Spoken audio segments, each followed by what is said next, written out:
Chapter 581.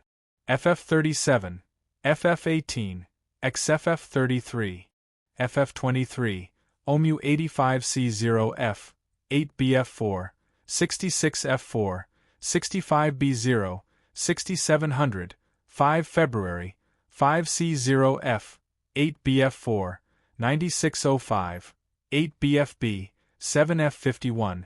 Under the gaze of the demon suppression statue, the violent aura circulated wildly in the square, forming a spiraling storm that blew countless limbs and blood into the air.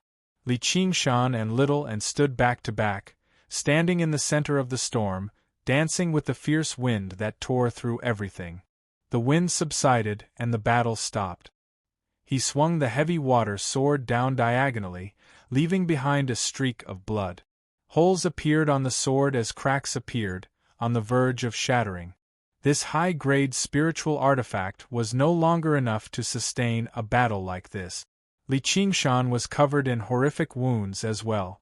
Many of the wounds had already approached his vitals.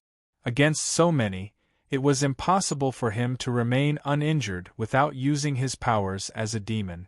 If it were not for the wondrous restraining effect of the demon generals from the demon suppression statuary, he would not have lasted more than 10 seconds even if he pushed his battle talent to the limit. On the other hand, Little Anne's golden avatar was also covered in wounds, but after dispersing, he was completely unscathed. "It's a pity that we can't stow these corpses away." Li Qingshan communicated with Little Anne with some pity. The two monks were not idiots. They definitely could not do anything strange that would draw suspicion. Little Anne said, "It's fine. It's no big deal anymore." Li Qingshan nodded. He turned around and faced the demon suppression statue, beginning to comprehend the fifth form of the demon suppression statuary. Outside the demon suppression hall, the dauntless monk stopped worrying. The unraging monk beside him had already vanished. He had entered the demon suppression hall, ready to provide assistance at any time. Although the slain geniuses were not exactly geniuses, this was the fifth floor of the demon suppression hall. Even if they sent out a group of the most outstanding disciples of the Chan monastery of Devanaga, it would still be difficult to guarantee that they would all be wiped out. But in the end, the battle prowess Li Qingshan and Little and displayed left him deeply surprised. Their teamwork was basically flawless. It could no longer be described as a tacit understanding anymore. They were basically of one mind. There seemed to be a special connection between them that was not as simple as the feelings between a man and a woman. The demon-suppressing statue shot out 2 more beams of golden light. Li Qingshan closed his eyes and black demonic qi spread out from his body. The demonic qi coiled around his wound, healing it at a speed visible to the naked eye. As he cultivated the demon suppression statuary, the dark red demon heart in his body grew stronger as well. It constantly absorbed the demonic nature of the ox demon and tiger demon, alleviating the pressure on the spirit turtle. Purely from this perspective, right now, he was no different from a devil cultivator, possessing a vitality that far surpassed that of a human. After a while, Li Qingshan opened his eyes. The demonic nature and demonic qi he exuded became even more violent and powerful, and the degree of demonization also deepened. "Not bad." Li Qingshan waved his hand. The water wave formed a mirror in front of him and saw a ferocious human figure. He then raised his eyebrows and made such an evaluation. Of course, this "not bad" was in comparison to the demon's original form. He had never used beauty or ugliness as a standard when it came to judging appearances. He had his own set of strange standards. He had always felt that the demon's original form looked like an ox's hooves and a tiger's claws. He was much more satisfied with the appearance of a handsome red-haired man when he transformed into a human. This demonized appearance was a completely different style from the demon's original form. He basically still maintained his human form. Apart from the change in height, it was more like he had put on an extremely fitting and ostentatious set of armor. However, in the eyes of normal people, He was truly a terrifying monster. Yeah. Little and raised his head and nodded seriously, as if he was admiring and praising from the bottom of his heart. I have to say, someone I know is in there. You have the best taste. Li Qingshan laughed aloud. His laughter rolled out. The dauntless monk and the unraging monk saw this. They were speechless about their sense of beauty. Do you think we should still head down to the 6th floor? Li Qingshan asked. He wanted to head down very much and continue learning the 6th demon suppression statuary, as he had learnt the chains of demon suppression on the 3rd floor. This was not a coincidence. In many ancient cultivation methods, the 3rd floor was often a node. It allowed the cultivator to comprehend a technique or battle skill that complemented the cultivation method, allowing the cultivator to focus on other things while also having a means to protect themselves. Along the way, the chains of demon suppression had played a major role. Against many demon generals that he struggled to defeat, he only needed to unleash the chains of demon suppression to completely suppress them and win them easily. However, as the 5th floor was the dividing line of the demon suppression hall, the further they went, the more dangerous it would become. After mastering the 5th move of the demon suppression statuary, the pressure on the spirit turtle had basically been relieved. He had recovered some of his senses and could sense the existence of danger. Of course, if he could use his full strength freely, Li Qingshan believed that even the 7th floor would be a piece of cake, let alone the 6th floor. However, the outcome of reverting to his demon form in the demon suppression hall was probably directly descending to the 9th floor and being suppressed for 10,000 years. Little An said, "Let's continue." Li Qingshan said in surprise, "You're so confident." Little An said nothing. He took out a scarlet talisman from his 100 treasures pouch. "That's been my oversight." Li Qingshan smiled. Talismans had always played an extremely important role in battles between cultivators. They could be used as a surprise attack. Li Qingshan had actually accumulated quite a few talismans over the years. Let alone scarlet talismans, he even had violet talismans. However, in battles at his level, there were very few opportunities to use talismans, so he had forgotten about them. Little An took out a few more copper bangles for controlling corpses. Every single one of them hid a corpse general. This was also one of Li Qingshan's spoils from the battle on Burial Mound Mountain. They were all collected from the 100 treasures pouches of the slain Golden Core cultivators. Li Qingshan gave them to Little An to refine. Little An had already completed the accumulation for breaking through to the 2nd layer of the path of white bone and great beauty. All he lacked was comprehension, so he left them behind in case he needed them in the future. Of course, a refined and controlled corpse general like this was worlds apart from the corpse generals of the Hungry Ghost realm. And if he dared to use them before corpse commanders and corpse kings, they would immediately change sides. However, it was enough for charging into battle. Li Qingshan calmed down. The two of them continued forward, stepping through the door. The heavy smell of blood prevented regular demon generals from approaching this place, but there was a colossal figure that flew over instinctively. Duoj lunged in, leading to another feast. On the 6th floor of the demon suppression hall in the central square, close to 100 demon generals gathered below the demon suppression statue, comprehending the secrets within the statue. They hoped that there would be a day when they could leave this prison. The atmosphere here was rather oppressive and silent.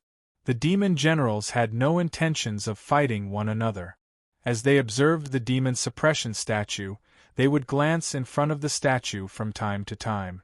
A man with disheveled hair and an indifferent expression sat with his legs crossed. A strange-looking sword shrouded in demon chi was placed on his knees. The sword was pitch black like ink, but it was not straight. Instead, it was segmented like a pagoda, and it was almost 3 meters long. It was possible to imagine what kind of figure was required to wield a sword like that freely. The strangest part was the hilt of the sword. It was not metal, stone, or wood. Instead, it was a mass of coiled flesh and tendons. At the center was an eye the size of a bowl. It only had the white of the eye and no pupils. It was covered in blood, which made it seem extremely strange. The other demon generals maintained a distance of several meters away from him, afraid to approach him. They felt like they did not even dare to breathe loudly. "What the fuck are you all doing? Piss off. Don't get in the way." A bellow broke the silence. A demon radiating with a vicious aura suddenly leapt out from the door under the demon suppression statue and swung his hand towards the indifferent man. The indifferent man's location was definitely the best location to study the demon suppression statue, but it just happened to be in the path of the demon who came up from below. The eyes of the demons were filled with schadenfreude. Sir Lietu is a genius of the demon race. Although he's been knocked down from demon commander, he's still not someone a demon general can contend against, let alone the fact that he has the evil eye. Lietu waved his right hand slightly, and a foul wind swept across the square. The vicious demon general staggered past Lietu. A horrific wound had appeared from his left shoulder to his right waist, spurting with a mist of blood. He looked back. Suddenly, he felt like he was missing something important. He lowered his head and glanced at his chest. Lietu also had his head lowered, fiddling with a black demon heart that resembled a rock in his hand. With a thump, the vicious demon general collapsed on the ground. Lietu did not even look back. He placed the demon heart into the strange eye at the center of the sword hilt. The eyeball pulsed and absorbed the black demon heart. Like the finishing touch, a black pupil appeared in the eyeball. The eyeball swiveled around.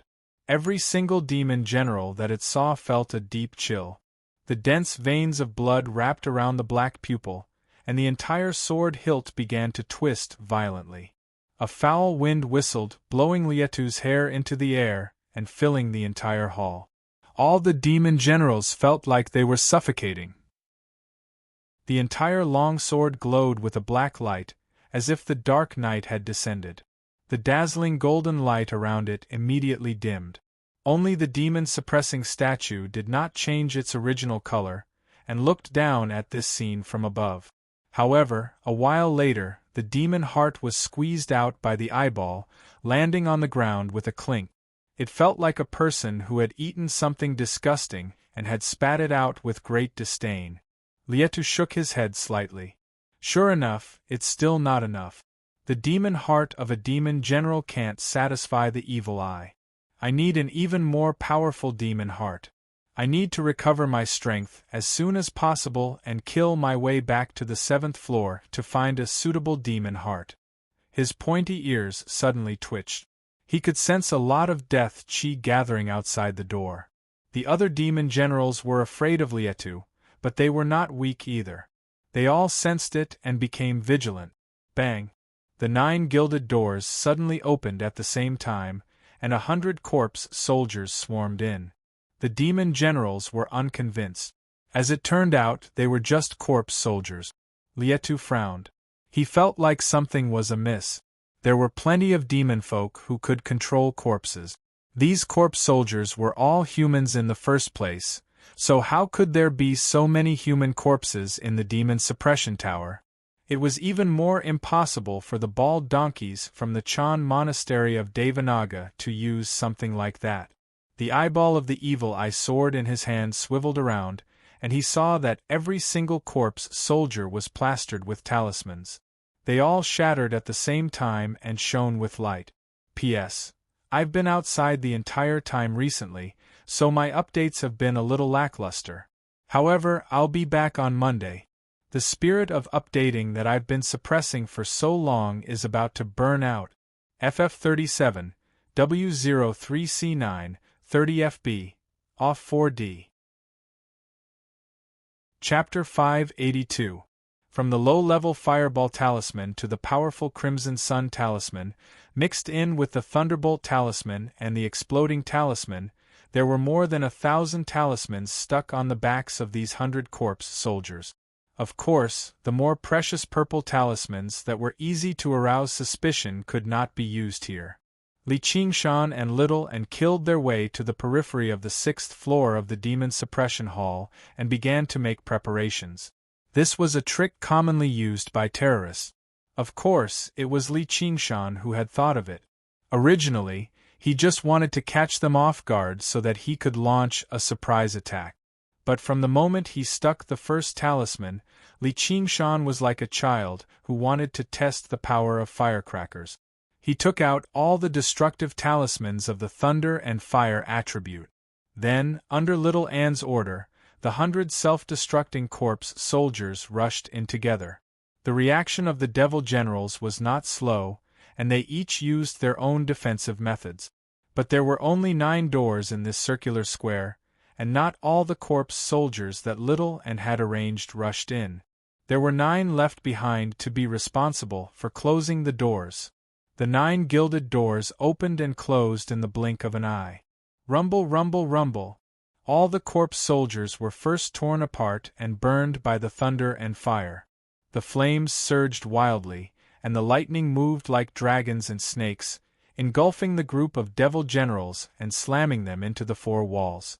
However, they were firmly blocked, rebounded, and then became more and more violent. In an instant, this process was repeated countless times, and the power of the explosion was completely released.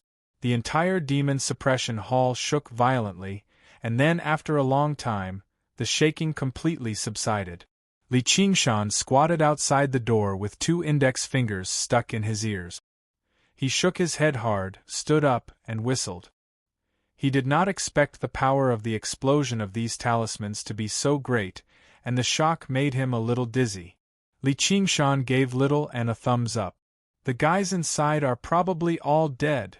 Li Qingshan estimated that if he was blocked in such a place and exploded like this, he would definitely not come out unscathed. No matter how strong the devil generals inside were, they would probably not be able to escape death. Little Anne, however, shook her head. She could clearly sense that there was another powerful life force behind the door. Then I'd like to see who has such a tough life. It can't be the demon commander, right? Li Qingshan was secretly on guard as he pushed open the gilded door. The moment he touched the door, he felt a trace of surprise in his heart. This was because the door was still as cold as before, not even a trace of heat could be felt, let alone being deformed by the explosion. It was unknown what material this demon suppression hall was made of, but it was actually so sturdy. Little Anne pulled on Li Qingshan, and a few corpse generals leaped out from behind him, taking the lead in rushing through the door. An extremely sharp light flashed past, and several corpse generals that were charging forward suddenly fell backwards. However, their lower bodies still maintained their forward charging posture. Like wheat that had been cut by a sickle, they were split in 2 down the middle. Li Qingshan looked over and saw a male demon standing in front of the demon suppression statue. He held a strange-looking sword in his hand, and a streak of light flowed around the blade. The hollow eyeball on the hilt stared fixedly at Li Qingshan. Although his clothes were tattered and charred, his aura did not weaken at all. His eyes were filled with fury and killing intent. Anyone who had been tricked like this would feel the same way. If it were not for the sword in his hand, he definitely would have suffered even more severe injuries. Beneath his feet was a pile of charred corpses. Some of them were still wriggling slightly, possessing a sliver of life that could be extinguished at any time. Lietu growled, "Do you think you can kill me with something like this? Use your blood as a sacrifice to the sword. What's your name? Your life is pretty tough, huh?" Li Qingshan pulled out the heavy water sword. With a clang, the tip of the sword fell to the ground, and he stood with both hands supporting the sword. However, he thought to himself, that was close. To be able to react so quickly under those circumstances, this guy's definitely not a regular demon general. The strike definitely won't pose any life-threatening threat to me, so the spirit turtle didn't give any warnings. However, if I step into it first and then try to dodge, I'll definitely have to use power beyond Foundation establishment cultivators, which will raise suspicion. Though that sword sure is interesting. The moment Li Qingshan saw the strange sword, his gaze was firmly drawn away. It was not just because of the strange, great power it radiated with, but also because the sword's design suited his taste very well. He's no regular demon general. The demon chi on him is extraordinarily pure.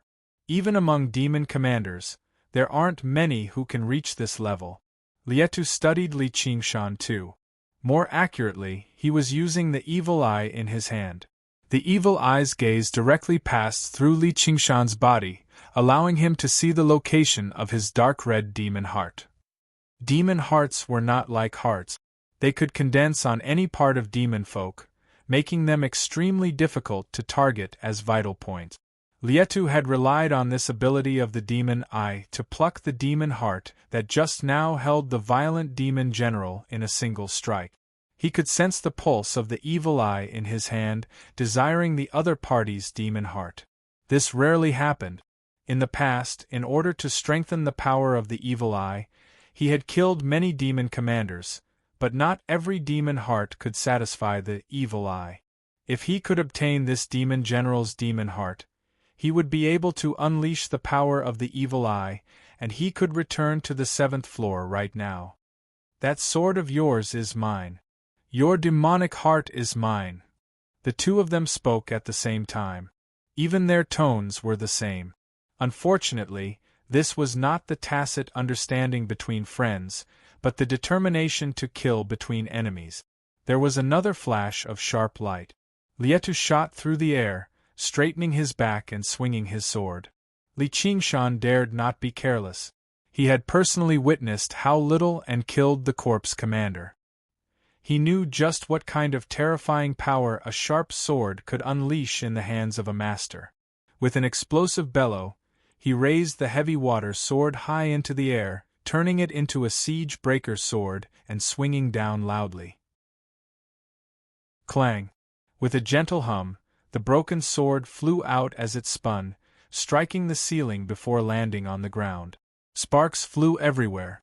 The heavy water sword returned to its original size, having lost a third of its original length. Lietu sneered. I'll cut you in half with my next strike. Li Qingshan remained composed. He switched to a single hand and gripped the broken sword firmly, swinging it out diagonally. He freed up his hand and wrapped it around Lietu. Chains of demon suppression. With a clatter of metal, the black chains pierced through the air, crisscrossing around Lietu. What? Lietu was taken aback. He felt the demon chi in his body begin to churn uncontrollably, just in the moment he was about to swing his sword. The chains of demon suppression wrapped around him tightly, binding him where he was. The demon chi in his body seemed to freeze, and the broken sword had already reached the side of his face. Who knew how many demon generals with various abilities Li Qingshan had used this move to kill? It was basically unstoppable. However, the broken sword did not feel the pleasure of a slash. Instead, it felt like it was stuck. Lietu's mouth protruded forward like a canine's, biting down firmly on the sword. He bit down hard, and his sharp teeth stabbed into the sword. Cracks rapidly spread, and with a shattering sound, the heavy water sword had actually been forcefully bitten to pieces. He smiled viciously at Li Qingshan. Li Qingshan was taken aback. He glanced at the empty hilt and stabbed it viciously into Lietu's head. Do you really think you don't have to pay up, you idiot? He extended his hand to snatch the strange sword in Lietu's hand.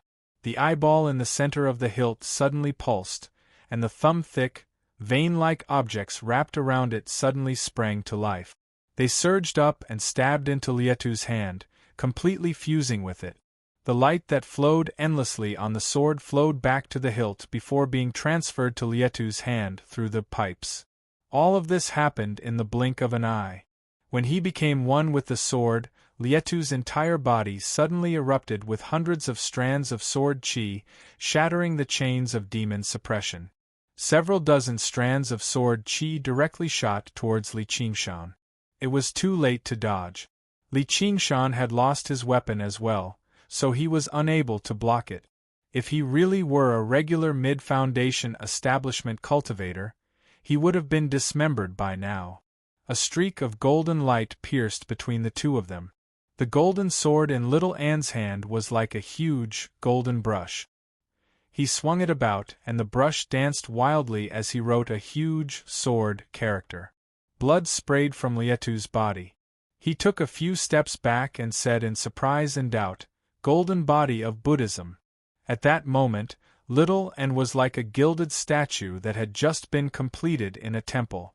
However, although the craftsman was extremely skilled, he had misunderstood the monk's request, turning a furious guardian deity into a goddess of great beauty. She wore a golden crown on her head and a golden sash around her. There was a red mole on her forehead, and she stood barefoot. She seemed peaceful, graceful, magnificent, and dignified, but her dignified aura did not diminish at all. Lietu felt an intense threat, but he still had a choice. He could retreat to the 7th floor. If they were bold enough to pursue him, he would be doomed. "I'll leave this guy to you," Li Qingshan suddenly said. He just made his way around Lietu and arrived before the demon suppression statue. He studied the statue, sealing off Lietu's path of escape. "It's rare for us to encounter such a suitable opponent, so we'll let little Anne perform. We've killed our way here. Those two damned peeping monks should be satisfied." The dauntless monk and the unraging monk were not just satisfied. They were even rather overjoyed. In the cultivation community, accepting a master and joining a large sect was not easy, but accepting a genius disciple was very difficult too. However, not only did the two of them have a deep affinity with the Buddha, but they were also skilled in attack. They were the perfect candidates in these chaotic times. They would definitely be able to strengthen the Chan monastery of Devanaga's reputation. This sounded rather contradictory. In the eyes of the secular world, monks seemed to be pure and compassionate. However, if the monks of the Chan monastery of Devanaga were really just like that, then the current Chan monastery of Devanaga would not exist, much less use a brutal land of slaughter like the demon suppression hall to train their disciples. Even the Buddha needed to roar like a lion and subdue the demons of the heretic path.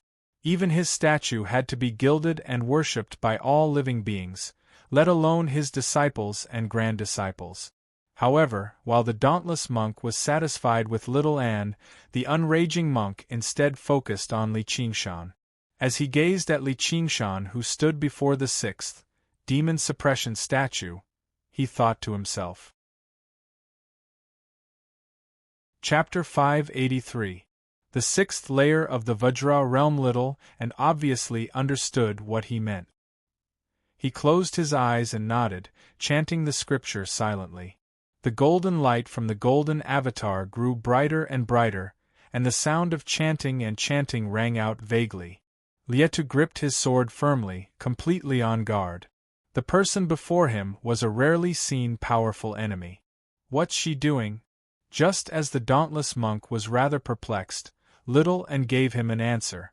The golden avatar suddenly lit up with golden light, and it actually began to show signs of melting. Golden liquid flowed down from her beautiful face. "She's breaking through." The dauntless monk was slightly surprised. He never thought little Anne would actually choose to break through on the spot, and right in front of an enemy at that. Her mental fortitude like that was tough, but once she failed, she would be in an extremely disadvantageous situation. The golden avatar was like a wax figure roasted by fire, melting into a blurry humanoid shape. Little Anne silently practiced the Guardian King's scripture of demon subdual, and gradually, the golden avatar began to condense again, stabilizing once more. The golden avatar became even finer and finer, breaking through to the 5th layer of the Guardian King's scripture of demon subdual and reaching mid-foundation establishment. The dauntless monk smiled. This child had basically brought him endless surprises. If this continued, she would be able to reach peak foundation establishment before the age of 20. Even in the entire history of the Chan monastery of Devanaga, There were only a handful of peerless prodigies like that who had the opportunity to become the leader of an entire monastery before the age of 30. By now, he had already completely made up his mind. He would cast aside his misgivings and properly guide her so that she could accept the benevolence of the Buddha. The golden avatar was reflected in Lietu's eyes, and his pupils narrowed. He felt even more threatened, also realizing that she was just now breaking through. He secretly regretted being too careful earlier. If he had known earlier, he would have used the opportunity to attack and catch her off guard. It was too late for regret now. He pointed his sword diagonally, ready to strike. However, Little and closed her eyes once again. What's she doing now? The dauntless monk was taken aback. Afterwards, he saw the golden avatar that Little and had just condensed begin to melt once more. Don't tell me she's about to break through again. Even with the dauntless monk's vast knowledge, he had no idea what to say right now. He had never seen someone as bold as her. It's not that easy. Lietu bellowed out. How could he allow her to break through so easily? The evil eye sword twirled in his hand, and the eyeball was aimed at Little Anne. It rippled, and then a black streak of light suddenly shot out from the protruding center. Little Anne made a seal with one hand. It was as bright as a lotus flower. The other hand held the wheel of Wisdom King's glare. It also shot out a golden light. The golden light and the black light collided. The Buddhist light and the demonic power clashed fiercely in midair, constantly melting each other and making strange and shrill buzzing sounds. A wall of light was erected between the two. The overflowing energy surged like a ripple, sweeping through the entire square, completely crushing those demon generals who were still struggling at death's door and turning them into ashes. In the end, only the sturdy demon hearts were left in place. Most of them were like stones, but a few of them had a crystalline luster. Who is she? She's actually able to split her attention to deal with the enemy when she's wholeheartedly focused on breaking through. Or is this just a trick to lure the enemy? Lietu was not a cowardly person, but as he fought against Little Anne, he also had to split his attention to watch out for Li Qingshan behind him. Although Li Qingshan had said he would not fight, how could he believe the promise of an enemy as a demon folk? Whatever. I'll kill her first. Demonify. Lietu made up his mind and unleashed surging demon chi. His long hair fluttered about, and his body swelled up as well. His limbs extended, becoming extremely long. His face twisted into a triangular shape, with the center protruding straight like the spine of a sword. His eyes were covered by a tough layer of eyelids, which flickered with a sharp light. Only two long, narrow holes remained for his nose, while a single horn protruded from his forehead like a sword, stabbing towards the sky. He seemed to be wearing a strange mask. His entire body was just like the mask, flickering with a metallic luster. He was like a sharp sword, displaying its sharpness. He swung his sword backwards, and his body leaned forwards, shooting towards Little and like a javelin. He actually ignored the threat of the wheel of the Wisdom King's glare. Golden light shot out and swept past Lietu, but after passing through his protective demon chi, it dimmed a lot. In the end, all it left behind was a scorch mark. He could no longer pierce through it so easily. In a split second, the evil eye's sword slashed over. It was still 3 meters away, but the whistling of the sword chi was ear-piercing, like the wails of thousands of ghosts. If she were struck by the sword, she would probably be injured even with the protection of the golden avatar, let alone the fact that she was currently breaking through. Not only was she unable to dodge, but even the golden avatar was basically defenseless. As it seemed, breaking through at the last moment was not the correct choice. Little Anne swung the wheel of the Wisdom King's glare indifferently. The melted, golden liquid flowed and spread across it, using it as the hilt and blade and condensing into a Vajra sword again. The golden sword was covered in complicated, beautiful patterns. There were also a few simple, imposing inscriptions engraved on it, completely merging with the wheel of the Wisdom King's glare. However, it was unprecedentedly perfect and harmonious, as if the two had always been one. Clang! The two swords collided like a clap of thunder, but both the Evil Eye sword and the Vajra sword were unscathed. Lietu was surprised. The Evil Eye was unstoppable, yet it was actually unable to cut through the Vajra sword. The Evil Eye sword flicked and flicked, wanting to knock the Vajra sword aside and stab into Little Anne's chest. The Vajra sword moved with him, following him like a shadow, firmly entangling the Evil Eye sword. The two swords slid and rubbed against each other, producing a string of sparks.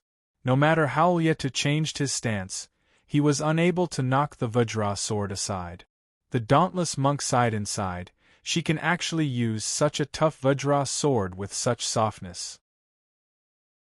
Not only is she proficient in the Buddhist Dharma, but even her swordsmanship is so exquisite. Lietu let out a shrill howl and drew back with his sword.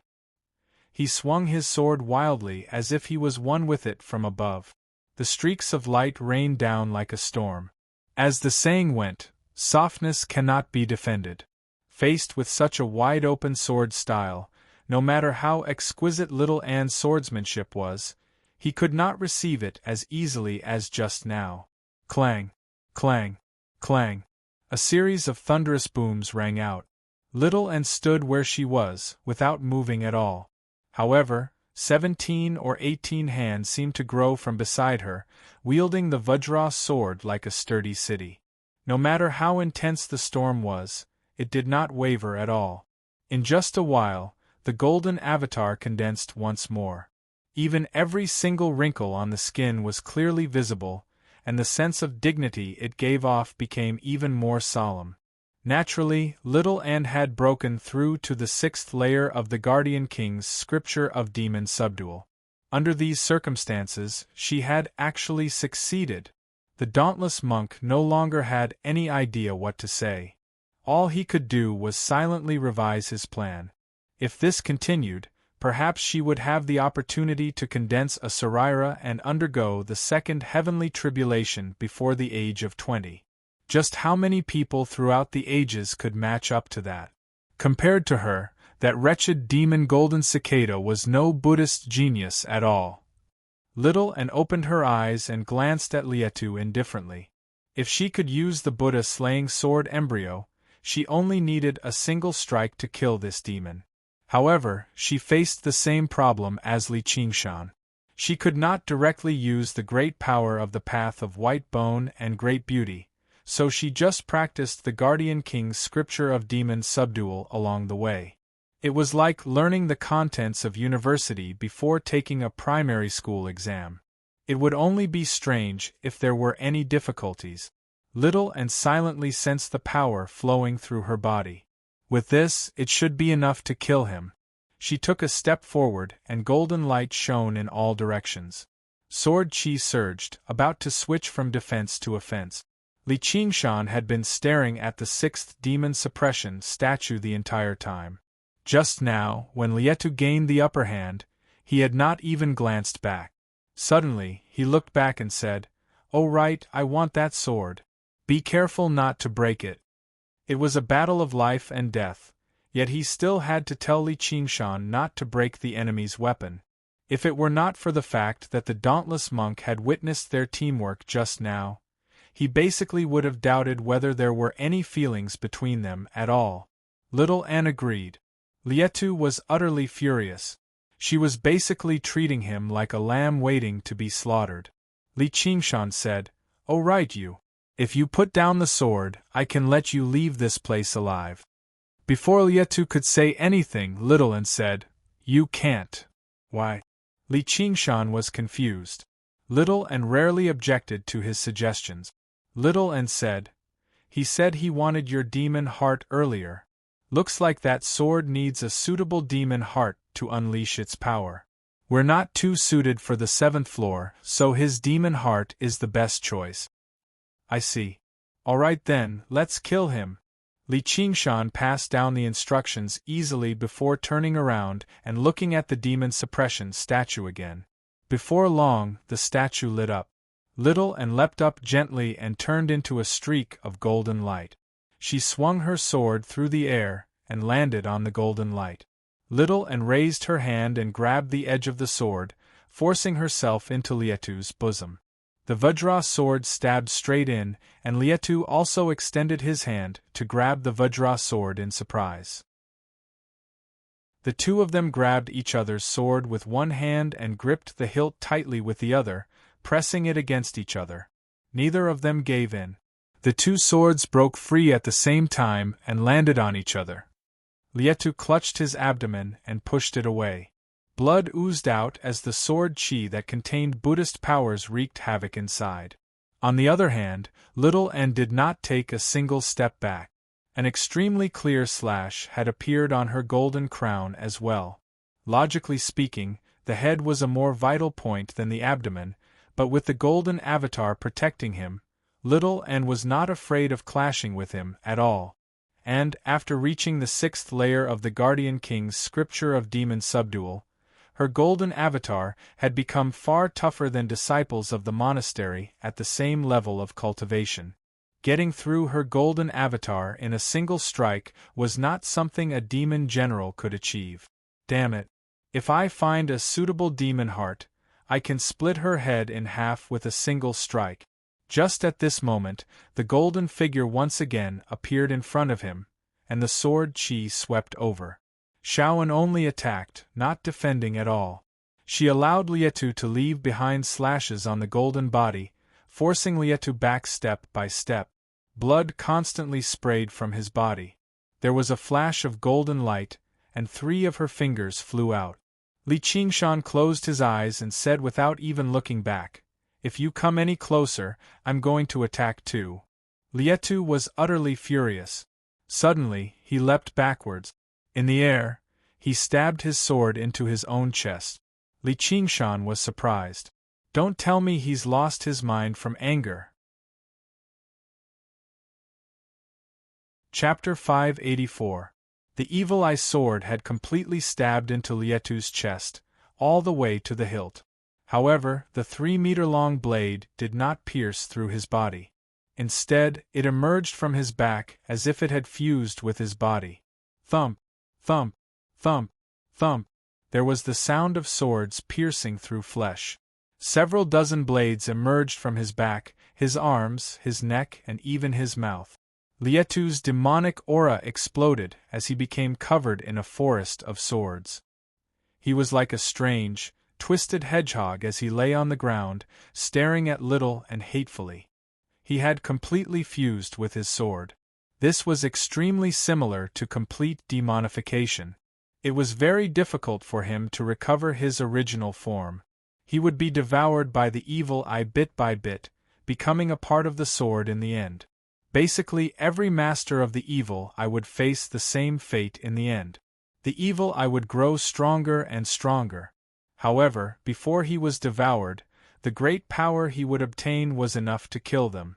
Even if I die, I'll take you down with me. The eyeball was completely embedded in Lietu's chest. It spun around, and a speck of azure light suddenly appeared in its center. It turned into an azure pupil and stared at Little Anne with the same gaze. The pupil was Lietu's demon heart. His hands and feet had become long, sharp swords as well. He pushed off from the ground and suddenly vanished from where he was. Little Anne swung down. With a clang, the blades collided, landing on Lietu's swinging arm. Die! Lietu bellowed. Clang! Clang! Clang!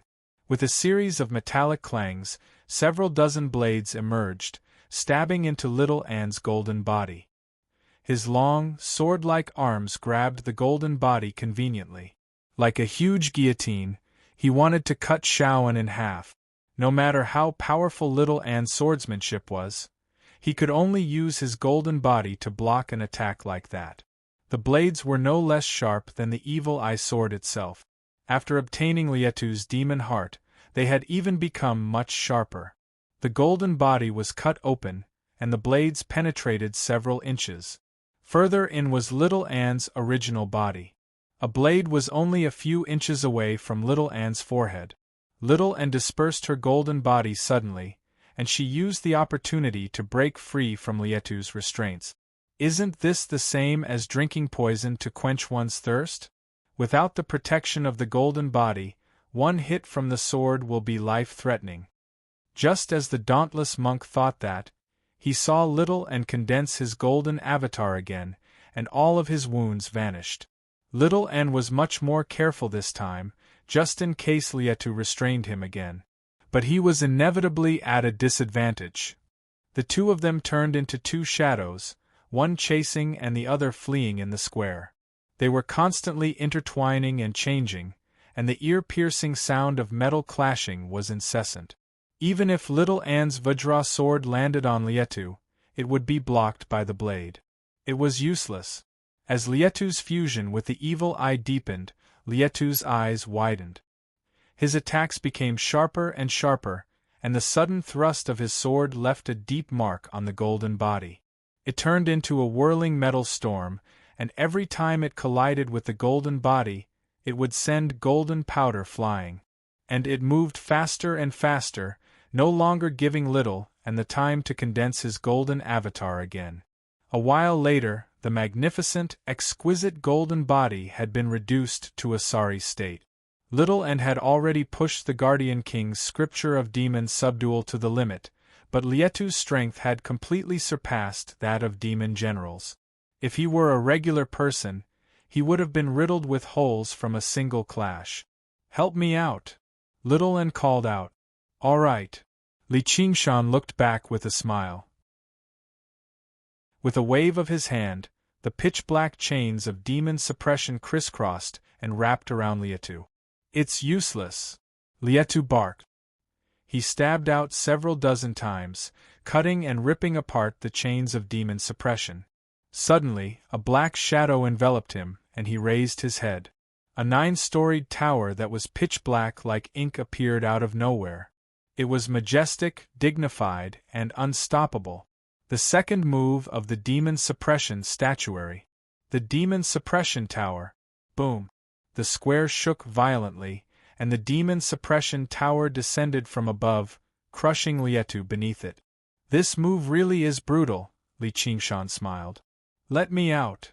Lietu's bellows rang out from the Demon Suppression Tower. After fusing with the evil eye, he would be constantly devoured.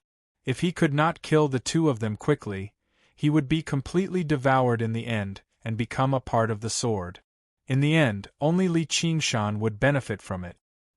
He struggled with all his might, stabbing out sword after sword, but this black pagoda was not as weak as the chains of demon suppression. Before the sword could even get close to the pagoda, it rapidly weakened, and the demonic chi in his body was continuously suppressed.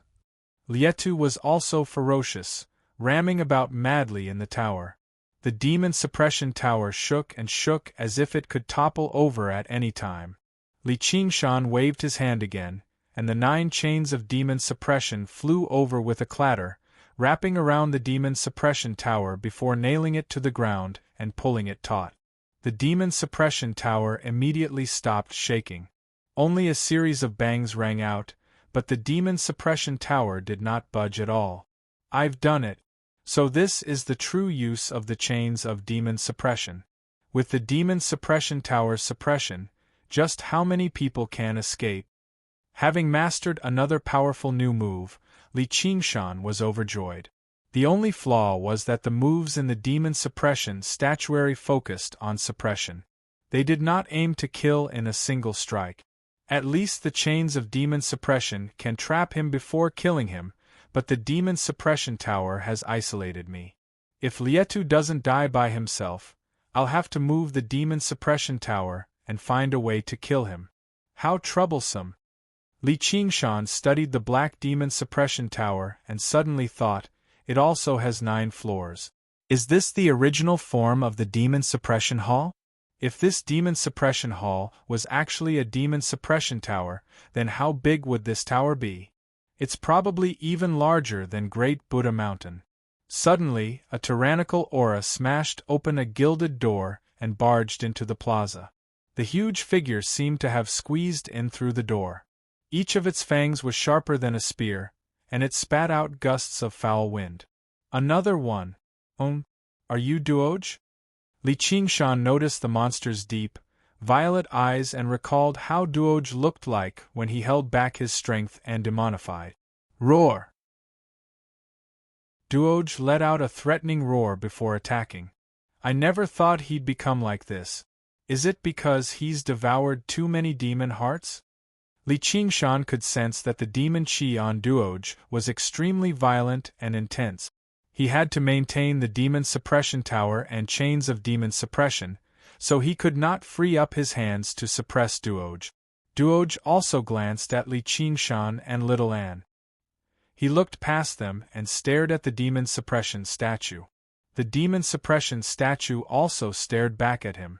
In the end, it lowered its head and looked at the scattered demon hearts on the ground. Greed filled its eyes. Li Qingshan's heart skipped a beat. He powered the divine talisman of great creation, and a monster identical to Duoj but even larger and more vicious blocked Duoj's path, roaring loudly. This is? Does he even know illusions? The dauntless monk was slightly surprised. He was knowledgeable, but he did not know much about the school of novels that was on the brink of decline. Duoj's body shrank slightly. He was immediately angered. He lunged over viciously, but he missed. The monster twisted and vanished with a gentle touch from him. With his current level of intelligence, it became even more difficult for him to understand what was going on. He was taken aback. However, Li Qingshan used this opportunity to wave his hand. His aura swept up all the demon hearts and returned them to his hand. He said to Duoj, "Do you want them?" Duoj lunged over with a roar. Although he was colossal, his lunge was extremely agile. The more demon hearts he devoured, the more violent he became and the more he demonified. However, he was unable to suppress this urge, as if he was a person drifting on the ocean. He was like a person who could not help but drink seawater. The hunger and thirst he felt could not be described with word. Li Qingshan turned around and threw hard, tossing all the demon hearts backwards. Duoj did not hesitate. He immediately gave up on Li Qingshan and flew over Li Qingshan's head, pursuing the demon hearts. The demon hearts all flew in the direction of the demon suppression tower. Rise! Li Qingshan sniggered. The chains of demon suppression slackened, and the demon suppression tower flew high into the air. Lietu was crushed under the demon suppression tower. He finally gave up on the pointless struggle. However, when he sat down, he discovered the speed at which the evil eye corroded him. It was not as fast as he imagined it to be. Beneath the tower, his mind instead recovered some clarity. He came to a slight understanding. This tower can suppress demonic nature and demon chi. It's not just mine, but also the evil eye's. This is a great opportunity for me to completely control the evil eye. I refuse to believe he can suppress me forever. As long as he withdraws the technique, I'll charge out and kill them. No, I'll make them taste the torture of the demon race. Just as he was thinking about this, his eyes suddenly lit up. His reaction was extremely fast, and he immediately swung his sword. He saw nearly 100 demon hearts flying over, but behind them was a huge and malevolent demonic beast. The killing intent on his face turned into astonishment. In the air, Duoj extended his long, scarlet tongue and swallowed the demon hearts of almost 100 powerful demon generals. However, his colossal body lunged towards Lietu with the momentum. His two large, deep purple eyes suddenly saw the eyeball on Lietu's chest, as well as the demon heart in it. Immediately, he was like a dog that had seen a bone. His lunge became even more determined. He pushed Lietu to the ground. Boom! The demon suppression tower became even larger and more dignified in the air. It crushed down once again, crushing both Duoj and Lietu. The demon suppression statuary had one benefit. The stronger the opponent's demonic nature and demon chi, the more powerful their attacks would be. After suppressing the two of them at the same time, it instead became more and more stable, as they were not working together to destroy the tower. Instead, they were locked in an intense internal battle. Li Qingshan sat on the top of the tower. The furious roars of humans and beasts rang out from beneath him. Lietu was extremely powerful when he became one with the sword, while Duoj had become extremely crazy after completely demonifying. He had just devoured 100 demon hearts, so he was definitely not a weakling either. Lietu could no longer calm down and slowly control the evil eye, or he would only be devoured. He could only beg for power from the evil eye while it devoured him bit by bit. The sliver of clarity in his heart vanished, and he gradually became crazy. In the narrow space, man and beast engaged in a melee where they could not dodge, biting and stabbing madly. Once they're almost done fighting, I'll open the tower. We'll kill the swordsman first and take the sword for ourselves. Li Qingshan sat on the top of the tower and instructed Little An asked, "Then what about Duoj? If we can help him recover his consciousness, that would be for the best. If not," Li Qingshan paused, "kill him." A while later, the sounds of battle in the demon suppression tower did not weaken at all. Instead, they became even more shrill and loud. After the time it took to brew a cup of tea, it gradually weakened. Li Qingshan and Little An exchanged glances. They called out, "Rise!" Chapter 585. The traitorous demon soared. The demon suppression tower flew high into the air, and scarlet blood immediately began to flow. Duoj pressed down on Lietu with his claws and fangs, pressing down firmly on Lietu's shoulders with his powerful claws. He completely ignored the swords that had pierced him as he bit down desperately with his gaping mouth. His scarlet tongue constantly flickered, wanting to devour the demon heart in Lietu's chest. Lietu no longer seemed human at all. The swords on his body were like thorns, stabbing deeply into Duoj's body. However, they were unable to stop his fanged mouth, constantly pressing down. Duoj was attracted by the smell of the demon heart. He completely ignored how many wounds he had received. Blood flowed down like a spring, dyeing the golden ground red. Originally, Lietu possessed the evil eye and the ability to see where the demon heart was. No matter where his opponent hid their demon heart, he could strike a fatal blow. However, who knew how many demon hearts Duoj had devoured along the way with Li Qingshan and Little An? He was unable to digest them immediately, so he stored them all in his body, preventing the evil eye from finding the true location of the demon heart. Lietu raised his head and vaguely saw Li Qingshan and Little An. He could sense that his will was being assimilated by the evil eye. Before long, he would be completely devoured. Arg! Lietu let out a hysterical howl of despair. The swords on his body retracted one by one, and his jaw widened to an unbelievable degree. Suddenly, a streak of light shot out from his mouth, shooting towards Li Qingshan like a bolt of lightning. Faced with such an unexpected situation, Li Qingshan was unable to dodge, or in other words, he could not use his true strength to dodge. He remained composed. The demon-suppressing pagoda descended from the sky, and with a loud bang, it enveloped him within. An idea struck Li Qingshan as well. Yes, as it turned out, not only could the demon suppression tower trap enemies, but it could also protect him. Although it could not kill enemies, it was still an extremely practical move. And he could sense that the glow of the demon heart had dimmed significantly in the demon suppression tower. The demon suppression tower was not just used to suppress demons. More importantly, it was used to suppress his demonic nature. He could not help but think of the third demon suppression statue, where the demonic man was bound in chains. He must have bound himself with chains and used the tower to suppress himself when he was unable to control himself. However, it was pitch black here, so he couldn't see what was happening outside. Just as he thought of that, his eyes lit up. He saw what was happening outside. The demon suppression tower seemed to become transparent. He could clearly see the fierce light colliding with the demon suppression tower, kicking up sparks.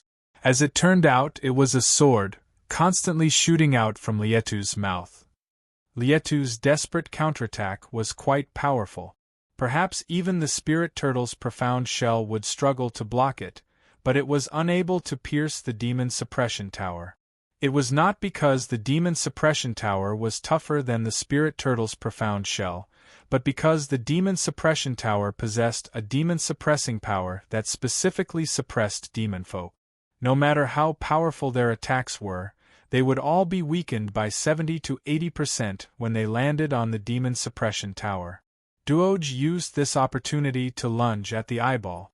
Li Qingshan waved his hand in the demon suppression tower, and black chains shot out, wrapping around Duoj. Duoj struggled violently, and the chains snapped one by one. However, even more chains immediately wrapped around him. He was already heavily injured in the battle just now, so he was no longer as vicious as before. Lietu's final strike had finally reached the end of its tether. He collapsed on the ground, turning into a corpse. The demon suppression tower flew up once again, crushing towards Duoj. Li Qingshan smiled. I can't just let you eat the sword that I've taken a fancy to. At this moment, something happened. Duoj's scarlet tongue suddenly elongated rapidly. A mouth filled with sharp teeth opened up at the front, biting towards the eyeball on Lietu's chest. Just when Little and wanted to swing his sword and cut off the tongue, the situation changed again. Lietu's corpse moved again, flying towards Li Qingshan. Humph, you actually know how to play dead. Li Qingshan extended his hand and grabbed Lietu by the neck. To his surprise, Lietu did not struggle or resist. He simply stiffened, without moving at all. His flesh and blood rapidly withered away. Only the eyeball on his chest remained the same. A while later, black residue fell to the ground. Lietu had completely vanished, only leaving behind a strange-looking sword in Li Qingshan's hand. Interesting. Looks like it's not just the divine sword that's sentient. The demonic sword is the same. This sword actually knows how to seek fortune and avoid calamity, forsaking darkness for light. Not bad, not bad. Li Qingshan caressed the sword and smiled. The demonic sword that had just lost its master seemed extremely docile. The eye swiveled around, even voluntarily transferring its power to Li Qingshan. A voice seemed to whisper in his ear, I'm very sharp. I'm very powerful. Pick me up. I'll help you kill all your enemies. If a regular person obtained such a strange demonic sword, they would inevitably feel some disgust, even if they loved its power and could not bear to destroy or abandon it. However, Li Qingshan liked it very much. He said to the strange eye on the hilt, Sword, O sword. Sword, O sword, every master of yours must have ended up like this, right? You've abandoned and betrayed them all. However, it's not your fault. You're just a sword. It's their fault for being too weak. People always wanted to be loyal to themselves. Women needed to be loyal, friends needed to be loyal, and even dogs and horses needed to be loyal. However, eternal loyalty did not exist. If a horse was loyal, it would be ridden. If a dog was loyal, it would be driven. Li Qingshan did not intend to be loyal to anyone, nor did he need anyone or anything to be loyal to him. From today onwards, your name will be Betrayal. Yes, the demon sword of betrayal. I'll call you the traitorous demon sword. The sword glowed brilliantly, as if it was leaping in response. Li Qingshan smiled slightly. If he did not want to be betrayed by the sword, he could only continue to grow stronger and work hard to survive. He casually slung the traitorous demon sword over his shoulder. This sword was 3 meters long. It was perfect for him to use after he demonized. Li Qingshan looked through the demon suppression tower and saw Duoj roaring madly as he constantly slammed into the demon suppression tower. Although he was heavily injured, the power of the hundreds of demon hearts surged in his body.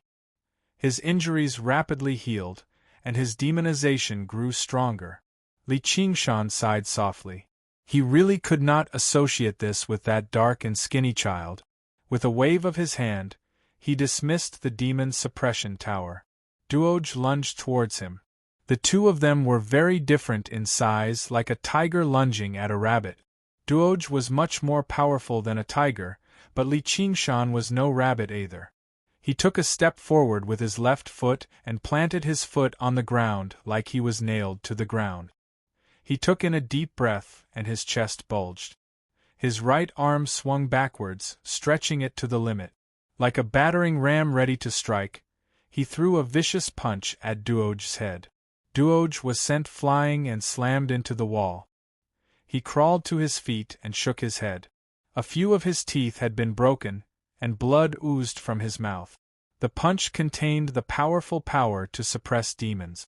After reaching the 6th diagram of the demon suppression statuary, the demon heart in Li Qingshan's body had become even more crystalline and transparent, and his destructive power against demon folk had become even greater. Duoj let out a wild roar and lunged over again. He did not know the fear of death at all. Afterwards, with a thump, he was launched into the air again, leaving behind a long, bloody trail on the ground. Li Qingshan pulled back his fist. His disorderly attacks could only overwhelm the weaklings. They posed no threat to him at all. If it were not for the fact that Lietu was trapped in the narrow demon suppression tower, unable to move about freely, he probably would have cut up and killed Duoj a long time ago. If he wanted to kill Duoj, it would not take him much effort either. However, as he gazed into the pair of violet eyes, the figure of the child seemed to appear before him, and he thought of the demon suppression statues again, as well as the male demon who struggled painfully in his demonic nature. I hope you can feel this pain, Li Qingshan thought to himself as he gazed at the lunging Duoj. His eyes flashed, and he suddenly saw the specks of demon heart that twinkled like stars in Duoj's body. He could even clearly sense the quality of these demon hearts, and whether the demonic nature they contained was pure or not. Glancing at the traitorous demon sword behind him, Li Qingshan opened his fist and extended his index and middle fingers, pressing them against Duoj's head viciously. The power of demon suppression penetrated his body, and one of the demon hearts in Duoj's head immediately dimmed, no longer glowing. His demonic nature had been suppressed. It seems to be working. Li Qingshan tilted his body and allowed a huge claw to sweep past him. A hook sent Duoj into the air, and the two demon hearts in his lower jaw dimmed as well. Li Qingshan's legs parted, and he punched out with both fists. In that moment, he seemed to have grown 100 arms, and his fists rained down on Duoj's abdomen like a storm. Duoj constantly trembled in the air, roaring and roaring furiously. He wanted to fight back, but Li Qingshan's final punch sent him flying. Duoj flipped over before climbing to his feet.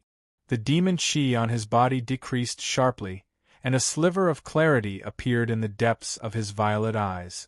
Every single punch from Li Qingshan poured the power of demon suppression into his body, extinguishing several dozen demon hearts. With a flash, Li Qingshan arrived beside Duoj. His feet moved and his figure flickered as he punched Duoj again and again. With each punch, a demon heart would dim. In the end, only a single demon heart remained in his abdomen, shining brightly. Who knew how many demon hearts it had fused with? It had become the size of a fist, and its surface was uneven, shining with rainbow light. "Wake up!" Li Qingshan bellowed out and slammed his palm into Duoj's abdomen, sinking deeply into it. Light flowed, and he had already poured all the power of demon suppression into the palm strike. Suddenly, he came to a realization. So this is demon suppression, not demon slaying or demon purging. Because the demon senior who created this cultivation method was also a demon folk, his goal was not to kill all demons, but to save the demons controlled by demon hearts. A tiny figure burst out of the colossal demonic beast's body. It was Duoj's original appearance. Li Qingshan caught him and placed him on the ground gently. I've already done everything I can. As for whether you can wake up or not, that'll be up to you. The dauntless monk saw this and thought, this child seems vicious, but he possesses a great Buddhist nature, possessing a benevolent heart. Duoj frowned firmly. His eyelashes trembled, and his expression changed. The demon suppression statues appeared in his head, gradually blurring before turning into his appearance in the end. Chapter 586. Acknowledging a Master Duoj still wanted to say something, but a feeling he had never experienced before welled up in his heart. Many matters of the past rushed over like a tsunami. His distant home, his dead parent. The matters of the past that he originally did not care about suddenly became clear, piercing his heart. He could not help but feel sorrowful, and tears fell like rain. Li Qingshan rubbed his head. Cry. Pain will always surpass everything you've been taught, surpass senseless numbness. Even wild beasts understand sorrow. It was all thanks to the wonders of the demon suppression statuary, Li Qingshan's assistance, and his own comprehension that Duoj was able to return from demonification this time. He immediately broke through the restraints of his demon heart and sensed the emotions of ordinary people. After experiencing an intense battle and experiencing unprecedented emotional changes, Duoj fell asleep after a bout of heart-wrenching tears. Li Qingshan looked back again, gazing below the demon suppression statue. He felt an urge to take another step forward and descend to the next floor. Now that he possessed the traitorous demon sword and the demon suppression tower, his strength had basically increased drastically. Little and grabbed his sleeve and shook his head gently. Li Qingshan nodded. If he descended any further, true demon commanders would definitely appear. If he was not careful, a troublesome situation would arise. Come down, come down.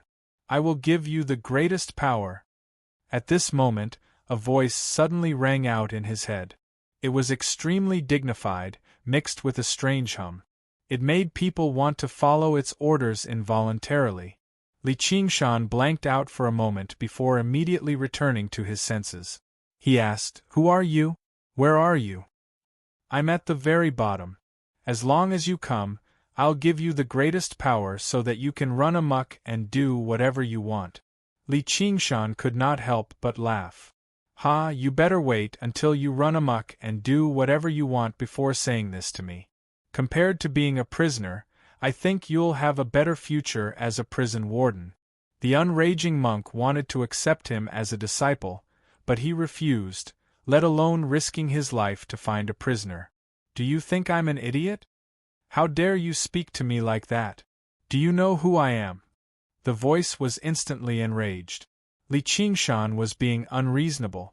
The strange buzzing sound suddenly became louder, as if there were dozens of hacksaws pulling at his brain. The pain was unbearable. His expression changed slightly, and he mocked even more. "I don't care who you are. Trash, come and kill me if you have the ability." These levels of the demon suppression hall were like isolated spaces. For this voice to come from the bottom level, its strength was definitely extraordinary. Furthermore, it was specially suppressed in the lowest level, so it was definitely a ferocious demon. It was definitely not someone the current Li Qingshan could fight against. But since it was already suppressed, what was there to be afraid of? "When you break out in 500 years, I will stab you to death with a finger, believe it or not." The voice immediately quieted down. Suddenly, there was a tremor beneath his feet. The demon suppression hall rumbled and shook, as if a ferocious beast was about to break free from its suppression. "It can't be that bad, right? It's going to be born today." Li Qingshan was shocked. At this moment, a fat, smiling monk strode over with a leg of lamb in one hand and a gourd of alcohol in the other. His sleeves ruffled as he strode over. He wore a pair of tattered shoes. With each step he took, the demon suppression hall would tremble a little less. By the time he arrived in front of Li Qingshan, the demon suppression hall had completely settled down. He was the unraging monk. The unraging monk was tall and large, but he only reached the waist of the demonified Li Qingshan. However, when he walked over, Li Qingshan felt like a mountain was crushing down on him. The unraging monk laughed aloud. "My good disciple, why don't you hurry up and acknowledge me as your master?" Li Qingshan was taken aback. "Didn't I say I don't want to become a monk? You and the Buddha have we have a destiny." The unraging monk extended his hand and pressed it against Li Qingshan's shoulder, smiling mysteriously. Due to the difference in height, the unraging monk originally had to leap up to reach Li Qingshan's shoulder. In the eyes of others, it seemed like Li Qingshan had voluntarily reverted to his human form, allowing the unraging monk to succeed. However, when Li Qingshan glanced at the fat hand on his shoulder, he understood it extremely well. When the hand extended over, it possessed a tremendous yet extremely familiar power, suppressing all of his demonic nature and demon qi. He suddenly understood what the unraging monk meant when he said, "We have a destiny." This was the power of demon suppression from the demon suppression statuary, and it was clearly much more skilled and powerful than him. Perhaps it had already completely comprehended the demon suppression statuary. As it turned out, the unraging monk was the first person to practice the demon suppression statuary in the Chan monastery of Devanaga. Li Qingshan could not help but study the smiling, kind, chubby face in front of him. Who would have thought the unraging monk, who was equivalent to a monk king, in the Chan monastery of Devanaga, would actually possess such a powerful demonic nature? He did not know that over a century ago, the unraging monk was known for being easily angered and bloodthirsty. Only later on did his personality change drastically, becoming so easygoing and smiling. However, he could vaguely guess that the unraging monk might be even more dangerous than the dauntless monk. Li Qingshan cursed inside. Sure enough, if you're not bald, you're not venomous. If you're not venomous, you're not bald. There's nothing good about monks. Afterwards, he deliberated over his words.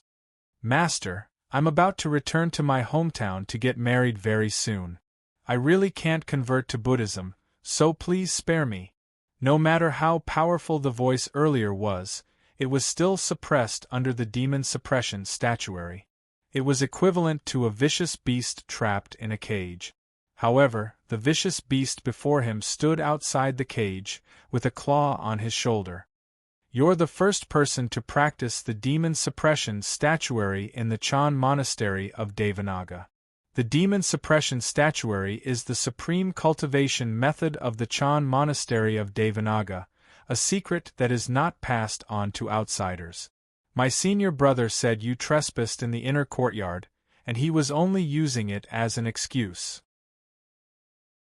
He won't do anything to you in the end, but when it comes to a cultivation method like this, do you think he'll spare you even if I spare you? If you don't agree to it, all I can do is cripple your demon heart and destroy your demon suppression statuary. Everything you've obtained along the way will be for naught." "Then do it, master. That woman is deeply in love with me. I really can't turn my back on her." Li Qingshan exhaled deeply. "I didn't think you'd be so infatuated, looking at how heartless you are." The unraging monk shot him a glance and clicked his tongue in wonder. "You're the infatuated one. Your entire family is infatuated one." "I'm a heartless, true man," Li Qingshan said. He felt like he was becoming closer to a demon for some reason. Was it because he had condensed a demon heart? "Forget it. There's no need for you to be a monk." The unraging monk swung his sleeve. "Thank you for your generosity, master." Li Qingshan clasped his hands. "Though you still have to accept me as your master. Secular disciples aren't prohibited from marrying. Eating meat and drinking alcohol are all fine too. You don't have anything to say about that, do you?" The unraging monk scratched his bald head and smiled bitterly. With his cultivation, the number of people who wanted to accept him as their master could line up all the way from the Chan monastery of Devanaga to South Hub City. He had taken the initiative to accept this kid as his disciple, yet he was extremely reluctant. Then I have another question, Li Qingshan said sternly. Ask away. Are there any benefits? What benefits do you want? The unraging monk chuckled.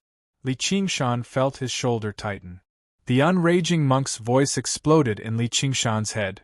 If you still don't agree, I'll destroy you. Master, please accept a bow from your disciple. Li Qingshan did not try to be unreasonable. It was not like he had to remain in the Chan monastery of Devanaga as a monk. He could even have a powerful figure who had undergone the third heavenly tribulation as his master, so why not? Though, monk, oh monk, if you force me to become your disciple now, you better not regret it in the future. The unraging monk smiled. Very good. From today onwards, you're my first disciple. You can naturally inherit my legacy in the future. Li Qingshan snickered and said nothing more. The unraging monk stroked Duoj's face gently, and Duoj woke up. He saw a large, round face that resembled a full moon, and he was alarmed. Was the person before him the most terrifying existence among humans, a monk? Legend had it that humans were already extremely stupid, and monks were the worst of them all. They believed in the head monk, yet he had actually done something as unbelievably stupid as cutting off his own flesh to feed eagles. If anyone was not as stupid as them, they would kill them. Duoj hid behind Li Qingshan in a hurry out of fright. Although he had broken free of the demon heart's restraints on his thoughts, certain fixed thoughts could not be changed so easily. The unraging monk asked with a smile, "Do you want to leave the demon suppression hall?" "I do," Duoj said immediately. After breaking free of the restraints of the demon heart, he immediately sensed just how unfortunate it was to be trapped here and have to kill his own clansmen. As long as there was even the slightest chance, he would try it. "As long as you accept me as your master, you can leave here," said the unraging monk. The unraging monk said. This little demon folk had returned to his original state from absolute demonification. Although he himself had yet to fully recover, he had actually gained some comprehension over the demon suppression statuary already. If he could be properly trained, perhaps he would be the best candidate to cultivate the demon suppression statuary given his origins as a demon. Duoj immediately hesitated. Asking him to accept a monk as his master was like asking a devout Buddhist to accept a demon folk as his master.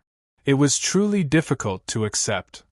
This was also proof that he had broken free from the restraints of the demon heart, beginning to possess his own will and judgment. In the past, as long as there were benefits to him, he probably would have agreed to it in a hurry, no matter what was right or wrong. "Accept me as your master." Li Qingshan extended his hand and grabbed Duoj by the neck, lifting him out from behind and placing him in front of him. They had already reached this point, so what else was there to say? "Venerable!" Duoj looked back in surprise. He glanced at Li Qingshan before looking at the smiling, unraging monk before him. He knelt on the ground and kowtowed a few times obediently. He thought, since even the Venerable has said that, then it's obviously very reasonable. The Venerable won't harm me. Even when he demonified and went berserk, he still retained some memories. He knew that Li Qingshan had saved him again, which filled his heart with a strange feeling he had never experienced before. It was gratitude and trust. Demon folk did not possess these feelings. Right now, I only have the two of you as my disciples. In the future, you seniors and juniors need to help each other. Whatever, it's all nonsense. Do you have any alcohol cups? Li Qingshan took out a few cups. The unraging monk filled 3 cups before picking up one for himself. He chuckled. "Come, let me offer you a cup." With that, he downed it all. Chapter 587. Separation. The unraging monk arrived outside the demon suppression hall with Li Qingshan's 3 companions. Li Qingshan felt his entire body lighten up. Even his breathing became much smoother. He always felt like he was being suppressed in the demon suppression hall. The vegetation was verdant, and the setting sun illuminated the area. Who knew how much time had passed? Amitba, one will, come with me. The dauntless monk brought his palms together and chanted the Buddha's name softly. His monk robes draped over the ground as he stared at little Anne with his cold, wise eyes. No matter what she meant to the monastery, he could not give up on the opportunity to teach her. He believed there would be a day when she would understand the true essence of the boundless sea of misery and the great path of compassion of the Buddha. Yes, Abbot. Little Anne brought her palms together and returned the greeting. Once you become an inner courtyard disciple of the monastery, you can no longer hold any worldly thoughts. Until the day you gain the right to practice the chant of Devanaga, you can't take another step off the mountain, much less see outsiders. Can you do that? Little Anne turned to look at Li Qingshan. The so-called outsiders obviously did not refer to outsiders.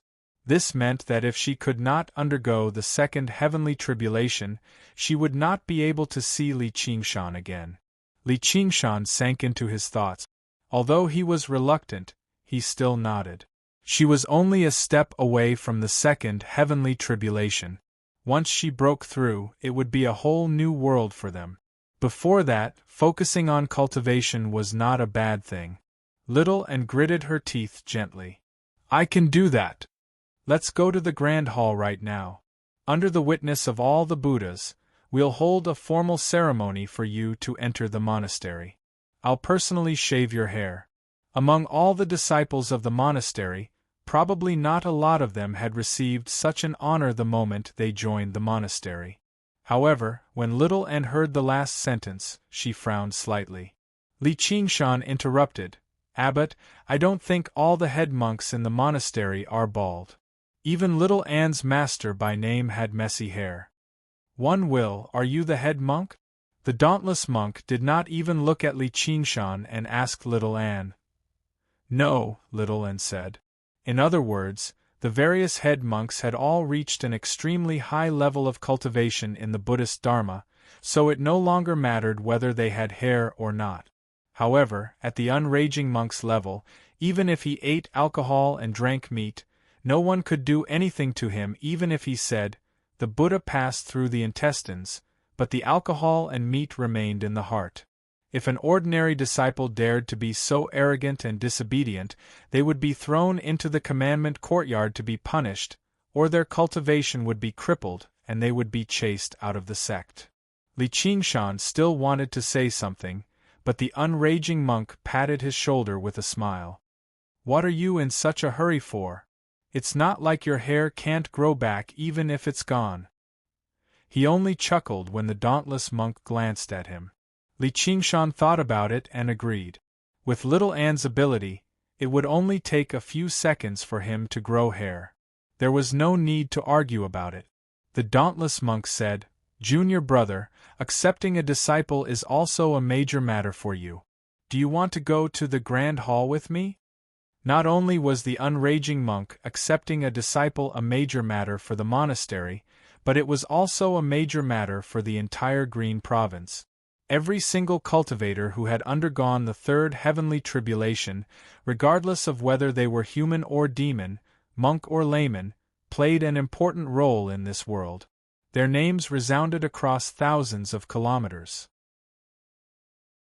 Anything they said or did could influence the situation, let alone something as major as accepting a disciple. The unraging monk raised his head and glanced at the golden hall on top of Great Buddha Mountain. He smiled. I'm an unworldly person, so there's no need for me to do something like this.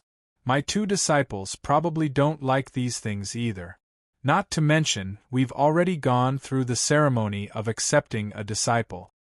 That was exactly what the dauntless monk wanted.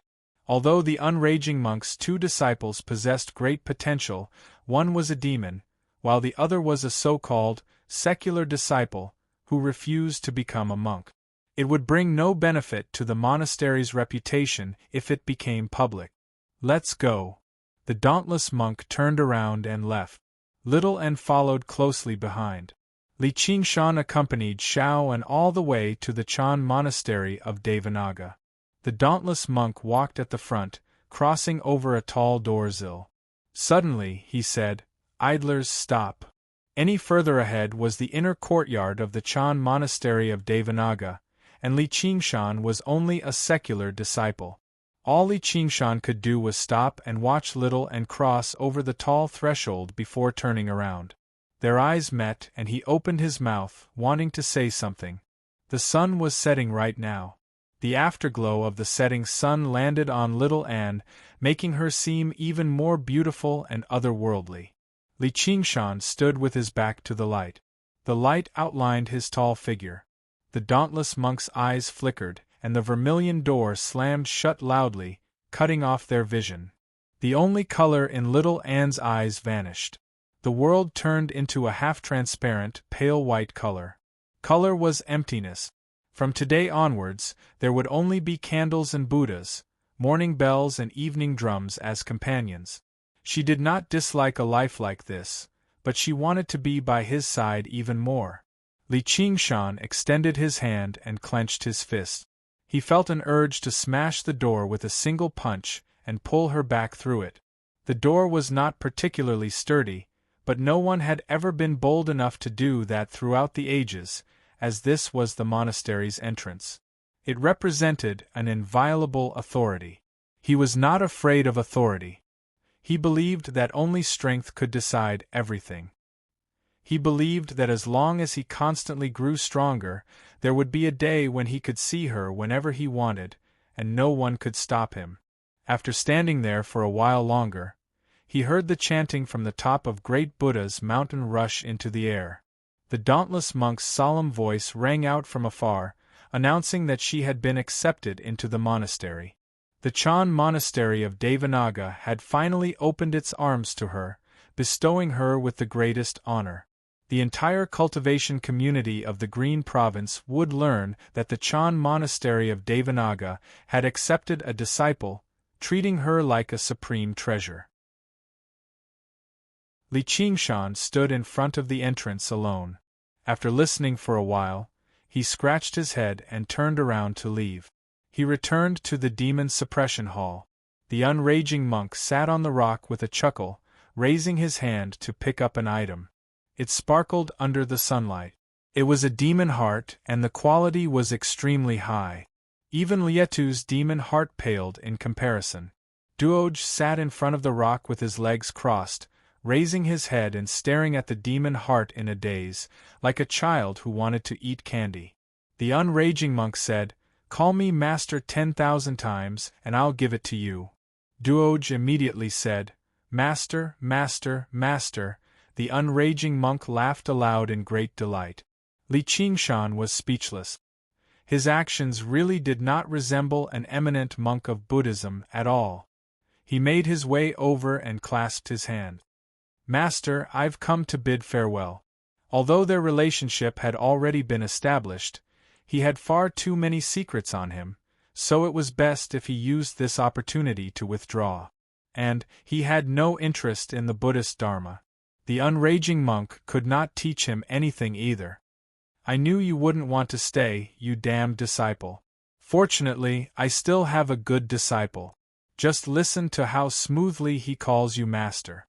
The unraging monk rubbed Duoj's head with a smile.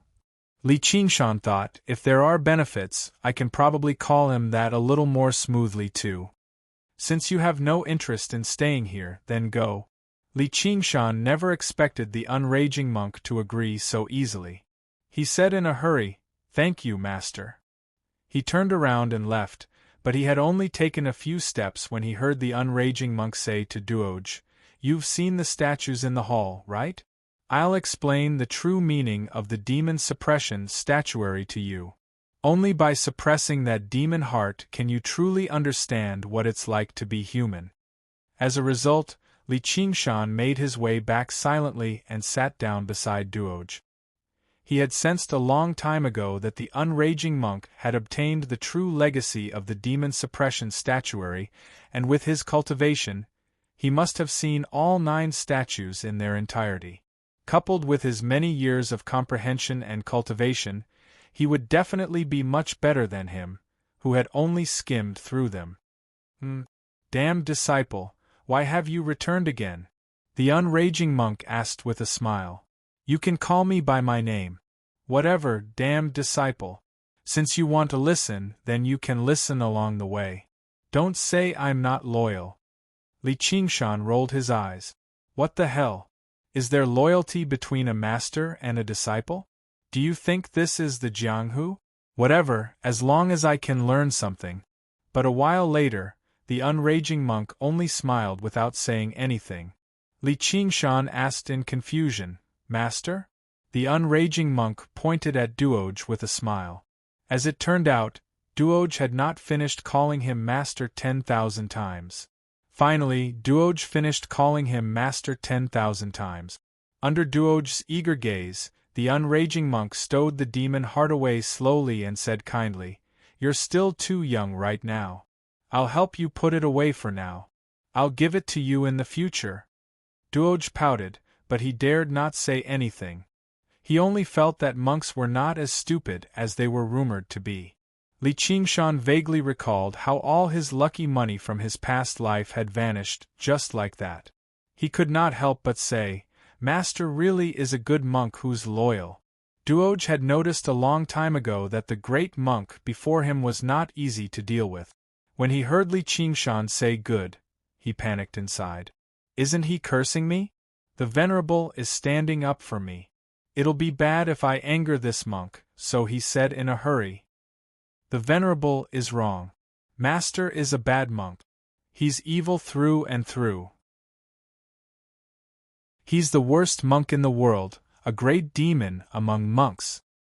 He wanted to flatter Li Qingshan a little and help him make up for it. Li Qingshan was taken aback. He could not help but laugh aloud. When he looked at the unraging monk again, his expression became rather strange.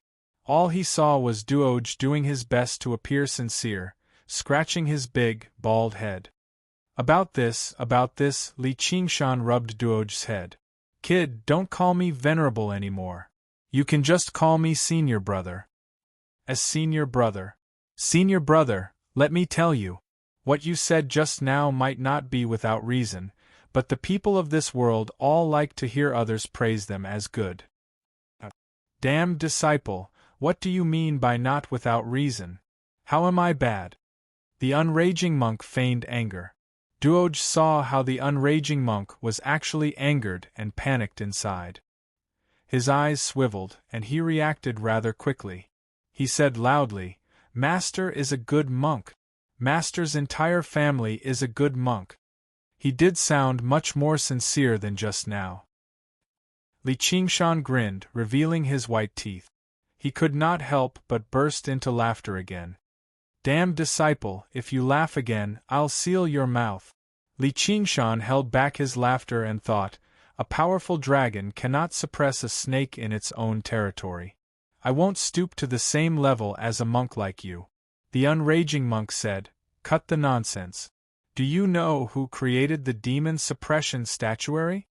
They had finally reached the main topic.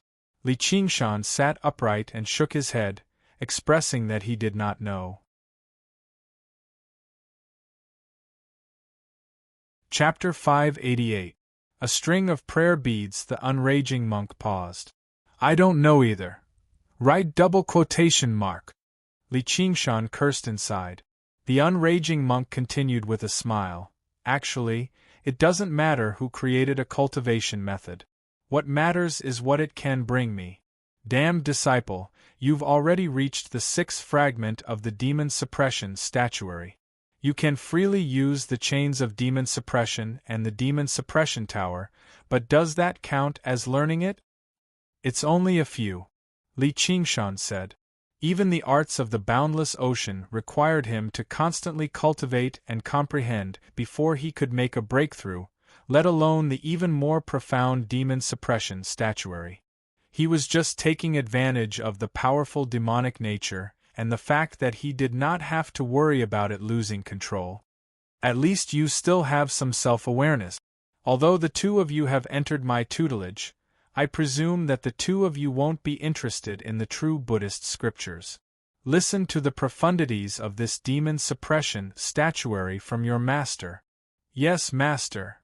Li Qingshan brought his palms together and lowered his head, saying politely. No matter how arrogant he usually was, he obviously had to accept the teachings humbly and listen attentively after receiving free guidance. Duoj also followed suit in a hurry, bringing his palms together. Yes, master. The unraging monk smiled. A century ago, I was once known as the Monk of Fury. I couldn't stand any injustice in the world. Instead, whenever I saw people oppressing the kind-hearted, I would kill them as soon as possible, regardless of their identity or cultivation. I wandered the world for many years, and who knows how many lives I've taken. The fury in my heart burned more and more fiercely, and I lost my mind, violating the precepts of anger. Before I knew it, I'd already entered the demonic path. The unraging monk sat on the rock and told him about his past experiences, such as why he was punished to watch over the demon suppression statuary, and why he learnt the demon suppression statuary. Li Qingshan listened quietly. He sighed over the unraging monk's mental journey, but he also gained quite a lot of enlightenment from his experiences comprehending the demon suppression statuary. Before he knew it, the sun had set, and the sky was filled with stars. Time passed. Before he knew it, a month had passed. In front of the demon suppression hall, the grass grew long and the nightingales flew. The scenery was just like before. Under the slanting sunlight, Li Qingshan slept on the stone tablet in front of the demon suppression hall.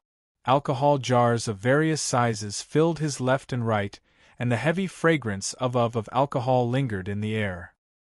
He yawned and stretched, waking up from his dream. He rubbed his face. I didn't think I'd actually lose to that old baldy in drinking. He must have secretly used his powers, bullying me because my cultivation is lower than his. The sound of a wooden fish rang out by his ear. Turning around, he saw the unraging monk sitting in the shade of the mountain, on a tall patch of grass. He struck the wooden fish with one hand and held prayer beads with the other. Li Qingshan rolled over and laid on his side on the stone tablet. He asked in surprise, Master, you chant scriptures too? I of Li of technique. Li of Tao is. Li of Master of Tao is. Li Qingshan. Of Li of Li Li Qingshan. Li smiled. If I were Master of Tao, I'd cleave you in half right now. That's why you're not Master of Tao. That's why you're not Master of Tao. The unraging monk smiled.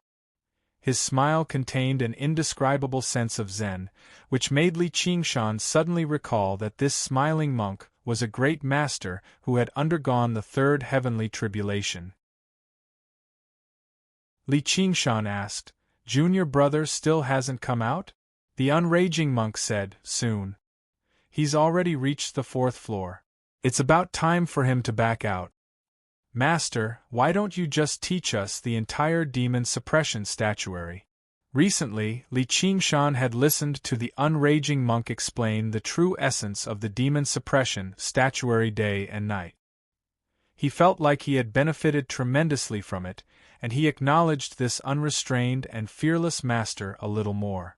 However, he also became more and more curious about what would happen to the demon suppression statuary next. The unraging monk said, If you want to learn it all, then you'll have to kill your way through the floors yourself. The demon suppression statuary is not written. It can only be passed on to outsiders. It's not something that can be passed down through words.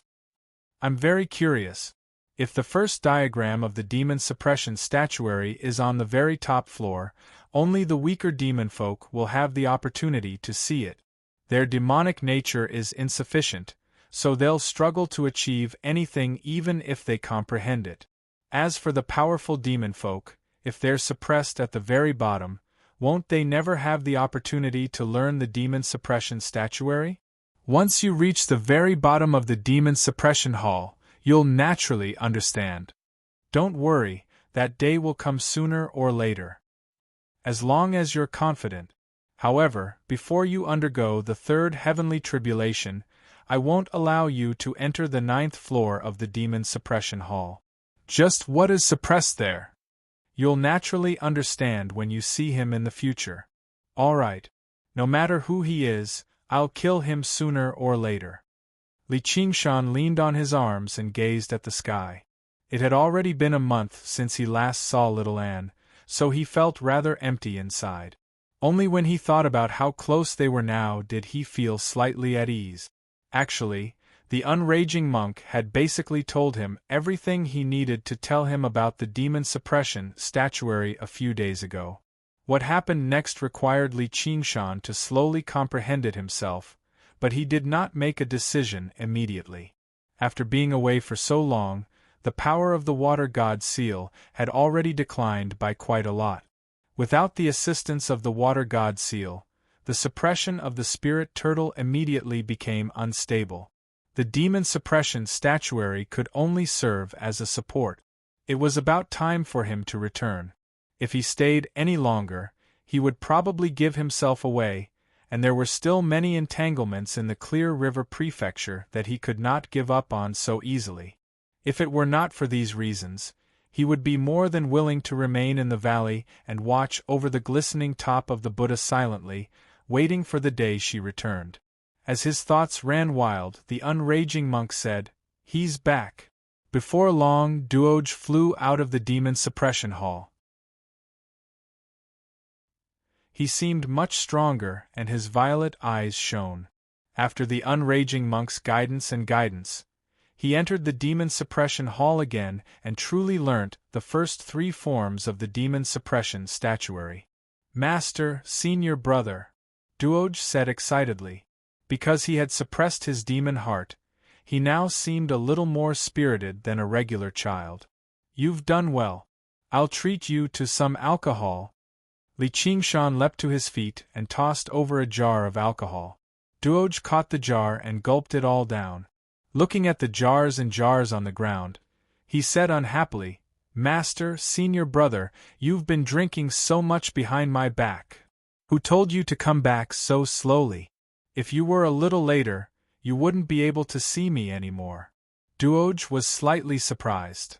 "Senior brother, you're leaving?" Li Qingshan said, "I've basically learnt everything I need to learn. If I don't go home and spend time with my wife, am I supposed to spend time with monks here?" "Spending time with monks is pretty good too," Duoj said reluctantly. During this period of time, he had also experienced unprecedented warmth in the human world and understood the warmth between people. He was no longer that little demon folk who was completely unaware of his father's death. "You're still young." Li Qingshan sniggered and bowed towards the unraging monk. "Master, I've finally waited for little junior brother to come out. I still have many mundane affairs to attend to, so I'll be bidding farewell to Master right now. If Master has anything to say, please say it quickly. Both of you come here." The unraging monk chased Li Qingshan off the rock and sat down with his legs crossed, rubbing his ankles. He did not care about his posture at all. When the 2 of them arrived before him, he said, "You've become my disciple, so you should receive a gift for your first meeting. However, the time wasn't right in the past. If my traitorous disciple wants to leave today, I won't be able to stop him, so I have something for each of you." Li Qingshan's face lit up. The gift he had been waiting for was finally here. With his master's cultivation, the gift definitely wouldn't be shabby. "Though there's no need to call me a traitorous disciple at a time like this. Duoj, you're the most obedient, 10 times better than this traitorous disciple. I'll give it to you first." Li Qingshan twitched his lips and snorted, but when he saw the gift the unraging monk had taken out, he could not help but become stunned. The unraging monk had taken out a great string of prayer beads. There were 108 of them in total. Every single one of them was a different color, and they varied in size too, but they were translucent and glowed with rainbow light. If they were just regular gems, then so be it, But the issue was that every single prayer bead was a demon heart. The demon heart that the unraging monk had used to make Duoj call him master was among them. These were not 108 prayer beads, but 108 demon hearts from demon commanders. In the cultivation community, that was basically equivalent to 108 golden cores. Duoj became even more dazzled by it. He even forgot to speak. I've watched over the demon suppression hall for a century, and I just happened to collect a string of prayer beads like this. I'll give it to you today. Duoj, as a demon folk, your demon heart has already merged with your body, so you can't remove it. If you want to continue on the path of cultivation, the best way is to practice the demon suppression statuary. Where this string of prayer bead, the power and demonic nature inside will naturally infect you. I hope you can hold on to your original heart and not be bewitched by the demonic nature. Then, these won't be 108 demon hearts, but 108 Bodhi. All your worries are Bodhi. The unraging monk hung the string of demon heart prayer beads around Duoj's neck gently. He gulped and held back his urge to directly devour them. He lowered his head. Thank you, Master. Li Qingshan already knew that the demon suppression hall was not completely sealed off. Instead, it was connected to a certain world of demons. Every once in a while, many demon folk would be drawn in, which was why it could serve as a trial ground for the Chan monastery of Devanaga. The unraging monk had watched over the demon suppression hall for all these years, so it was nothing strange for him to have accumulated so much. With this string of prayer beads, not only would Duoj have the opportunity to learn the entire demon suppression statuary, but his cultivation would probably advance rapidly too. This was an extremely rare opportunity. Li Qingshan could not help but become eager too. What would his gift be? He was not particularly eager for demon hearts. As the demon hearts condensed from the demonic nature of the ox demon and tiger demon were far too pure, they instead could not tolerate the existence of any other demonic nature. Even if he obtained these demon hearts, he would only be able to feed the traitorous demon sword, and these demon hearts should have already depleted his master's reserves. Was it the renowned Great Dragon Core of the Chan Monastery of Devanaga? It was rumored that the Great Dragon Core could ward off all poisons and heal all wounds, not only physical wounds, but also wounds to the soul. It could also purge inner demons, allowing cultivation to advance rapidly. It was known as the Pill of Vigor, that could cure all illnesses in the cultivation world. Chapter 589. Sunlight could not reach the entrance of the demon suppression hall.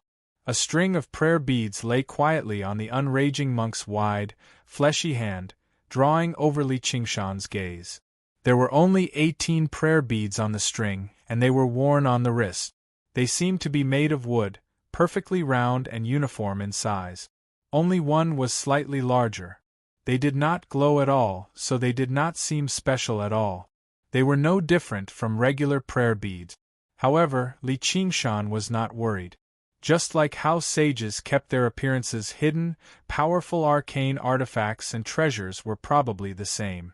The string of prayer beads seemed to be worn by the unraging monk regularly, so they must be extraordinary.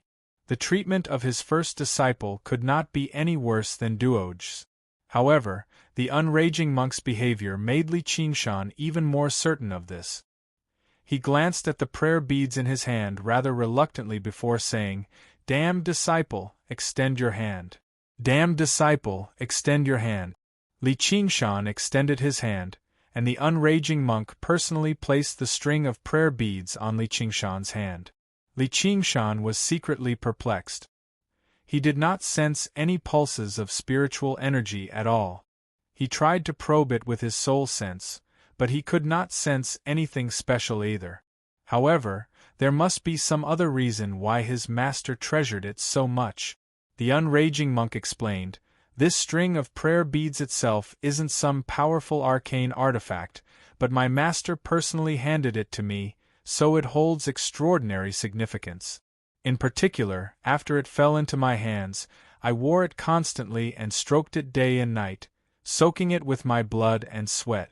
You must remember to keep it safe and not lose it. Isn't the difference in treatment far too great? Li Qingshan glanced at the demon heart prayer beads on Duoj's neck again. He was tempted to remove the prayer beads and throw them viciously at the unraging monk's smiling, chubby face. Damned Baldy, are you looking down on me? Apart from blood and sweat, there's also lard, goat oil, and butter. I've personally seen you drink and eat meat with this thing. Just like that, he viciously imagined it in his head. Obviously, he could not actually put it into practice. Li Qingshan clasped his hands casually. Thank you for your great gift, master. I'll be taking my leave now. The string of prayer beads on his wrist became more and more greasy. He was tempted to take it off immediately. If the unraging monk had only given Li Qingshan a string of prayer beads as a souvenir, the unraging monk would have given Li Qingshan a string of prayer beads. Li Qingshan didn't think there was anything wrong with it. However, he had given Duoj a priceless demon heart prayer beads earlier, and now he had given him such an ordinary thing. He couldn't help but feel that it was unfair. He was also a disciple. Aren't you obviously looking down on me? The unraging monk did not seem to sense Li Qingshan's displeasure at all. Chuckling, he said, Before you leave, go to the courtyard of secular affairs and collect a set of clothes for a layman disciple. Yes, Li Qingshan replied lazily. Once you're outside, you can't run amok under my name. If I find out, I'll never spare you. All right. Li Qingshan grew impatient. Am I the type of person who likes to borrow someone else's might? Before inner courtyard disciples leave the mountain, you can imbue a strand of the chant of Devanaga into your body. However, you're only a layman disciple, so you don't have the right to do that either. Li Qingshan shot a glance at him. Since I don't have the right, why did you have to mention it? He said, I got it. I'm leaving. Before turning around and making his way out of the valley. However, he heard the unraging monk say from behind him. As a result, if you encounter any danger, just report my Dharma name. I think I'll give you some face. If it's useless, then crush the largest bead in the prayer bead. I'll rush over immediately and help you explain. Li Qingshan paused. Suddenly, he looked back, only to see the unraging monk still sitting there with a chuckle. With a wave of his sleeve, he said, Go, you damned disciple. The unraging monk did not just have some face. In the territory of the Green Province, even if Li Qingshan had offended the governor of the Green Province, the Dragon King of the Sea, the unraging monk would still have the right to give him some face. If it were someone slightly inferior, even they would have to show some respect to Li Qingshan when they heard his name. The string of prayer beads was basically a life-saving talisman. Li Qingshan glanced at the string of prayer beads on his wrist. His words and actions earlier had come off as too stingy. He sucked in a deep breath and turned around, bowing deeply. Yes, master. I'll be going right now. Li Qingshan made his way out of the valley and remembered the unraging monk's instructions. He climbed up Great Buddha Mountain again and arrived before the Chan Monastery of Devanaga. He saw a young novice monk sweeping the fallen leaves. He went up and asked, Little master, may I ask where the courtyard of secular affairs is? The young novice monk pointed at the foot of the mountain. There, it's all there. The main hall is on the other side of the mountain. Li Qingshan had noticed a long time ago that there was a great swathe of buildings at the foot of Great Buddha Mountain. They were row upon row, resplendent and like palaces. They basically circled around Great Buddha Mountain, like the hem of the Great Buddha's clothes that draped over the ground. Only special places like the Demon Suppression Hall just now were separated from them.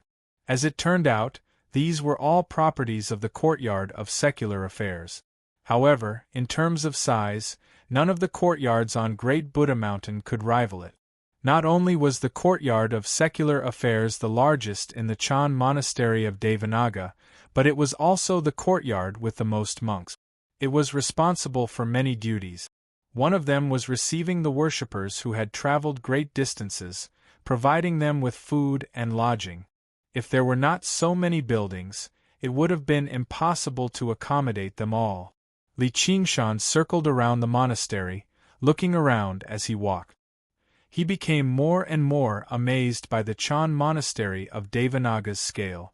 Famed, ancient monasteries in the regular sense of the word were all located within the mountains, while the structures of the Chan monastery of Devanaga covered the entire Great Buddha Mountain. Even the scale of the structures in Clear River City struggled to match it. Finally, he arrived outside the main hall of the courtyard of secular affairs. The people in the surroundings gradually thinned out. Unlike the hustle and bustle of the other places in the courtyard of secular affairs, it seemed extremely quiet here.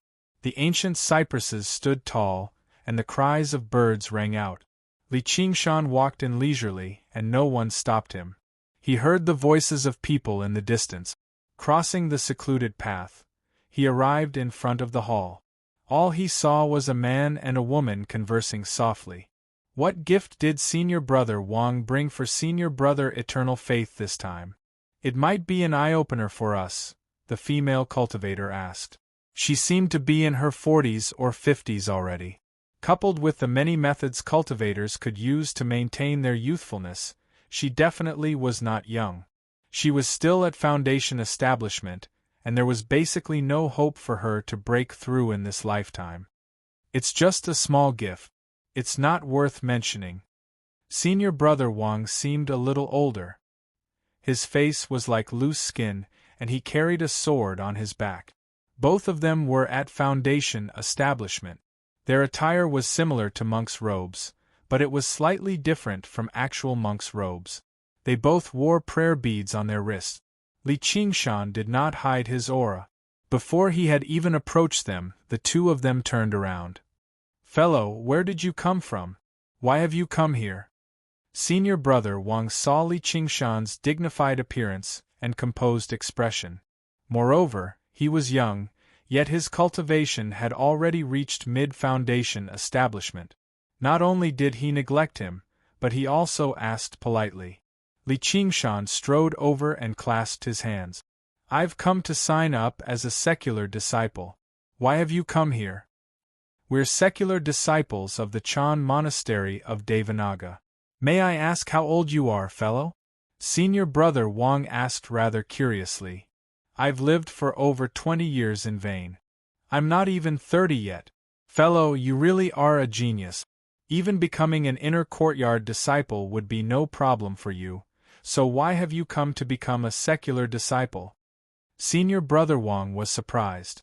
Originally, he thought Li Qingshan had only used some technique to maintain his youthful appearance, so he should be in his 40s or 50s in reality. He never thought he would actually be so young, reaching mid-foundation establishment in his 20s. He could definitely be regarded as a genius, but why had a genius like him come to become a secular disciple? There were many secular disciples in the Chan monastery of Devanaga. Most of them lacked talent and comprehension, so they did not have the right to become inner courtyard disciples. However, they still spent some time to reach foundation establishment, so they signed up as secular disciples. It was basically a good way to enjoy the shade under a large tree. Even if they could not learn the greatest cultivation methods of the Chan monastery of Devanaga, the cultivation methods on the next level would still surpass the core disciples of regular sections.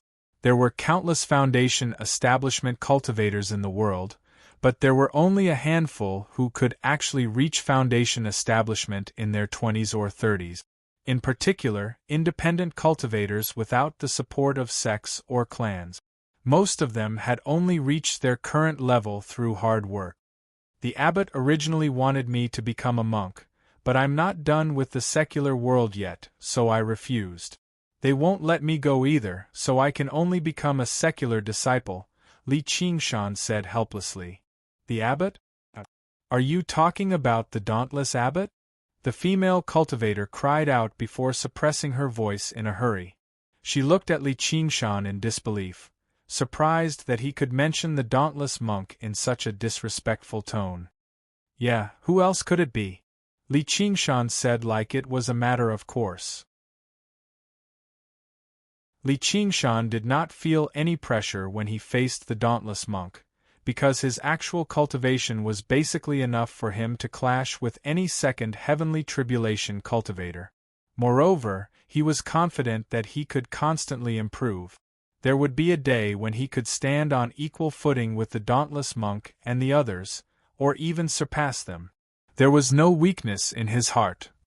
However, in the eyes of regular Foundation establishment cultivators, the abbot of the Chan monastery of Devanaga, the monk king revered by the great Xia Empire, was basically like a god. Being able to receive a proper glance from someone like that was already worthy of praise. Not to mention the fact that the dauntless monk had personally asked to take him into the inner courtyard. That was basically a supreme honor. However, he had actually turned them down, and the reason was actually because of some unfinished ties with the secular world. What a waste of a great opportunity! The two of them were tempted to take his place. Wang Yu thought of something and asked, "Fellow, are you Li Qingshan from the Rui Commandery? Yeah. Do you recognize me?"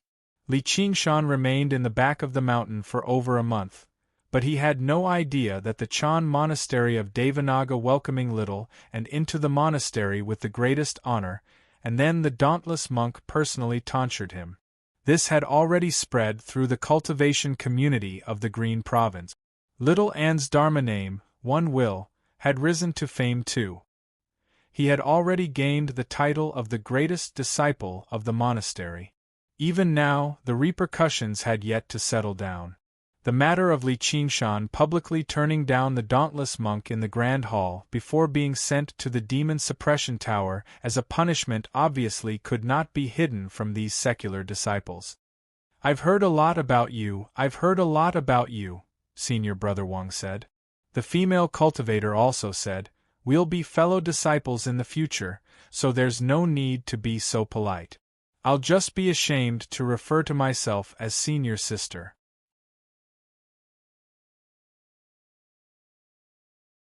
Chapter 590.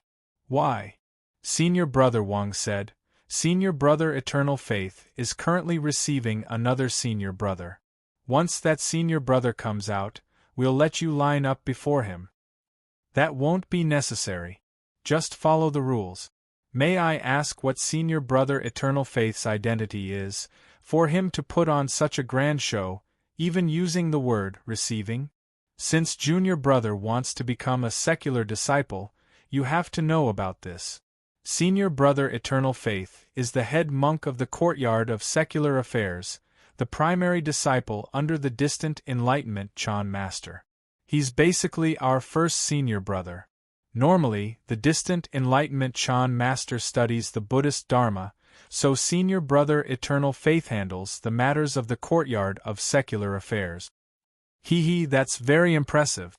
Senior Brother Wang saw how disapprovingly Qingshan was, so he suppressed his voice and said, "Don't look down on Senior Brother Eternal Faith. Our merits and demerits, rewards and punishments are all on Senior Brother Eternal Faith. The dauntless abbot is a mighty monk king.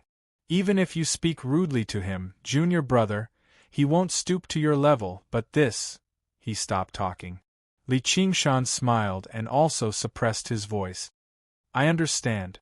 It's easy to deal with the King of Hell, but the little ghosts are difficult. That's often the case. If he doesn't provoke me, there's no need for me to provoke him either. Looks like this Senior Brother Eternal Faith isn't a broad-minded person. I'll be a little more careful when I speak later. I might not be afraid of him, but it's best if I avoid any trouble.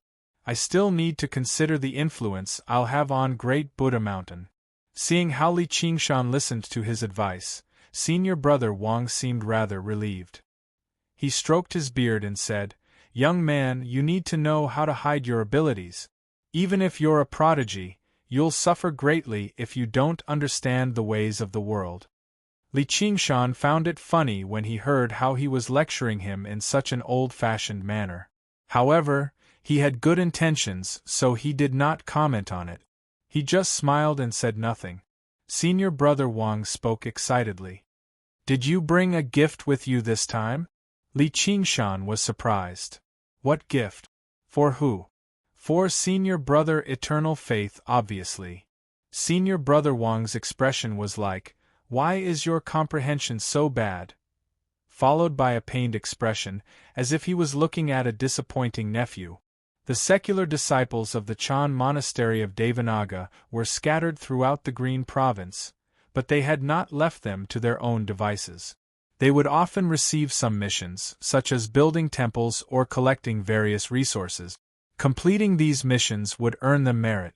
He could exchange them for benefits like cultivation methods in the Chan monastery of Devanaga.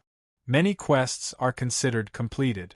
Sometimes it all depended on Eternal Faith's words. Although he was a secular disciple, he still bore the name of the Chan monastery of Devanaga, so he could not be clueless about Buddhist scriptures. He couldn't act recklessly. As a result, secular disciples from various places would come to the Chan monastery of Devanaga every once in a while, and the monks of the courtyard of secular affairs would test them on their Buddhist studies and moral conduct. If he failed, it would be troublesome, and he might even be stripped of his identity as a layman disciple. Eternal Faith's authority was even greater. Among the lay disciples, there were many like Li Qingshan who were completely uninterested in Buddhist scriptures. All they needed was a gift to ensure that they would pass the test. This had become the norm for a long time. The lay disciples had to bring some gifts to pay their respects to Senior Brother Eternal Faith. The gifts were not necessarily precious, but the key was that there were many lay disciples. As the saying went, sand could make a tower. But my master didn't tell me anything. Li Qingshan raised an eyebrow and smiled mysteriously. He was the mighty first disciple of the unraging monk, yet he wanted to give a gift to some first senior brother of the courtyard of secular affairs? Was that not a joke? Who's your master? The female cultivator interrupted and asked. The main reason why they had become secular disciples was because no master in the Chan monastery of Devanaga was willing to accept them. Otherwise, any other courtyard would surpass the courtyard of secular affairs. You'll need to comprehend that yourself, and there's a knack to it. Not every senior understands it. Fortunately, you ran into me. Otherwise, you'll suffer if you go in unprepared. Senior Brother Wang patted Li Qingshan's shoulder earnestly. In his opinion, Li Qingshan's master had only come under his tutelage in the past when he practiced qi. Otherwise, if he had a proper master, why would he become a secular disciple of the Chan monastery of Devanaga in the first place? Buddhist disciples also accept bribes? Li Qingshan could tell that if he did not give a gift, he would be made difficult for, so he could not help but raise his voice slightly. He was rather surprised. Senior Brother Wang said in surprise, "You can't say that carelessly. This is our brotherhood. How can it be considered a bribe? The blessed land of Buddhism. Who's making a racket outside?" A middle-aged monk walked out of the hall. He raised his broom-like eyebrows and stared straight at Li Qingshan with a hint of annoyance. Li Qingshan also looked back at him. He had always been that senior brother Eternal Faith. His appearance was nothing special, and his head was shaved shiny. He was slightly plump, standing there with a bulging belly. He really did seem rather impressive. Not far behind him stood a thin and small man, presumably the fellow Taoist who had entered before Senior Brother Wang and the others. Senior Brother Eternal Faith. Senior Brother Wang and the middle-aged female cultivator brought their palms together in a hurry and bowed. Eternal Faith did not return the greeting. He directly asked Li Qingshan, "Who are you? How dare you trespass on my courtyard of secular affairs?" He thought, "Bastard, this is your first time here, so you don't know the rules." If you don't give a gift, then so be it, but you're bold enough to say I'm accepting bribes. You really don't know what's good for you. I need to teach you a lesson.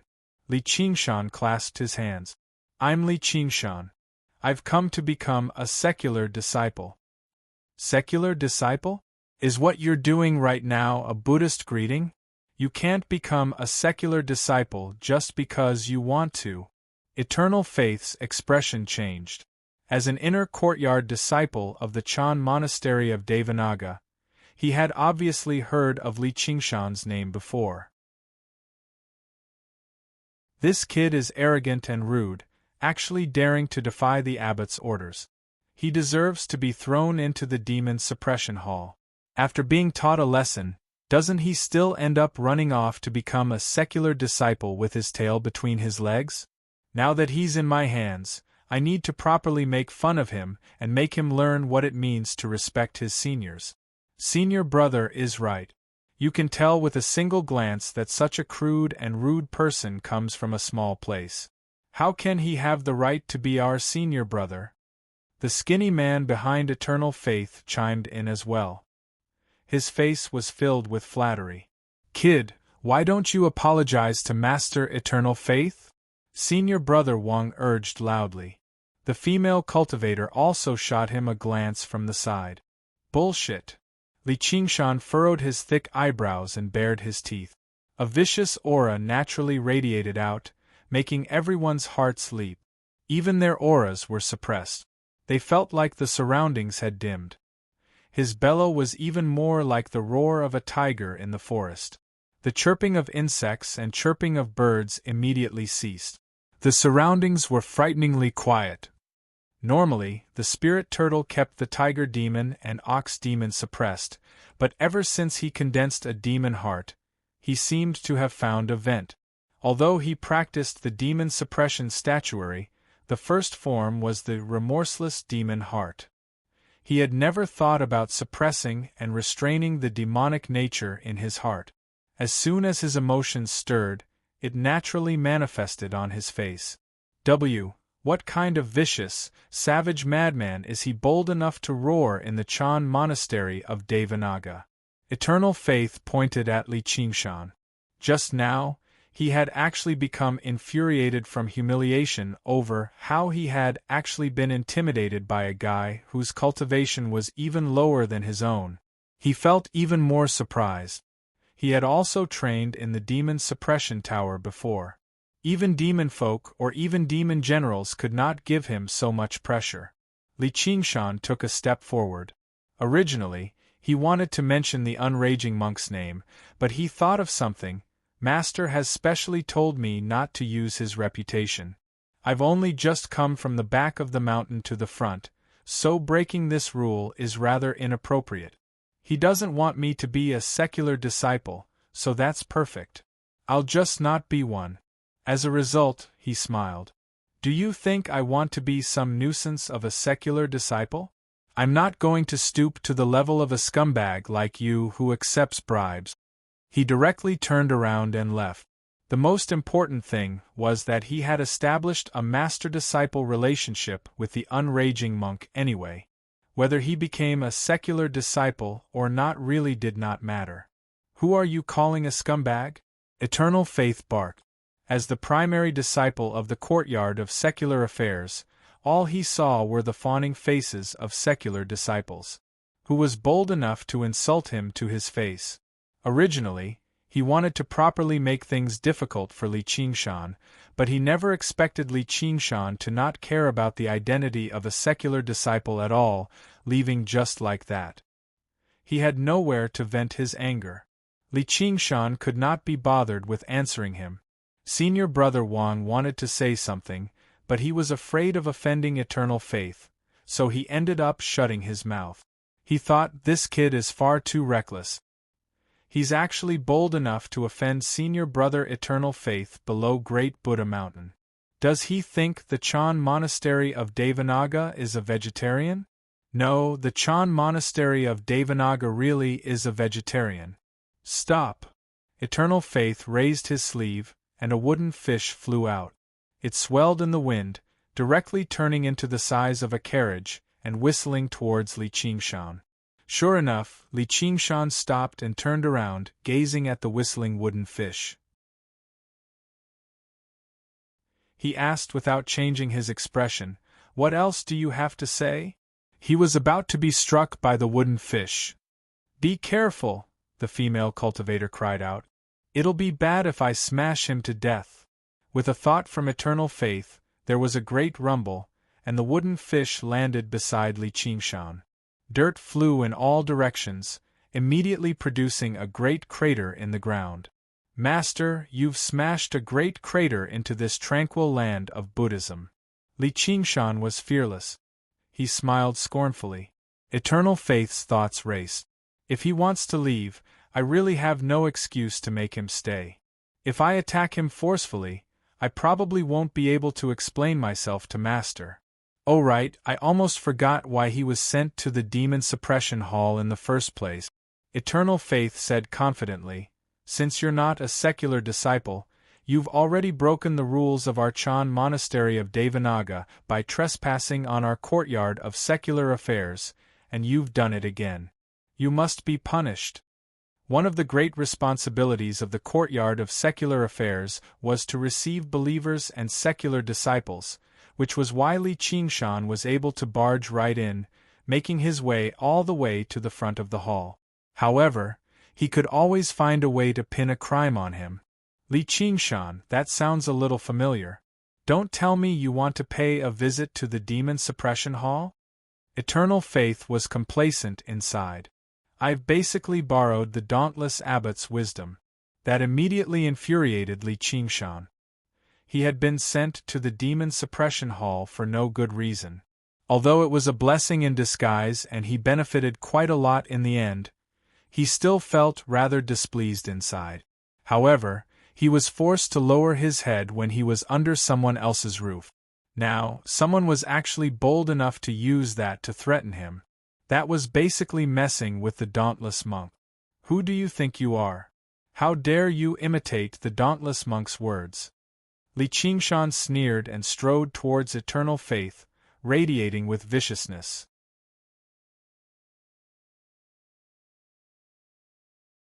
Chapter 591. Save me! Senior Brother Wang and the other two were taken aback. They never thought things would actually end up like this. They were about to start fighting over a single disagreement. Even though they dared not offend Senior Brother Eternal Faith, the person before them did not seem to be a pushover either. He was a genius in the first place, and it was rumored that he had an extremely close relationship with the One Will. Even the skinny man who had spoken up for Eternal Faith just now dared not strike recklessly right now, afraid of provoking some kind of trouble. With this hesitation, Li Qingshan had already arrived before the steps. His tall figure directly approached Eternal Faith. "You damned thief! Eat my severe warning!" Eternal Faith was both surprised and furious. The wooden fish mace in his hand suddenly transformed into a huge club that resembled a beam, smashing down towards Li Qingshan's head. Li Qingshan felt his head ring as if he had been struck. His mind went blank. Faced with this club, he actually felt like he could not dodge it. This move was not as simple as a simple swing of an arcane artifact. Instead, it was a special technique of the Chan monastery of Devanaga, called Severe Warning. It used a weapon like a club. Before the club had even smashed down, the attack had already been launched. At the same time, the wind whistled behind his head, and the wooden fish that had fallen to the ground rose up. The crack in the middle of the wooden fish's head suddenly opened up, like a colossal beast opening its mouth to swallow Li Qingshan. It gave off a great suction force. The wooden fish mace and the wooden fish were both arcane artifacts. Assembled as a set, they possessed great power, which only demonstrated the Chan monastery of Devanaga's heritage and Eternal Faith's wealth. Basically, he could defeat regular Foundation establishment cultivators with a single strike. This kid is only at mid-Foundation establishment. How can I be frightened by him? The three secular disciples on the side instead let out a sigh of relief. With how impressive Senior Brother Eternal Faith was, there was obviously no need for them to go out of their way to assist him. Senior Brother Wang thought, this kid won't listen to the advice of the elders, and he'll suffer right before his eyes. Now that Senior Brother Eternal Faith has taught him a lesson, he deserves it. There was no way to dodge. Li Qingshan clasped his hands together and formed a seal. A thin screen of water rose up, water curtain of heavenly splendor. This brat can actually withstand my severe warning. Humph, the speed at which you cast the spell is quite fast. However, do you think that a mere defensive spell can withstand the might of a magic tool? Eternal Faith sneered. The wooden fish opened its mouth and fiercely sucked at the water curtain. The wooden fish hammer struck down fiercely, but the water curtain's flexibility was beyond imagination. No matter how hard it tried, it couldn't be torn apart. The wooden fish hammer created waves of ripples on the water curtain's surface, but the force it contained was all absorbed and dissolved by the water curtain. How can a spell be so powerful? Eternal Faith wasn't the only one who was shocked. The three monk disciples watching from the side also widened their eyes. Li Qingshan rarely used spells in battle. Now that he used it, the effects were extraordinarily good. Having cultivated to the peak of the fourth layer of the spirit turtle transformation, he seemed to possess the innate bloodline of the spirit turtle. Every water spell he cast seemed to be aided by the gods, and he had the enhancement of the water god seal. Blocking Eternal Faith's two arcane artifacts, Li Qingshan pushed forward with a simple palm strike. Faint blue water spiritual qi layered on top of one another, constantly accumulating like the waves of the ocean. In the end, it turned into a great tsunami. Ocean wielding? Tsunami style. His palm struck the wooden fish hammer. With a loud bang, the wooden fish hammer broke free from Eternal Faith's control. It smashed through the eaves of the hall and spun away. Just as the force of Li Qingshan's palm strike was about to run out, he circulated the arts of the boundless ocean. The spiritual qi in his body surged like the tides of the ocean, endlessly growing and multiplying. Before the first wave had even subsided, another wave rose up. He slammed his palm towards Eternal Faith. Eternal Faith retreated again and again. He actually used his bare hands to send the magic tools flying. Could he be a dual cultivator of qi and body? He vaguely felt like he had kicked a metal plate today. Sure enough, a madman bold enough to roar in the grand hall had some skill. However, he immediately gathered his courage.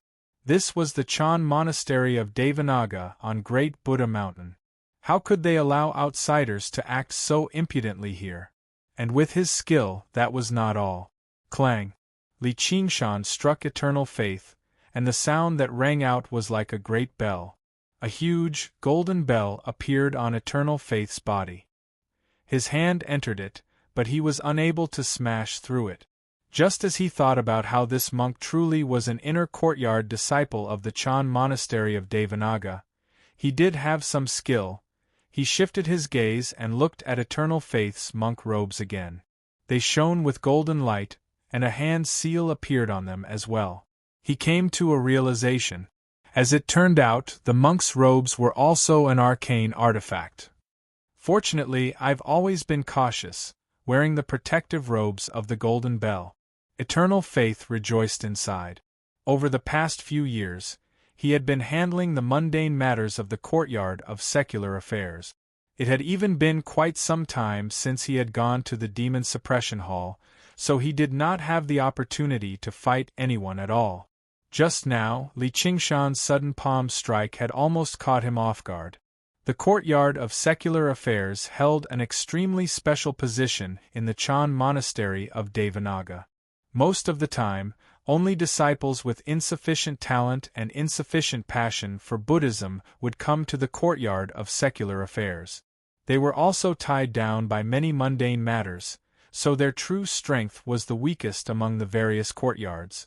If it were other inner courtyard disciples, even if they did not possess so many arcane artifacts, they would not have been forced into such a horrible shape by just a few moves from Li Qingshan with their own cultivation. Li Qingshan smiled. Looks like you've accepted quite a lot of bribes in the past few years, you damned baldy. Don't you dare speak nonsense. Eternal Faith bellowed out, and golden light surged from him. Another golden avatar appeared. With a golden bell on the outside and a golden avatar on the inside, he was truly impregnable, standing in an undefeatable position. He stood before the hall and stared at Li Qingshan with a gaze that seemed to say, "What can you do to me?" Li Qingshan pulled his palm back and retreated. He could kill demon commanders as a demon general, but as a Foundation establishment cultivator, it was impossible for him to do anything to a golden core cultivator. Even Eternal Faith, who was covered in arcane artifacts, was quite troublesome to deal with. Of course, if they engaged in a great battle, Li Qingshan believed he would still be the one to emerge victorious. However, he was below Great Buddha Mountain right now. Figures flickered between the walls. The other disciples of the courtyard of secular affairs heard the disturbance and hurried over as well. They asked, "Senior brother, what's happened?"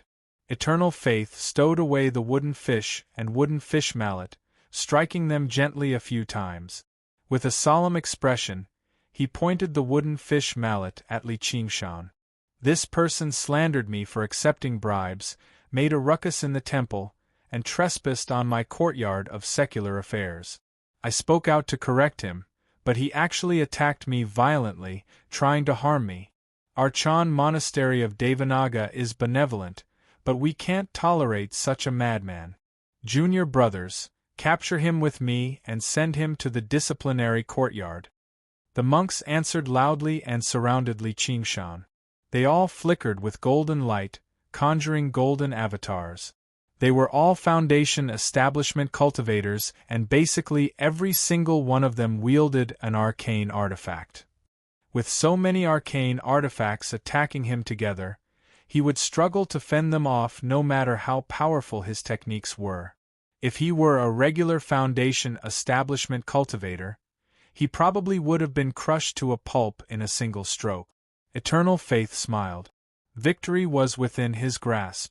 He said to Li Qingshan, "If you surrender now, you'll still be able to live. Otherwise, you'll probably stain this blessed land of Buddhism with your blood." Li Qingshan laughed aloud and glanced at Eternal Faith.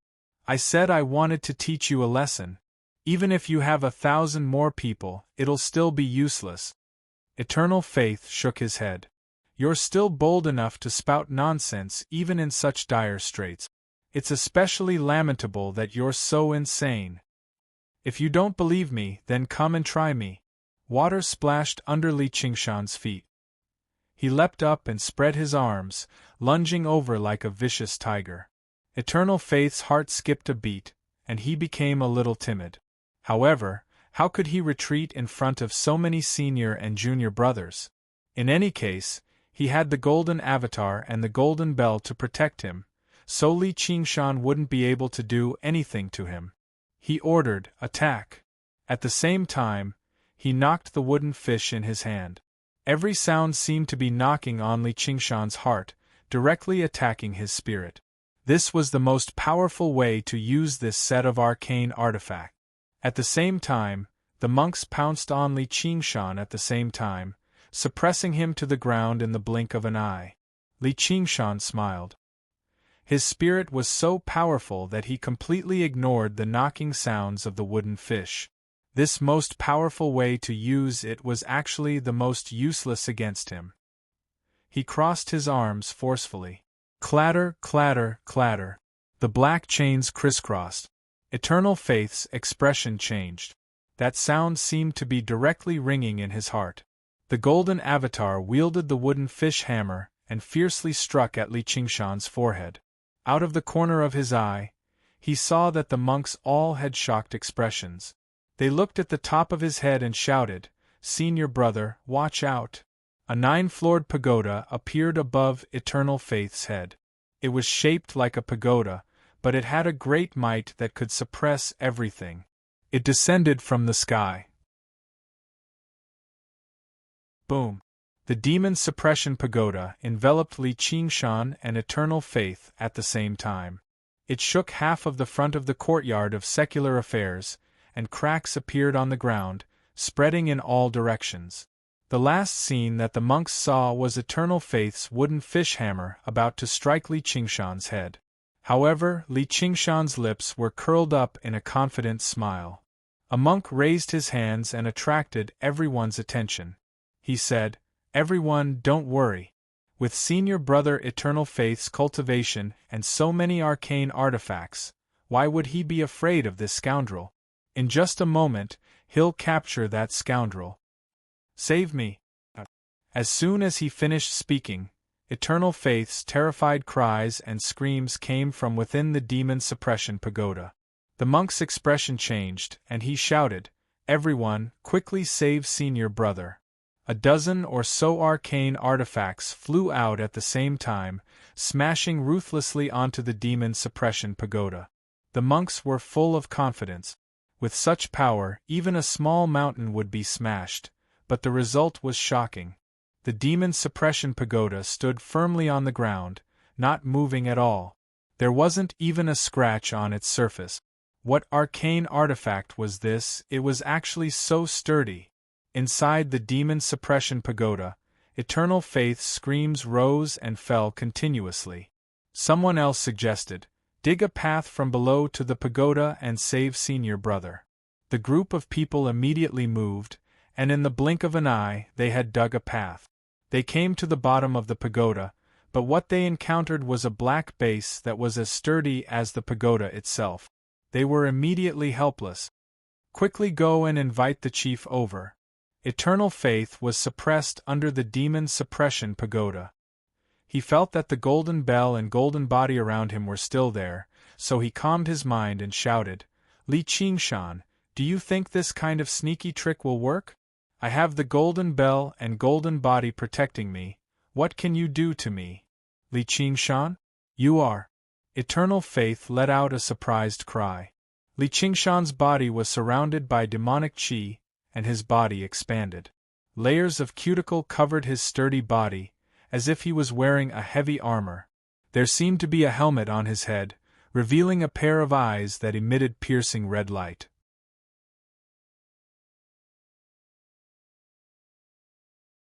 Chapter 592.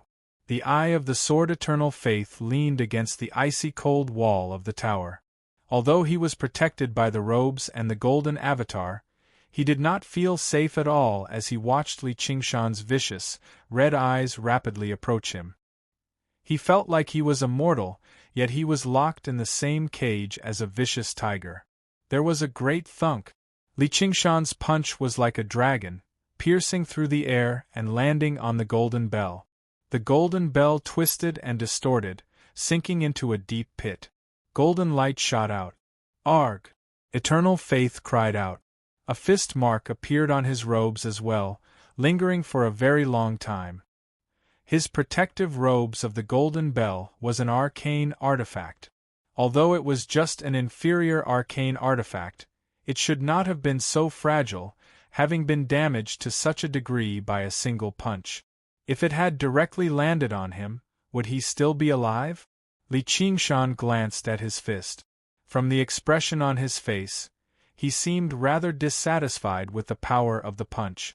Although his strength had skyrocketed after demonifying, it was still nowhere close to the destructive power of the true ox demon and tiger demon. Otherwise, a casual punch from him would have been enough to crush Eternal Faith and his robes to smithereens. However, he was at the foot of Great Buddha Mountain. Even in the demon suppression tower, he dared not use his demon powers carelessly.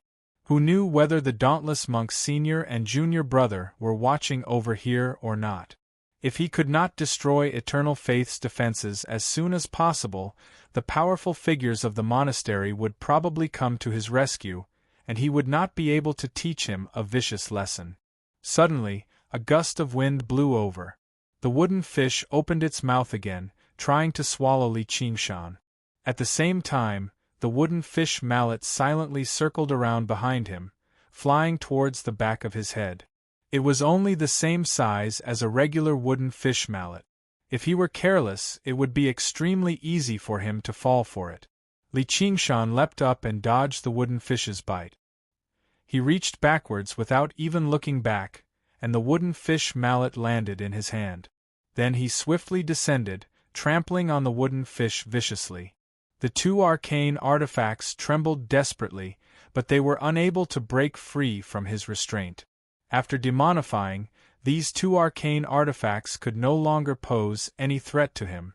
Li Qingshan smiled and pulled out a strange-looking sword from his 100 treasures pouch. It was the traitorous demon sword.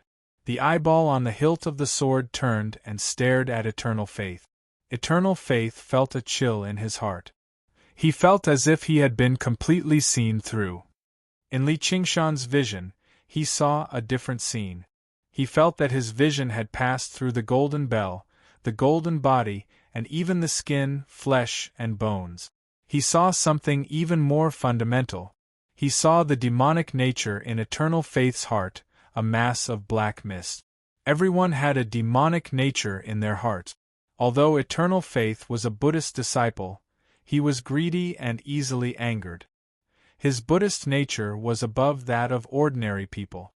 Then he retracted his gaze and stopped at Eternal Faith's layer of golden bell. The strange eyeball on the traitorous demon sword's hilt trembled. Suddenly, Li Qingshan saw a faint black line on the golden bell. However, he could not see anything with his naked eye, nor could he detect anything with his divine sense. "What's that?" With a thought, Li Qingshan swung the traitorous demon sword and tried to slash down along the black line. There was a flash of light.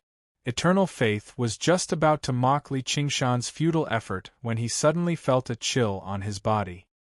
His robe had been silently cut open, revealing his chest and belly and his white, fat flesh. There was a flash of light, and the golden bell disappeared. The robe had lost its protective ability. How is this possible?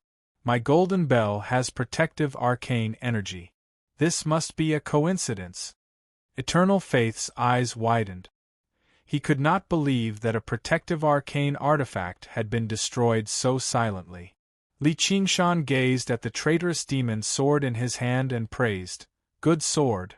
So the black line was where the gap in the robe was. He was rather surprised. After obtaining this sword, he had not studied it properly. He never thought that it would have such an ability.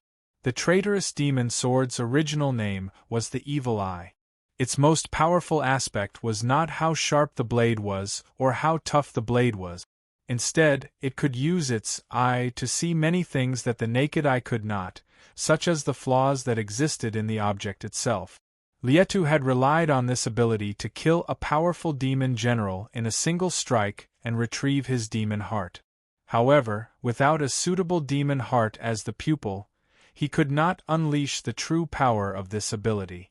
Afterwards, Lietu merged with the sword and used his own demon heart to bestow the pupil, but he was delirious, and he was trapped in the demon suppression tower, engaging in close combat with the mad Duoge. He was unable to unleash the power of the sword at all. Afterwards, he died, and the traitorous demon sword ended up in Li Qingshan's hands. Originally, making the traitorous demon sword yield was anything but easy. If regular demon folk obtained the sword, they would have to rub and refine it day and night. It would take them several months at the very least before they could unleash its power. However, the demonic nature that Li Qingshan possessed was far too pure and powerful. He did not fear the traitorous demon sword's characteristics at all, which was why it was named the traitorous demon.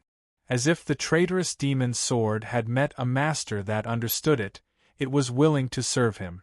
Before Li Qingshan could study it carefully, Pina volunteered her power.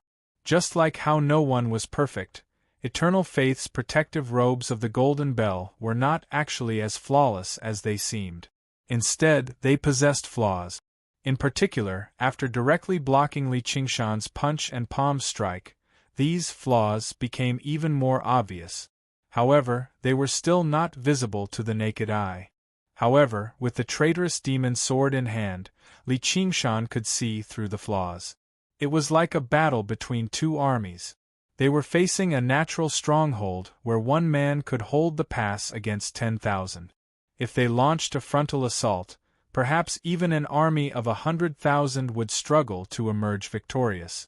However, as long as they found a suitable guide and found a narrow, winding path that no one knew about, they only needed to send out a group of elite soldiers, and they would be able to defeat the enemy. The traitorous demon sword took on the role of this guide. Li Qingshan, don't come over here. This is the Chan Monastery of Devanaga. You can't kill me. Eternal Faith put on a brave front. He urged his powers desperately, and his golden body shone even brighter. He groaned inside, so this Li Qingshan's true identity is a demon folk. Now that I've seen his true form, he definitely won't let me escape. He'll silence me. If I had known earlier, why would I have been so angry with him over a few words? He was angry with Li Qingshan not only because he was narrow-minded, but also because he believed he had the upper hand. He viewed Li Qingshan as a turtle in a jar, able to do whatever he wanted to him. Never did he think he would actually be able to force him into such a situation under the encirclement of so many people. Li Qingshan smiled faintly and closed his eyes. He sent his soul sense into the traitorous demon sword, and the evil eye on the hilt produced ripples of evil light. Afterwards, he saw that the golden light from eternal faith had dimmed. Black spots appeared on his golden body, which were all the weak points of the golden body. There were even a few black spots among them, which seemed extremely dark. An opening! Li Qingshan took a step out, and the traitorous demon sword advanced unstoppably, piercing through space and stabbing one of the black spots. Li Qingshan opened his eyes again, but all he saw was the golden body that shone with golden light. There were no black spots or black spots at all. However, where the tip of the sword reached, the golden body became riddled with cracks. Li Qingshan smiled and poured all of his strength and spiritual qi into the sword. The tip of the sword stabbed in. Clang! Like the sound of metal shattering, the indestructible Buddhist golden body shattered and scattered. Eternal Faith was like a crab that had lost its shell. His face was filled with disbelief, and he no longer had his domineering arrogance. As Eternal Faith pushed the wooden fish with all his might, he hurriedly reached for his 100 treasures pouch. He still had many powerful talismans hidden away, which were enough to turn defeat into victory. However, the moment his fingers touched the 100 treasures pouch, the cold edge of the sword pressed against his neck. He had never thought that Li Qingshan would be able to tear through his 2 layers of defense so quickly and easily. As a result, he was not mentally prepared at all and did not use many of his technique. This was also a sign of inexperience in battle.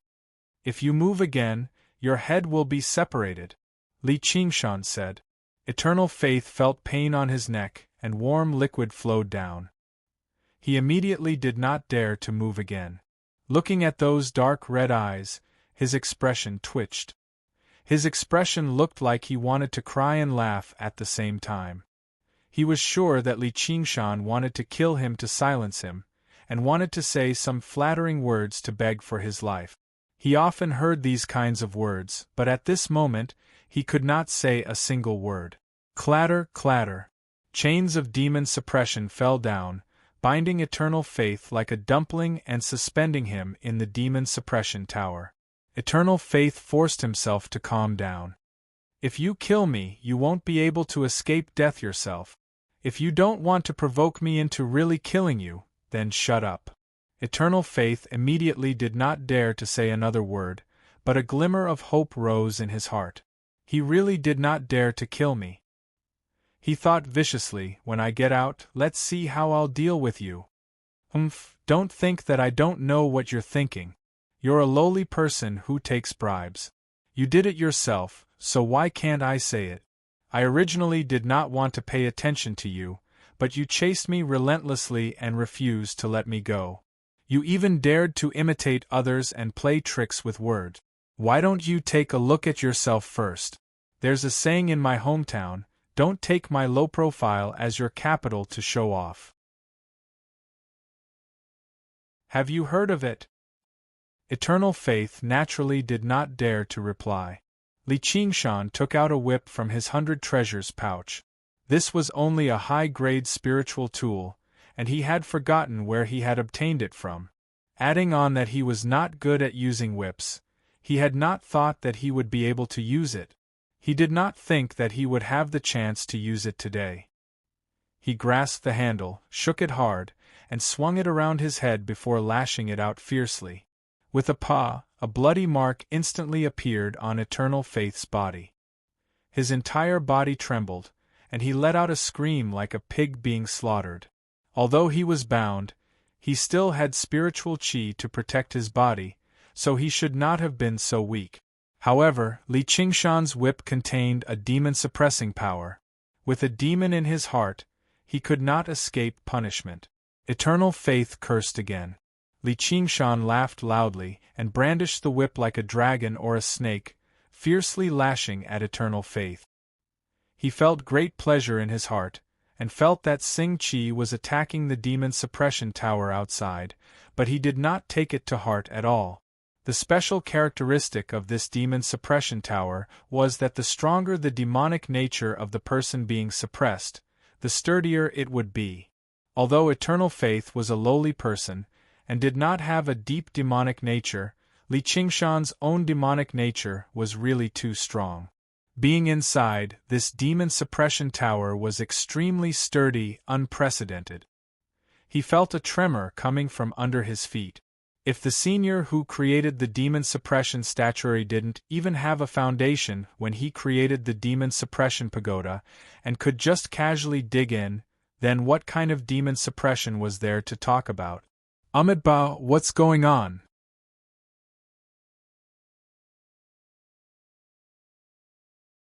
Chapter 593.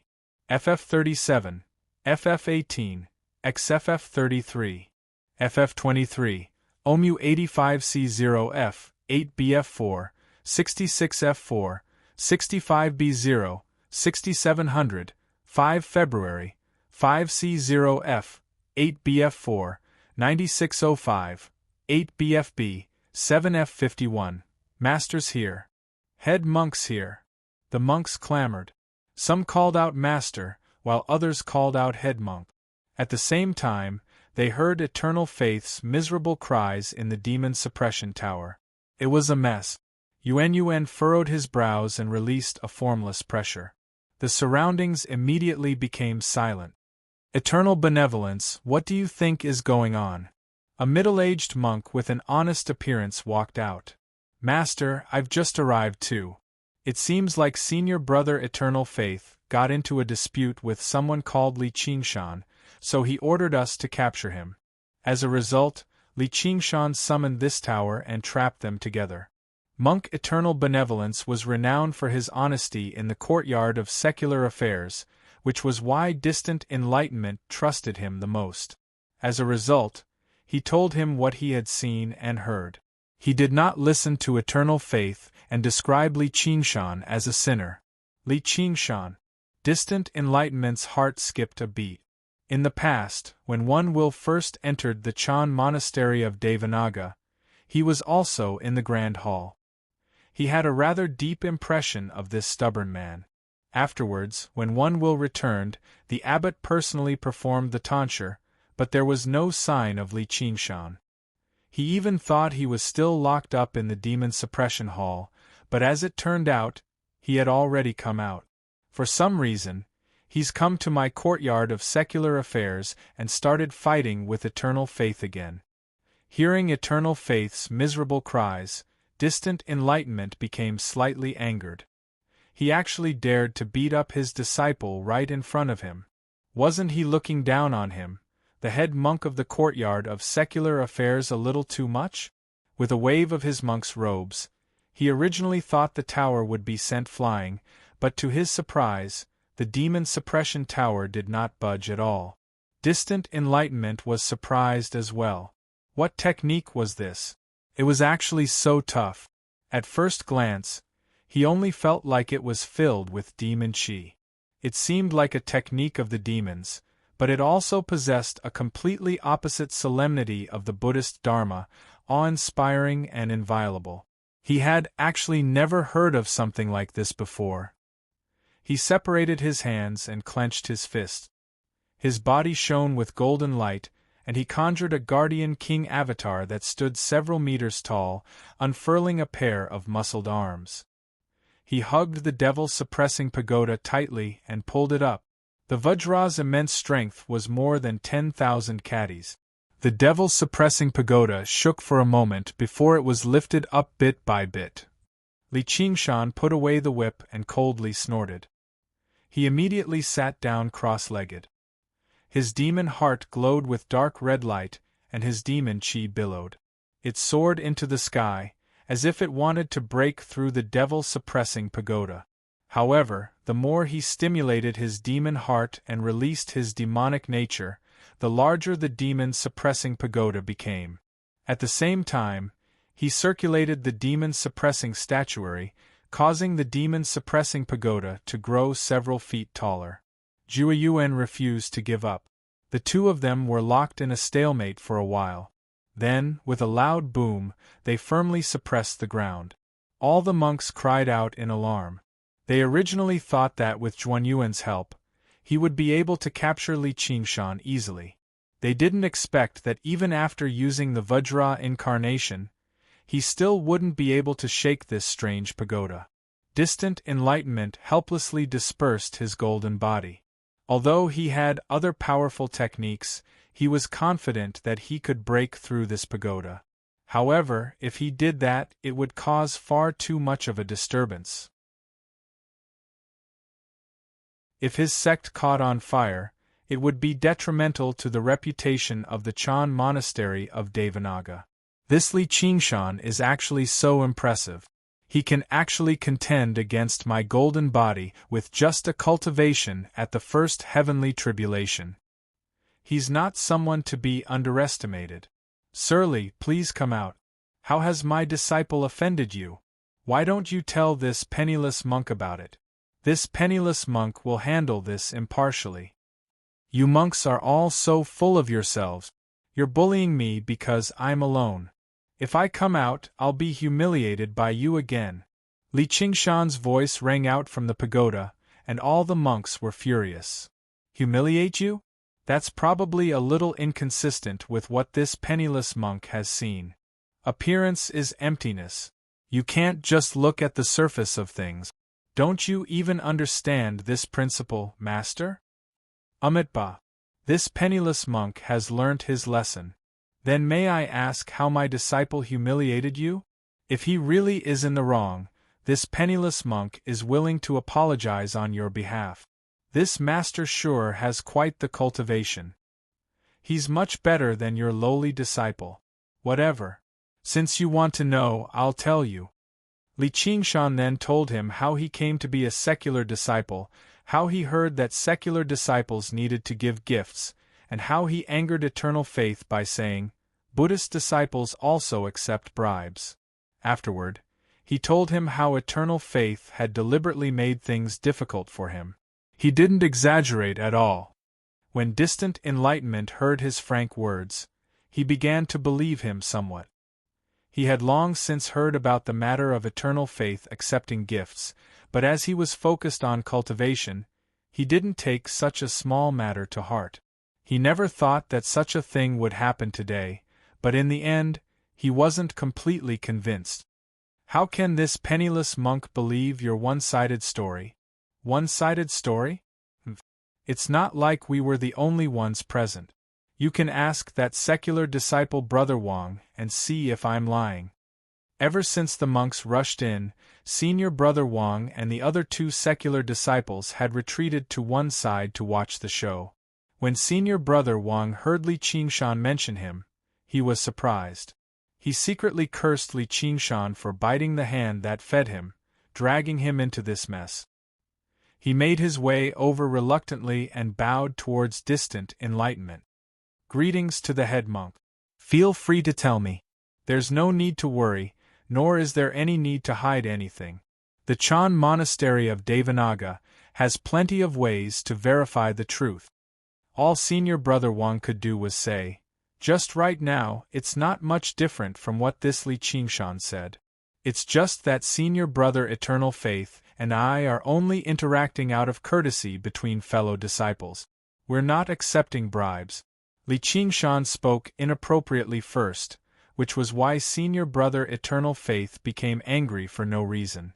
"Please understand, head monk."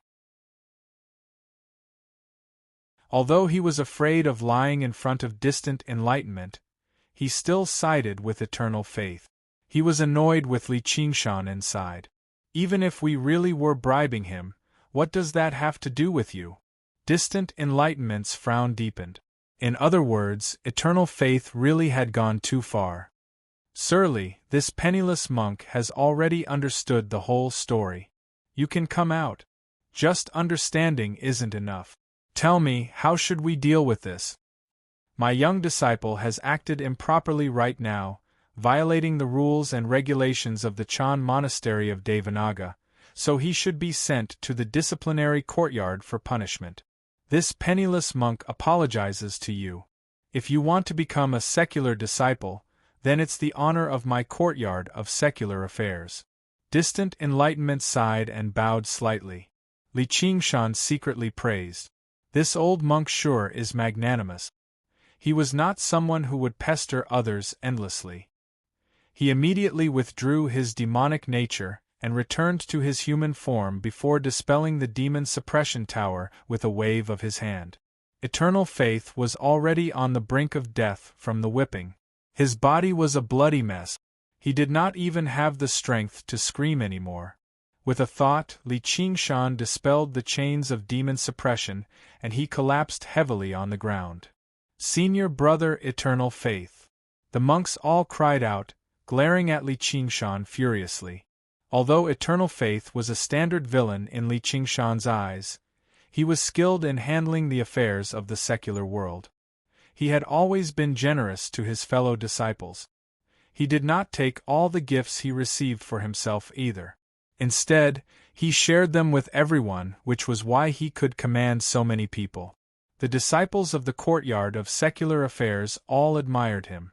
Even though their cultivations surpassed him, they did not compete with him for the position of first senior brother. Distant enlightenment swept out his hand and swept Eternal Faith to his side. Golden light sprinkled down, and Eternal Faith's wounds immediately healed. He slowly opened his eyes and called out, "Master." "Sigh, Eternal Faith, you've always been clever and sharp, so why did you do something so foolish today?" "Sure enough, the Master handles matters impartially. I admire you. As for being a secular disciple, it's fine if I don't do it." Li Qingshan clasped his hands before striding out of the courtyard of secular affairs. Eternal Faith stared at Li Qingshan's back. His eyes were filled with resentment. He had never suffered such great humiliation in his life, and it was right in front of so many seniors and juniors. He suddenly raised his voice and said rather shrilly, "You can't let him go. We can't let him go. He's a demon folk." "What? Eternal Faith, you can't speak carelessly." Distant enlightenment was alarmed. He immediately used his soul sense to examine Li Qingshan, but under the effects of the demon suppression statuary, Li Qingshan did not give off even the slightest bit of demon chi. Eternal Faith said with reddened eyes, "I personally witnessed him demonify. Otherwise, with his strength, how could he have gotten through my robes and golden avatar so easily? If I'm lying, I'm willing to sink into the unbreakable hell and suffer the agony of eternal calamity." Distant enlightenment's expression changed. If a Buddhist disciple dared to swear such a heavy oath, it basically could not be false. Demon folk were the enemies of the school of Buddhism. If Li Qingshan was a demon, then they would capture him regardless of whether he was right or wrong. They would either kill him on the spot or send him to the demon suppression hall. However, Li Qingshan turned a deaf ear to all of this and continued to stride forward. Distant enlightenment called out, "Please wait, Sir Li. Is there anything else you want to ask, Master?" Li Qingshan felt his wrist tighten, firmly gripped by distant enlightenment. If he did not bring up the name of the unraging monk today, he probably would not be able to break free. He sighed inside, "Master, oh Master, you can't blame me for this. There are some things you need to clarify. May I ask, Sir Li, which sect or sex technique is the pagoda you used just now from?" Li Qingshan said, "It's obviously the orthodox Dharma of Buddhism. And it was the supreme Dharma of the Chan monastery of Devanaga. I've been cultivating in Buddhism since I was young. It's already been over 300 years, so how can I not know that my school of Buddhism possesses such a powerful technique? Instead, I feel like it's filled with demonic qi, like the magic of demon folk." Li Qingshan smiled. "Master, you're going to listen to my side of the story again. I'm also willing to swear that if I were a demon folk, I'd be willing to sink into the unbreakable hell and suffer the agony of eternal calamity." Distant enlightenment hesitated. He glanced past Li Qingshan's wrist and suddenly paused. He asked, "How did you get this string of prayer beads?" The string of prayer beads seemed like nothing special, but distant enlightenment remembered it very clearly. This was clearly the personal belonging of that senior in the back mountains. How did it end up in Li Qingshan's hands? Li Qingshan said, "Someone gave it to me." Impossible. Distant enlightenment understood just how significant this string of prayer beads was to that senior. It could basically be used as a legacy. He would never give it away so easily. If he didn't give it away, did he steal it? Distant enlightenment thought, that's even more impossible. Just how many people in the world can steal something from that senior? If that senior really did give it to this person willingly, then don't tell me, Li Qingshan said meaningfully. "Master, do you think I've come to the courtyard of secular affairs to be a secular disciple because I'm bored?" Distant enlightenment slowly let go of his hand and brought his palms together. "This poor monk understands. Please go, sir." Li Qingshan brought his palms together and bowed. "Thank you, Master." He strode off in the direction of Clear River City. "Master," Eternal Faith called out, filled with reluctance. Distant enlightenment shook his head slowly, expressing that there was no need for him to say anything more. He watched as Li Qingshan's figure gradually disappeared into the distance. Whether this child is a human or a demon, that person will be the judge. FF37, W03C9, 30FB, off 4D.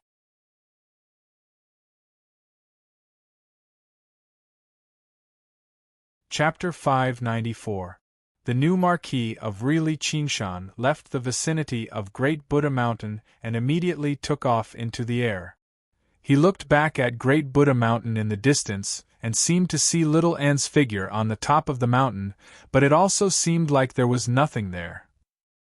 He sucked in a deep breath and let out a great roar. "The mountains will never change, and the waters will always flow." His voice constantly echoed through the mountains. The thousands of believers below all raised their heads and gazed at the sky, wondering what had happened. Li Qingshan chuckled a few more times before turning around and taking off. He sped along the way without stopping at all, returning to the Rui Commandery in a day and a night. He went to report to Gu Yenying first, but he did not go to the Hawkwolf Guard. Instead, he directly went to where she cultivated and called out loudly, "Commander Gu, I, Li Qingshan, have come to seek an audience." A while later, a gate opened up in the formation, and Li Qingshan flew into the small lake. He crossed over 100 kilometers of lotus flowers and arrived at the waterside pavilion of Listening Wind. Gu Yenying was already waiting on the balcony above the lake. She smiled from afar. "You've been gone for quite some time." Li Qingshan arrived on the balcony and could not help but be interested. He saw Gu Yenying in snow-white clothes, standing in the wind in a graceful manner. She was far more enchanting than regular women. However, when he recalled their conversation last time, he immediately dismissed his thoughts. He had always been a flexible person. He had never been as devoted as Hua Sungzan in the first place. Coupled with the fact that he had already promised her last time, there was even less reason for him to change his mind. He said calmly, "I ran into some small problems, so it took me some time." Gu Yenying could not help but smile when she saw his expression and listened to his words. She stopped worrying. He really was a courageous man. "Looks like you've benefited quite a lot from this trip." After a moment of thought, Li Qingshan smiled. "I think the gains outweigh the losses. What do you think? Do you plan on asking me for help?" "There's no hurry. It's not time yet." Gu Yenying tapped her hand gently with her folding fan. She seemed like she had everything planned out. Li Qingshan said, "Then I won't hold back. I want you to help me with something small. Feel free to tell me. I've experienced many battles, big and small, and have accumulated a lot of spoils of war. However, how to sell these spoils of war and convert them into my own strength is a problem. I wonder if you have any ideas?" After exchanging blows with eternal faith, Li Qingshan realized that he was still too weak as a human. If he had not learned the demon suppression statuary, eternal faith, who had extremely poor battle instincts, would have been able to force Li Qingshan into a corner with just a few artifacts. Demonification and the traitorous demon sword were his trump cards. He did not plan on using them unless it was absolutely necessary. He wanted to get a few powerful magic tools. In fact, he did not lack magic tools, but he did not dare to use any of them casually. It was like guarding a gold mine but not being able to mine it. That's not a problem. Actually, even if you didn't mention it, I would have wanted to talk to you about it. There are many resources underground. If we can properly manage and utilize them, the profits will be greater than you can imagine. Of course that would be for the best. Li Qingshan smiled. Something that was extremely difficult for him was extremely easy for Gu Yenying. With her connections, she naturally had methods to deal with these spoils of war. However, this was the only way they could have a basis for cooperation. Li Qingshan took out a portion of the spoils of war. Among them, there were 5 arcane artifacts, all of which he had obtained from the 100 treasures pouches of the Golden Core cultivators in the battle at Burial Mound Mountain. There was no lack of weapons that those cultivators relied on to make a name for themselves. Once 1 or 2 of them were leaked, they would immediately be investigated. Apart from that, there were also many miscellaneous items like pills and cultivation method. All added together, their value was considerable. Sure enough, you've gained quite a lot. However, that's not all, right? Since you want to trade, take it all out. Little bro Qingshan, it's not like I'm greedy for these things. Gu Yenying said.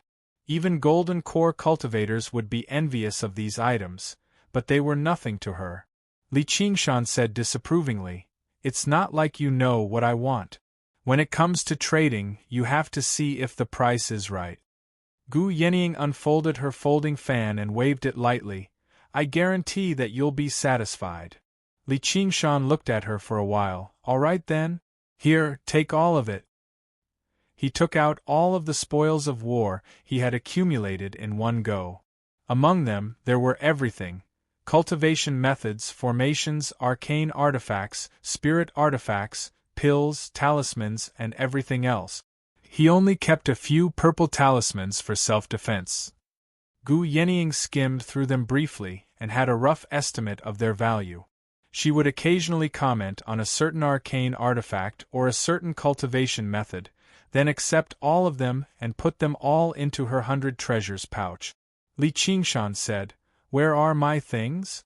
Gu Yenying said, "I don't have these things on me. Let's go take a look at the arsenal of arms." "The arsenal of arms?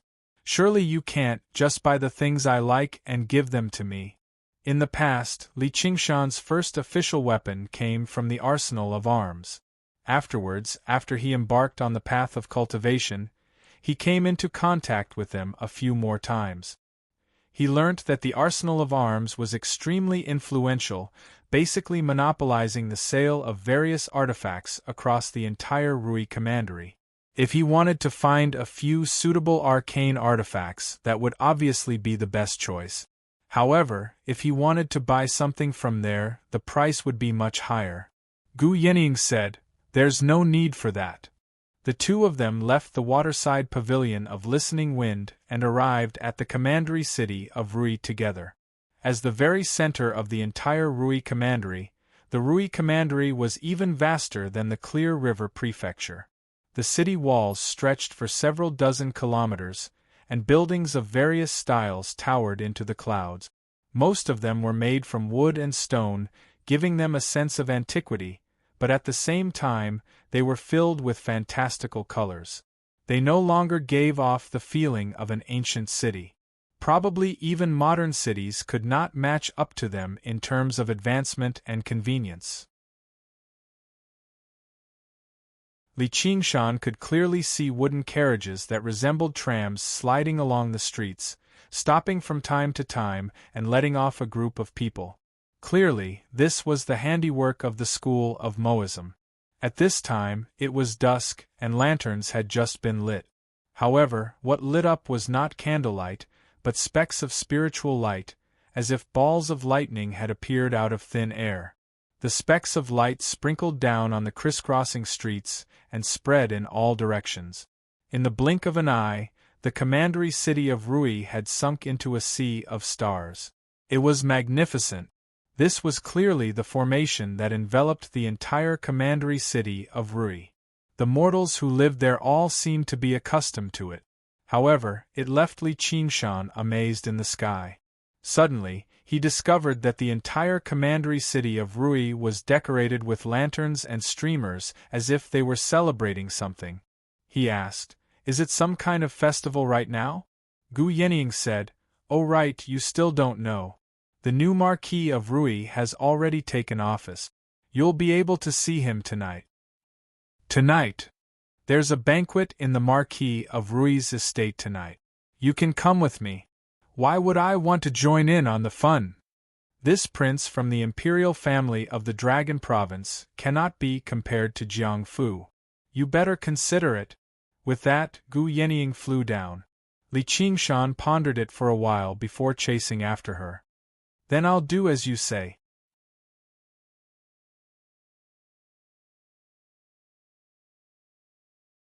Chapter 595. The 5 arcane artifacts. The two of them arrived before a building that stood several dozen meters tall. Li Qingshan raised his head and saw that it was shaped like a sharp sword, pointing at the sky. Silver blue light flowed through it, and the 3 words, "Arsenal of Arms," appeared.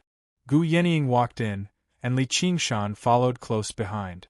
As soon as he stepped through the door, before he could even look around, an attendant immediately came up to receive him.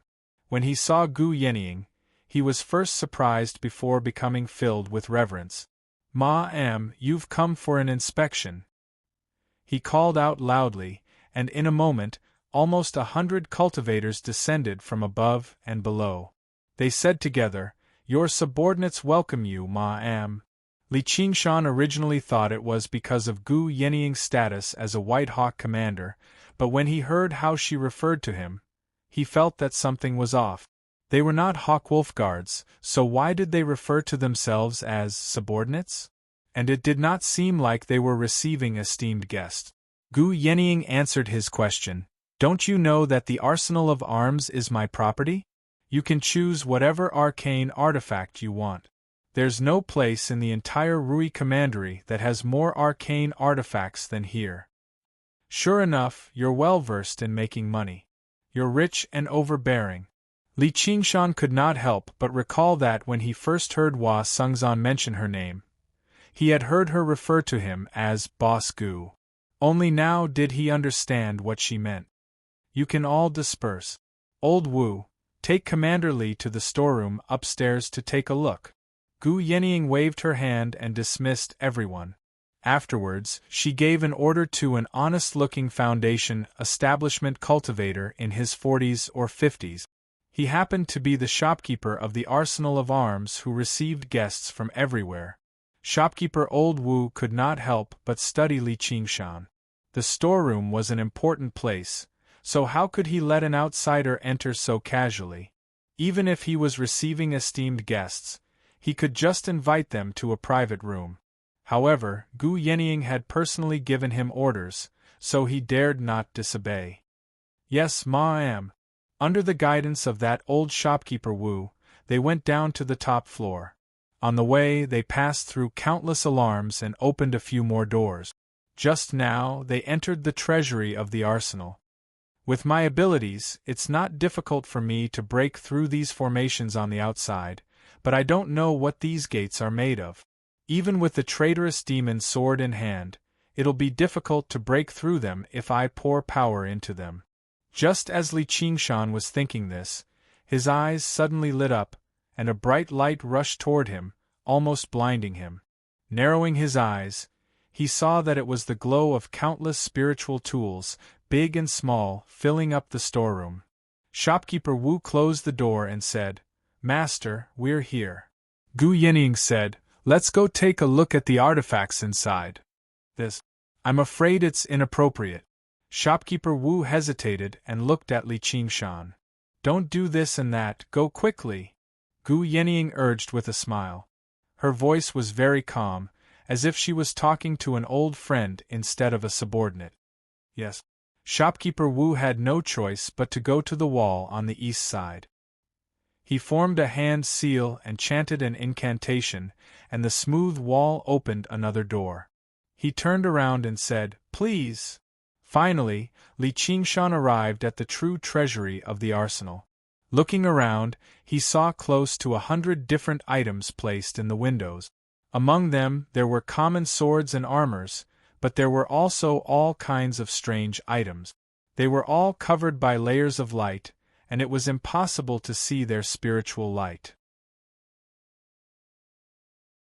However, Li Qingshan knew that every single item here was an extremely rare arcane artifact, and they were probably worth much more than the countless spiritual artifacts outside combined.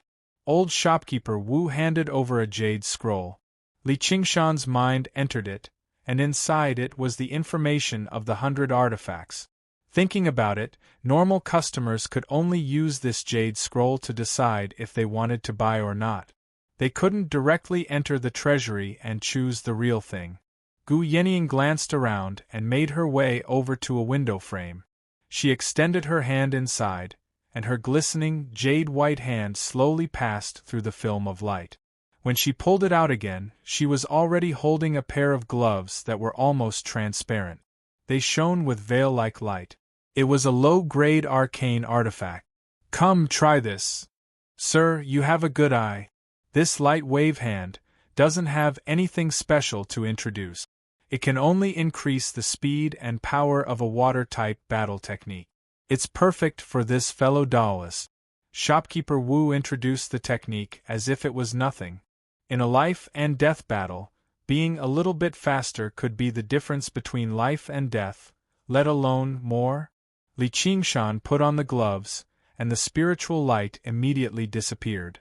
He found that this pair of gloves was so light that it felt like there was nothing there. Even the fingerprints on the gloves could be clearly seen. It was like a blue lake, colorful from afar, but colorless in the hands. When he held his hands, even his sense of touch was not affected at all. Such a light object, how useful would it be?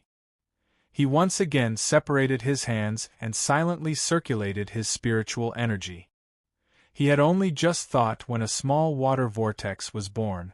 The entire process was smooth and unrestrained, as if the conditions were right. Li Qingshan was delighted in his heart. With this object in hand, he would surely be able to bring forth the might of ocean wielding. It was much more suitable for him to use than the heavy water sword. If he wore this pair of gloves when he fought with Eternal Faith, he was fairly confident that he would be able to destroy Eternal Faith's robe with a single punch.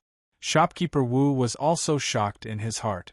Although this water vortex was only the size of a thumb, the whistling sound it emitted was like a tornado, and the strength it contained was probably capable of piercing through mountains and breaking rocks.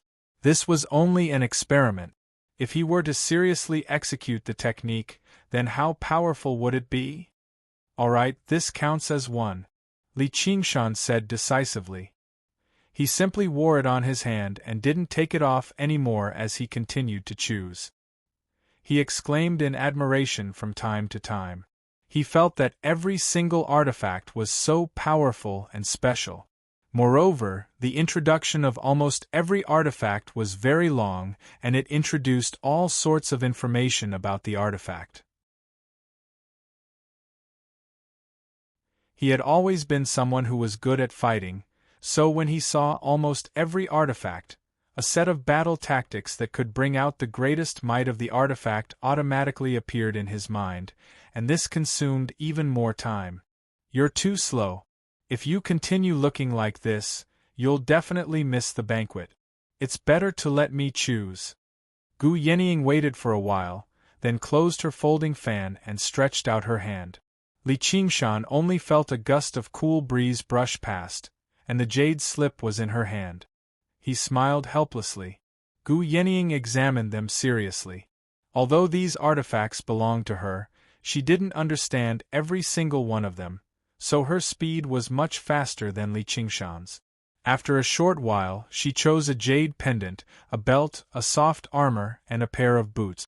Every single one of them was naturally an artifact, and each of them had their own kind of strange might. Li Qingshan naturally didn't doubt her foresight and knowledge, so he could only accept it. Looking at her beautiful profile as she pondered seriously, he couldn't help but feel a little strange. It was as if he was being taken by his rich girlfriend to choose a fitting and expensive outfit for a luxurious banquet. Li Qingshan laughed to himself. She really didn't give up on her evil intentions, huh? He tossed this thought aside and put on all the items that Gu Yenying had chosen. His whole person looked brand new, and his heroic spirit flourished. Commander Li's attire is really cool. Old shopkeeper Wu had also found out about Li Qingshan's name and identity through their conversation. He hurriedly praised him, but in his heart, he thought, no matter who has 5 artifacts, they're all cool and extraordinary. However, whether or not they can bring out the full potential of the artifacts is quite questionable. That's about it. Gu Yenying studied Li Qingshan and said in thought. Li Qingshan smiled. He was extremely satisfied inside. As long as he refined all of these arcane artifacts, his strength would basically multiply. He would be able to make up for the shortcoming of being a human cultivator, which was too weak. Many situations where it was inconvenient for him to use his demonic powers would not be so awkward anymore. If he had to go to the Demon Suppression Hall again now, he would even be bold enough to attempt the 7th floor. How many more can I choose? Gu Yenying smiled. There's no harm in giving you all of the arcane artifacts here, but wearing 5 arcane artifacts is basically the limit. If you have more, the arcane artifacts will clash with one another, which will be detrimental to your usage. If it were not for the fact that these arcane artifacts all belong to the water element and Li Qingshan's godlike talent in controlling water, wielding 3 arcane artifacts at the same time would basically be his limit. Eternal Faith had accepted bribes over the years, so he definitely had more than 3 arcane artifacts in his possession. However, when he faced off against his enemy, Li Qingshan, he only used 3. Shopkeeper Wu was dumbfounded. Although Gu Yenying had always been generous to others, he had never heard of her being so generous. Just what was so special about this child that she was so fond of him? Alright, I'll just treat it as keeping it with you. We'll talk about it when I think of what I need. Is this a pill cauldron? Li Qingshan glanced over and saw a pure white cauldron that seemed to be carved out of white jade on the top pane of the wall. That's right. This cauldron is called the Jade Melting Cauldron.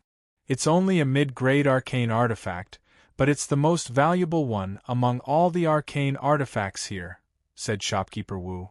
Originally, rare arcane artifacts and pill cauldrons like these were the easiest to sell, but due to their exorbitant prices, many cultivators could only give up on them regretfully after seeing them.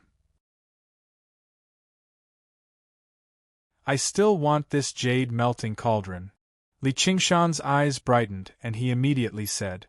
Ever since Ru Xian gave him the water god seal, he had been looking for a suitable gift to return the favor. This jade melting cauldron was the perfect gift.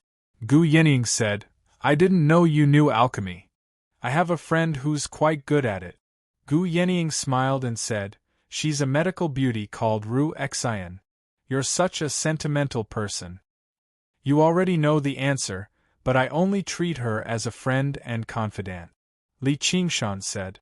With Gu Yinying's identity, it would not be a problem for her to investigate 3 generations of his family, so it was not strange that she knew about Ru Xian. From what you've said, are you going to give this to her? Gu Yinying leaped up lightly and took the jade melting cauldron in her hand. It was only the size of a fist, and was supported by 3 long winding legs. Cloud patterns floated on its surface, making it look exquisite. Yes. Do you know that this pill cauldron is much more expensive than the 5 arcane artifacts you have on you? Li Qingshan said, what does that have to do with anything? You better refine these arcane artifacts as soon as possible. There'll probably be a fierce battle tonight. Gu Yinying casually tossed the jade melting cauldron to Li Qingshan and walked out of the storeroom.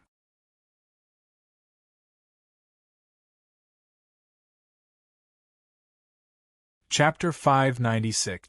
FF37, FF18, XFF33, FF23, OMU 85C0F, 8BF4, 66F4, 65B0, 6700, 5 February, 5C0F, 8BF4, 9605, 8BFB, 7F51. The Marquis of Rui's estate sat right in the center of the commandery city. It was surrounded by high walls on all sides and battlements rose and fell continuously. Soldiers walked on them, vigilantly inspecting the surroundings. It naturally gave off a sense of authority. It was a city within a city. A slightly plump, middle-aged man who seemed to be a caretaker paced back and forth before the main entrance. He constantly gazed at the crescent moon in the sky, estimating the time. His face was filled with anxiety. Why hadn't Commander Gu arrived yet? Just as he was thinking, a figure in white clothes shot through the air and landed before the entrance of the estate. It was a woman of great beauty in clothes whiter than snow. She had a smile on her lips as she waved her jade folding fan gently. As if she had appeared out of thin air, she kicked up a gentle breeze that made her snow-white clothes ruffle gently. A tall man followed closely behind her. He had a bronze face, thick brows and wide eyes. He stood silently behind the woman like a guard, but he did not give off a sense of inferiority at all. Instead, he gave off a natural sense of might. They were Gu Yinying and Li Qingshan. This was the first time Li Qingshan had come to the Marquis of Rui's estate. In his past life, he had visited the Forbidden Palace as well. Compared to the Marquis estate, the lofty imperial palace that had lasted through the Ming and Qing dynasties was basically as simple and crude as a dwelling. When he thought about how the Marquis estate that the Jiang clan had managed for several millennia had already been taken over by someone else and had a new owner, he could not help but think of a phrase he had once read. His lips moved slightly as he muttered to himself. Only Gu Yinying heard what he said clearly. In the old days, Wang Xie was like a swallow in front of a court, flying to the He family. She could not help but glance at him and feel slightly surprised. This kid gave off a boorish aura. She never thought he would have such literary talent. Commander Gu, you've finally arrived. Her Highness has already been waiting for quite some time. If you still hadn't come, I would have been punished. When the caretaker saw Gu Yinying, he rejoiced and went up to greet her. Caretaker Jing, 13's rules are still so strict. He actually needs you to personally receive me. It's rare for Commander Gu to remember such a small character like me. It's my honor to be able to welcome Commander Gu personally. Please follow me." The butler extended his hand and led the way. "There's no need. I'm more familiar with this mansion than your highness." With a wave of her sleeve, Gu Yenying turned into a white shadow and entered the city gate. The butler hurriedly followed him. Its speed was shockingly fast as well.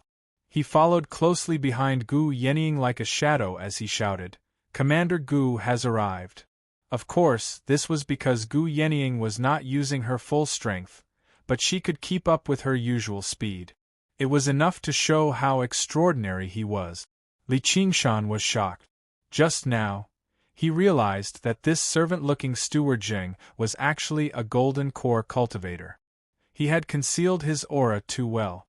Coupled with the fact that he was far too submissive, he did not possess the bearing of a golden core cultivator at all. As a result, even Li Qingshan had misjudged him. Just who was this new Marquis of Ri? It was easy for a golden core cultivator to become a friend or a guest, but making him a servant was basically an unimaginable luxury. Li Qingshan followed the two of them through the city gate after city gate, arriving at the center of the Marquis estate. He saw a vast and magnificent palace in the distance. Under the illumination of the moonlight, it was enveloped by a scarlet glow, like a great fire was burning. On the terrace in front of the palace, a man in luxurious robes and a tall crown stood with his hands behind his back. "Yenying, if you still hadn't come, I wouldn't have been able to stop myself from starting the banquet first." The voice was ear-piercing and even slightly shrill, like a wolf howling at the moon. It cut through the air, making people tempted to cover their ears. Li Qingshan squinted his eyes. The man's face was slightly tanned and his eyes bulged slightly. There was even a faint scar on his right eye. There was nothing handsome about his face, nowhere close to Jiang Fu's elegance and grace. However, just by standing there casually, he gave off a gloomy, domineering aura, which was not something Jiang Fu could compare to. Then he looked at his robes. They were not the serpent of Rui, but 5 true dragons. This was the bearing of a descendant of the imperial family of Great Xia. With just a glance, Li Qingshan knew that this person was far more difficult to deal with than Jiang Fu. If he was determined to make an enemy out of him, he would probably be a rather troublesome enemy. 13th. I'm already 11th. Gu Yenying landed gently before the man like a feather, but before she had even finished speaking, the man interrupted her. Although his gaze towards Gu Yenying also shone brightly, possessing the most natural admiration a man had for an outstanding woman, he would never change his way of doing things because of this. "It's only been a few years since we last met, and you've advanced by another 2. Li Qingshan originally thought this was the seniority of the imperial family according to age, but now that he heard it, that was not the case at all. Instead, it seemed like some sort of ranking battle. "You better just call me Si Qing." Si Qing smiled. His gaze passed by Gu Yenying and landed on Li Qingshan.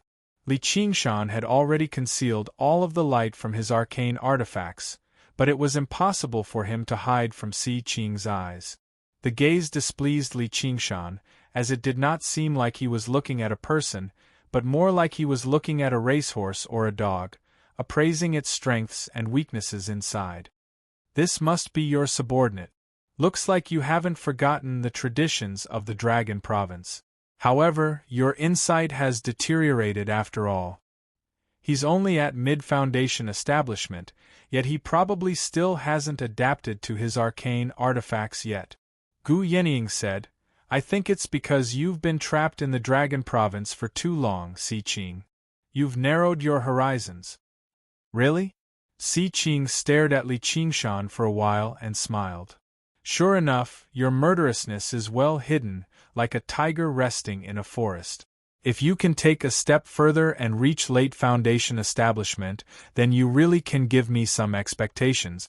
Li Qingshan could not help but stare at Si Qing. He did not show any respect or fear at all. Si Qing's face sank slightly and his smile vanished. Though, he's still untamed. You still need to teach him more about the principle of respecting the strong. Not everyone can be tamed. We're going in. Gu Yenying changed the topic and glanced at Li Qingshan, indicating that he should not confront him directly. Li Qingshan lowered his eyes and said nothing. He seemed rather condescending. Please. Si Qing raised his hand. He did not take this foundation establishment cultivator's rudeness too seriously. Were people supposed to care about a dog baring its teeth? Moreover, this was a dog that was about to die. They entered the palace together. Several dozen tables were arranged on each side of the palace. On one side, they were all dressed in white. They were Gu Yenying's subordinates, fellow members of the Hawkwolf Guard. On the other side, the attire of the people there was divided into several colors. The seats at the very front of both sides were empty, facing each other from afar. Clearly, they were reserved for Gu Yenying and Si Qing, but there was no seat for the host. This arrangement was rather strange. A banquet was supposed to be one where the host and guest enjoyed themselves to their heart's content. Instead, it gave off a sense of confrontation and negotiation. Greetings, Commander Gu. When the White Wolves saw Gu Yenying, they all stood up and bowed. Li Qingshan spotted Han Qiongji with a single glance, while Han Qiongji looked back silently. Li Qingshan nodded at her before finding Wang Pushi. However, when he glanced around from the corner of his eye, he actually discovered someone familiar, Qian Rongji. Although Qian Rongji sat at the back, she was dressed in white. She had been promoted to White Wolf Guard at some point in time. She smiled gently at Li Qingshan, as gentle as water. FF37, W03C9, 30 FB, off 4D.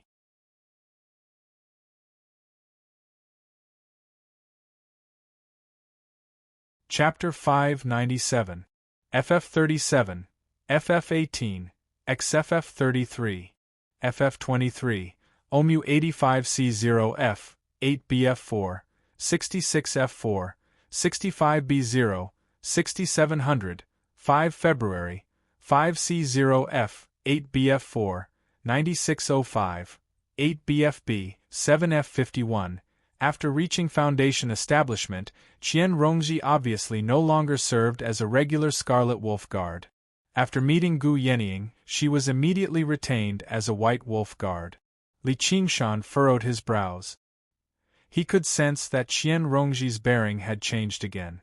The coldness had basically vanished completely, but Li Qingshan would never forget her madness. This woman has become even more dangerous.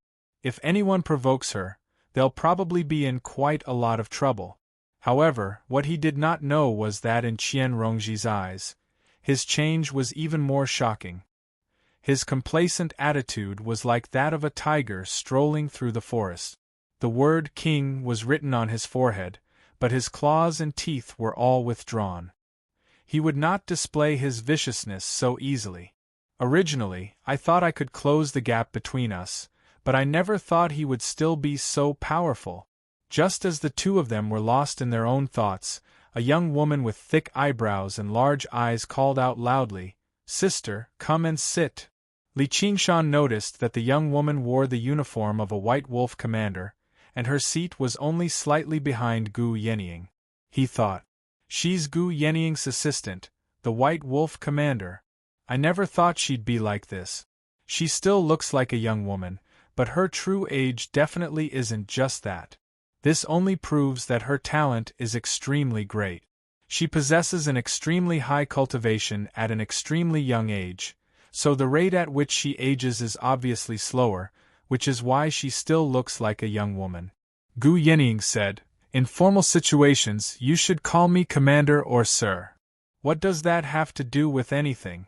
The young woman with thick eyebrows pouted. She behaved like a normal young woman.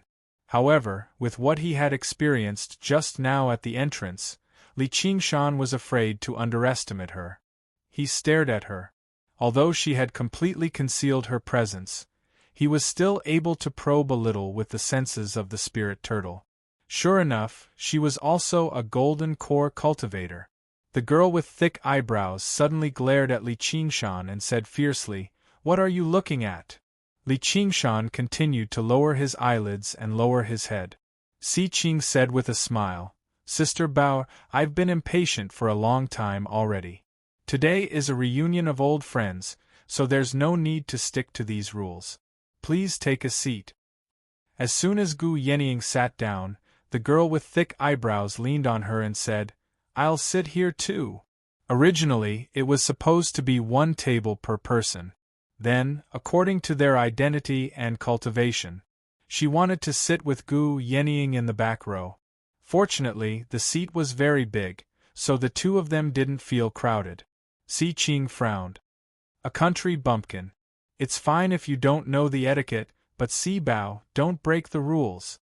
"Humph, you're a prince, but I'm a princess. Why should I be a bit behind you?" "Si Qing, I'm only calling you brother because I'm giving you face. Believe it or not, I'll beat you up until you call me big sister." Si Bao suddenly stood up and snorted coldly in extreme disdain.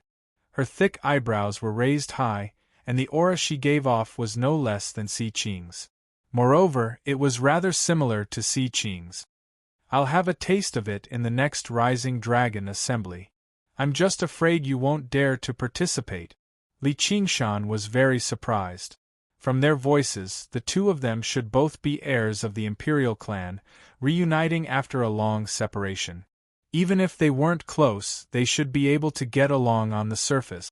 He never thought that just because of the issue of seating, they would clash so harshly with each other and become so hostile. They were basically like street thugs, able to get into a vicious fight with just a few words like, "What are you looking at?" or "What's wrong with looking at you?" They did not have the self-restraint of the Imperial clan or Golden Core cultivators at all. "Alright, Bauer, you can sit here if you want to. Don't be like a fighting rooster." Gu Yenying pulled Si Bao over, and Si Bao leaned against her in passing. She whispered into her ear, I'll take him down a notch first and show him who's boss." Li Qingshan saw that there were two seats to Si Qing's left and right. They were only slightly towards the back, below Si Qing and above everyone else. Their statuses were basically equivalent to Si Bao's. Just now, Si Qing and the others had entered the hall, but they were the only ones who did not stand up to receive them. One of them was a military general in armor. His beard was braided into a black and white braid that extended from his chin to his chest. He sat there in an awe-inspiring manner. His eyes were wide open as he glared angrily at Si Bao. The other person was a pale-faced scholar. He supported his chin with one hand while he gently fanned a black feather fan with the other. He stared at Si Bao with a pair of deep eyes in his sunken eye sockets. "Please sit down, Your Highness. What's the point of bickering with women?" Not only did he not take Si Bao seriously, but he also treated Si Qing as an equal. "You're right, Brother Jia." Si Qing returned to his seat before ordering the banquet to begin. However, the atmosphere in the hall became more and more oppressive. It did not seem like a banquet at all. Li Qingshan was just about to sit down in the empty seat beside Han Qiongji when Gu Yenying waved at him. "Qingshan, why don't you sit here? You don't look good when it's empty." Li Qingshan did not hold back either. He arrived at the secondary seat beside Gu Yenying and sat down casually. Si Bao glared at him again. That was originally her seat. Many of the White Wolf guards behind were taken aback. This was not just a matter of seating. Their cultivation, age, and experience had all been carefully calculated. There was no confusion about who was in front and who was in the wrong. It could basically represent their status in the Hawkwolf Guard. It was also the most basic form of etiquette. If Si Bao wanted to sit with Gu Yenying with her status, even Si Qing would reprimand her for being rude. Gu Yenying's actions were equivalent to placing Li Qingshan before all of them. It held great significance, so many jealous gazes could not help but be cast over. They communicated with each other through their soul sense. "Who's he?" I think he's called Li Qingshan, the Scarlet Hawk commander of the Clear River Prefecture. He's just a Scarlet Hawk commander? He's only at mid-foundation establishment. What right does he have to be bold enough to sit before us? Li Qingshan? Don't tell me he's that infamous coward, the commander in secluded cultivation? Ever since Li Qingshan became a Scarlet Hawk commander, he had left all of his work to Hua Sengzan. Apart from going to Burial Mound Mountain with Hua Sengzan to investigate, he had not done a single proper thing. He was rather renowned within the circle of the Hawkwolf Guard. Si Qing stared at him. Looks like Yenying really does value this child very much. I need to give an order. Don't let him die at my hands later. Before Gu Yenying could say anything, Si Bao said, I don't think you have the ability either. At the same time, she communicated with Li Qingshan with her soul sense.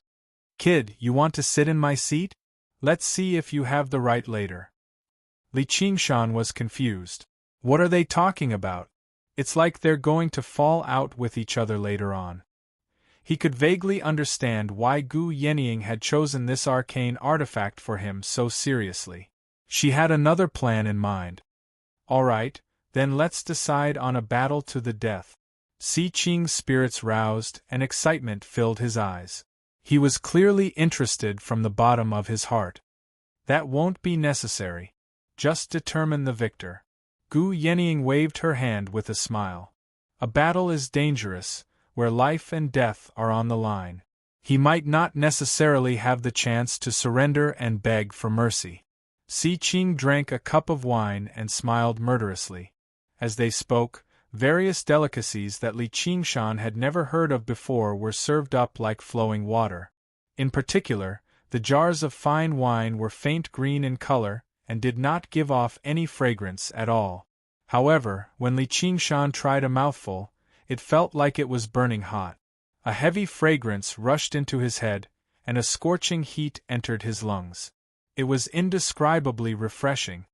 It's easy to get drunk on this wine, so don't drink too much. There's still something important to do later. Gu Yenying specially communicated with him secretly. Don't worry. The more I drink, the more spirited I become. Just what is it that's so serious? You'll know in a while. At this moment, the sound of stringed and woodwind instruments rang out faintly from behind the curtain. An extremely moving voice vibrated, singing with endless sorrow of parting. Even Li Qingshan could not help but be moved by it. He listened with rapt attention. The fragrance of flowers wafted over. Begonia petals scattered into the hall with the wind. They were pure white, faint pink, and bright red. Slender women in thin clothes drifted over like fairies of the 9 heavens. They arrived with the waves, dancing with the music. When they reached the center of the hall, they suddenly dispersed, producing rings of light that bloomed like bright red. A tall woman appeared in the center, but she wore a white mask, faintly drawing the outline of a begonia flower. The women in the surroundings were already so beautiful, so they could not help but imagine just how beautiful the woman in the center would be.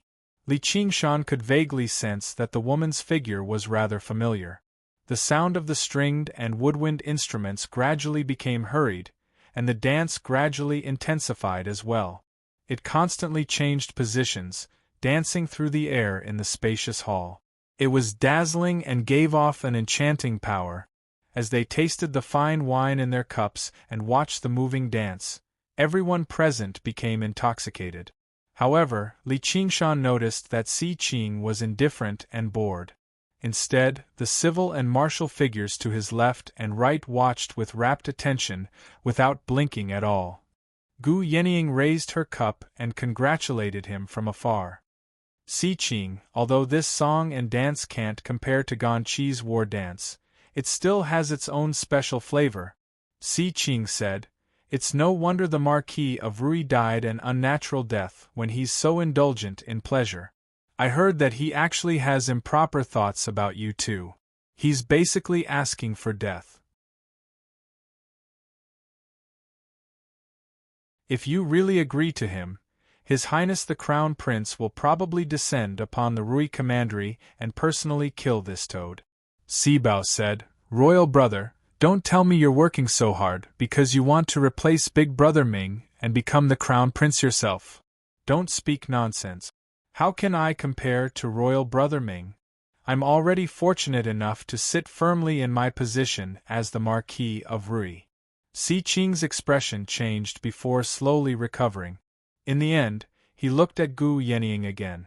Whether he could sit firmly in his position as the Marquis of Rui all depended on her. After the Marquis of Rui, Jiangfu, and Great General Han Ongua died in battle, Gu Yenying was the only one left of the three heavyweights of the past. She had already become the person with the greatest authority in the entire Rui Commandery. Gu Yenying had stayed in the Rui Commandery for so long. She came from a powerful background, and she was generous and amiable to others. All the cultivators of the Rui Commandery, whether they belonged to the 100 schools of thought or the sects, had to show her some respect. She could even influence the demons and change the situation in the Rui Commandery. For example, the demon of the North Moon who possessed startling strength and had committed all sorts of evil seemed to have some affection for her. As a result, as soon as Si Qing arrived in the Rui Commandery, he invited no one but Gu Yenying first.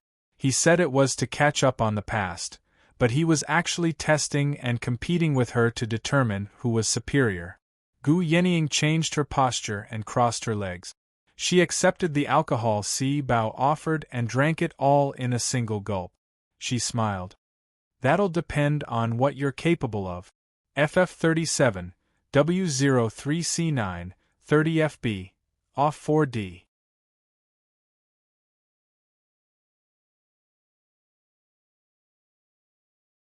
Chapter 598. FF37, FF18, XFF33, FF23, OMU 85C0F, 8BF4, 66F4, 65B0, 6700, 5 February, 5C0F, 8BF4, 9605, 8BFB, 7F51. The brilliantly illuminated palace overlooked the entire prefectural city as well as the entire Rui Commandery. At that moment, this place was the center of this land that spanned thousands of kilometers, all because of the existence of two people, Gu Yenying and Si Qing. More accurately, there was also a demon, the North Moon. Li Qingshan had defeated several dozen demon commanders with brutal methods. Although no one knew why the demons were fighting among themselves, the terrifying strength he had demonstrated in that battle had left the entire Rui Commandery shocked. The name of the North Moon could no longer be casually mentioned. Instead, he had become the most terrifying enemy in the hearts of human cultivators. The three of them were basically enough to determine the situation of the entire Rui Commandery. Gu Yenying and Si Qing's gazes pierced through the colorful dance and clashed in the air. Li Qingshan, on the other hand, sat there quietly with his eyes closed. The flexible armor on him flowed with light, currently being refined. Ever since he sat down, he had been focused on refining the arcane artifacts on him apart from gulping down alcohol, preparing for the vicious battle Gu Yenying had mentioned. He sensed the atmosphere and the surroundings become more and more tense, but he instead became slightly excited. Si Qing placed down his cup and said loudly, "All right, all of you back down." The dancers that danced like petals all descended and bowed towards Gu Yenying and Si Qing respectively, about to leave. "Stop. You're bowing to Her Highness while wearing a mask. That's a great disrespect." The burly general to Si Qing's right with his beard tied into a braid suddenly spoke up. He stared at the masked woman with his extremely invasive eyes, as if his gaze wanted to pierce through the mask. The woman bowed gracefully again. "May I ask for your name, sir?" Her voice was magnetic and pleasant to listen to. Li Qingshan was sure that this woman was Begonia the moment he heard it. He then carefully sized up her figure. Although it was shrouded in loose colorful clothes, it was still difficult to hide her proud figure. It was full of mature and seductive charm. He smiled inwardly. "It's been a long time. How many people could have such a figure? But I don't know why she came here to present a gift. Edan, you have no right to ask for my name. Then why did you inform us, Lord Edan? Begonia asked, neither servile nor overbearing. But it depends on your appearance. If you are ugly and stain my eyes, I will punish you twice as severely.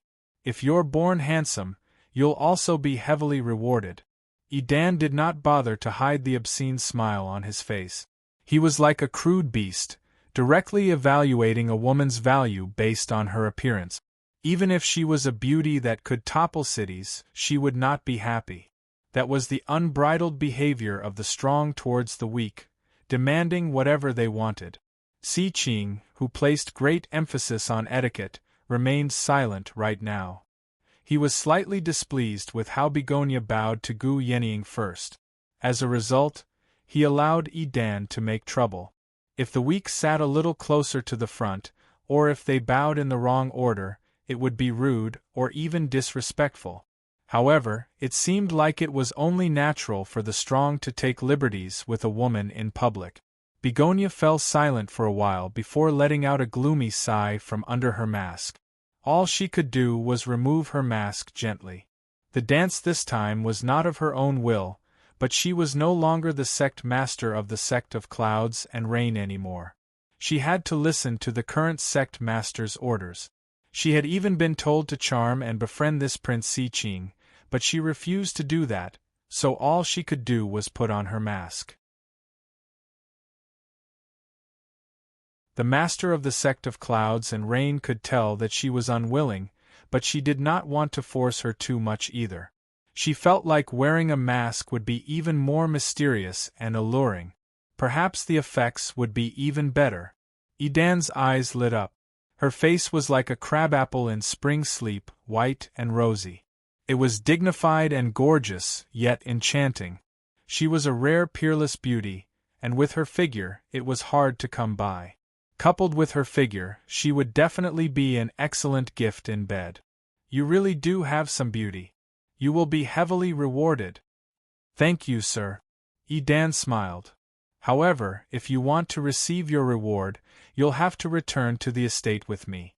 If it were a woman who curried favor with those in power, she would probably agree immediately when she saw the opportunity to get on the good side of this important figure from the Dragon Province. Begonia said, I appreciate your kindness, sir, but there's no need for the expense. Edan's smile turned cold before slowly recovering. He asked, Are you a virgin? This question was already equivalent to humiliation. Begonia shut her mouth firmly and did not answer. She never thought this cultivator from the Dragon Province would actually be so rude. If you are, then I'll take you in as a concubine. Of course, I'll have to personally verify this in the future. If you're not, you'll be heavily punished. Ha ha ha ha. Edan seemed to find what he had said extremely amusing, so he began laughing aloud. The people of the Hawkwolf Guard were furious. Although most of them did not know Begonia, she had clearly been summoned by Gu Yenying. Humiliating her was equivalent to provoking Gu Yenying, and anyone would feel annoyed when an outsider insulted a beauty of the Rui Commandery like this. However, when they saw how impressive Edan's cultivation was, they dared not say anything. Only Edan's laughter resounded in the entire hall. Si Bao could not hold herself back anymore. Just when she was about to speak, she suddenly heard a sneer from behind. Bullshit. Li Qingshan raised his cup again and again. He was already slightly tipsy, so how could he hold himself back when he heard Edan say something like that? Kid, who are you talking about? Edan's laughter came to a halt. He stared at Li Qingshan with widened eyes as if he was in disbelief. A mere foundation establishment cultivator was actually bold enough to speak to him like that. Begonia also turned around and looked at Li Qingshan in surprise. Is there a second dog here?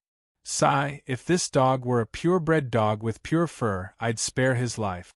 If it's a bullshit mongrel, I'd like to taste dog meat. Get your ass out here. Edan furrowed his brows and bellowed at Li Qingshan. With a bang, the cups, plates in front of Li Qingshan shattered together. The soup splattered everywhere.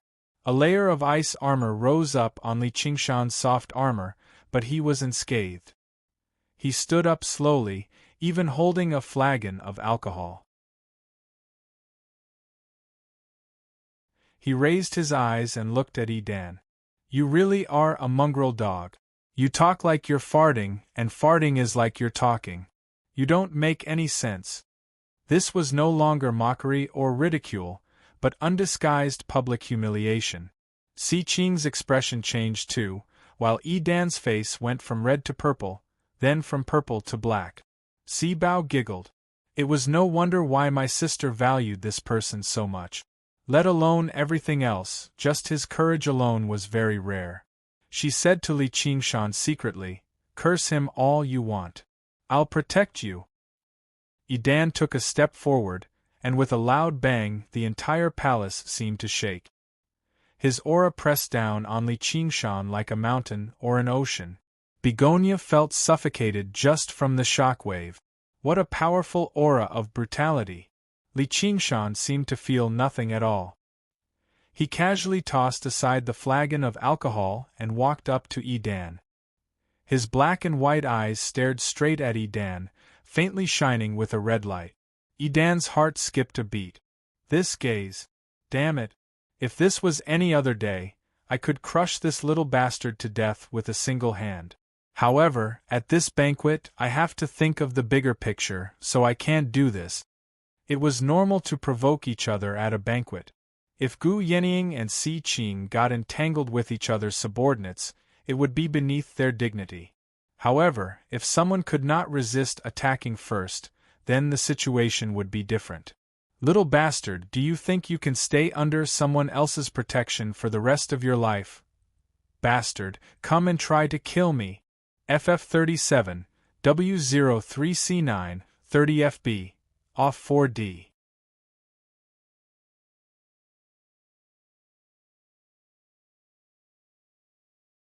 Chapter 599. FF37, FF18, XFF33, FF23, OMU 85C0F, 8BF4, 66F4, 65B0, 6700, 5 February, 5C0F, 8BF4, 9605, 8BFB, 7F51. You! Edan grabbed Li Qingshan by the front of his clothes and threw a punch at his face. If the punch connected, he would definitely die on the spot from having his brain splattered. Bang! The fierce wind surged into the surroundings, ruffling everyone's clothes. Qingshan! Han Qiongji cried out. The punch stopped firmly in front of Li Qingshan, exploding the air. Li Qingshan showed no fear at all. Instead, his mockery grew heavier. Edan's fist trembled as veins bulged on his forehead. He seemed like he could smash down at any time. Edan. The scholar waving the black feather fan suddenly spoke up. This kid might have been a sacrificial lamb that Gu Yenying had specially found. If he really was angered and beat a Hawkwolf guard to death in front of everyone, the situation would become extremely disadvantageous to them. Edan slowly let go of Li Qingshan's clothes and said viciously, "Qingshan, that's your name. I'll remember it." Li Qingshan. Li Qingshan corrected him with a smile. He thought, if I don't kill a mongrel like you in the future, I'll write my surname upside down. The Hawkwolf guards looked at his proud figure. There was both admiration and pity in their eyes. They were no longer so displeased with him sitting in the secondary seat. Just like Edan had said, no matter how powerful Gu Yenying was, she could not protect a single person forever. In particular, when a Foundation establishment cultivator was involved in a clash between large organizations like this, the slightest carelessness could result in them being crushed to pieces. Provoking and insulting a powerful cultivator like this was very unwise. If Edan found an opportunity in the future, he could kill him in a single strike. As long as he did not leave behind any evidence, no one could do anything to Edan. Li Qingshan returned to his seat and sat down. He nodded at Han Qiongji, telling her not to worry. This time, it was not all for the sake of a moment of passion or to play the hero and save the damsel in distress. Gu Yenying had helped him whitewash his accumulated resources for free, so he obviously had to return the favor, support her, and demonstrate his worth. Si Qing said, "Let's cut to the chase and get back to business. Yenying, have you chosen your fighter? You may leave." Gu Yenying smiled and waved her hand. Begonia bowed and excused herself. Then, she took a deep look at Li Qingshan. She replied with her soul sense, "Thank you for saving me, Commander Li. Once I return to the Clear River Prefecture, I will definitely hold a banquet in the Parlor of Clouds and Rain to thank you."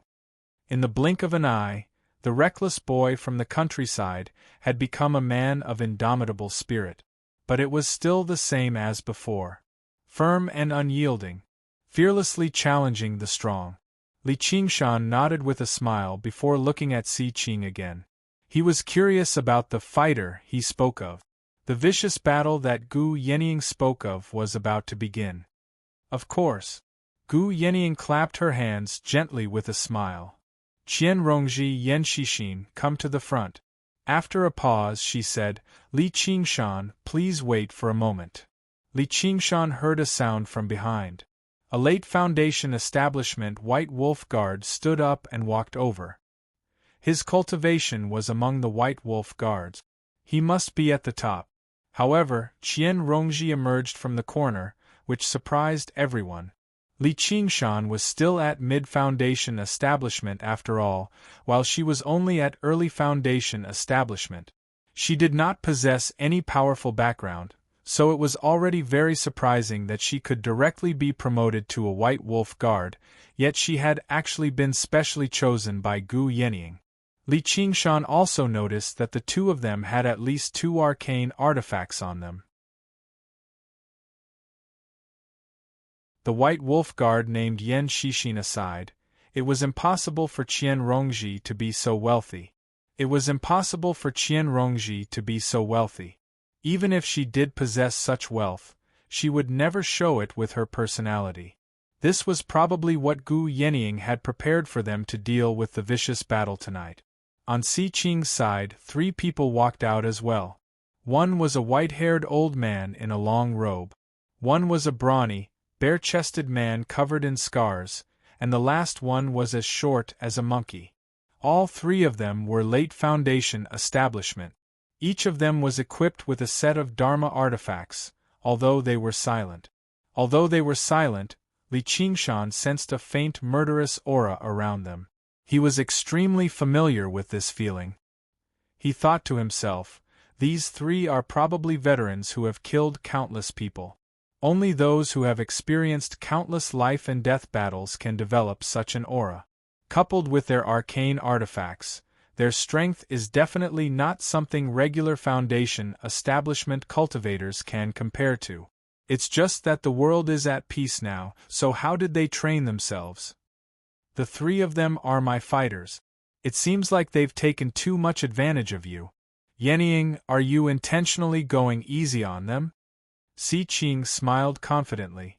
Gu Yenying said, "Cut the bullshit. Since you like talking so much, why don't you tell us the rules of this battle? Are we going to fight one after the other according to the old rules?" Si Qing seemed to be in extremely high spirit. Perhaps it was because of the alcohol, but his face was flushed red. It was the complete opposite of how bored he was when he was watching the performance just now. There was basically a hint of fanaticism.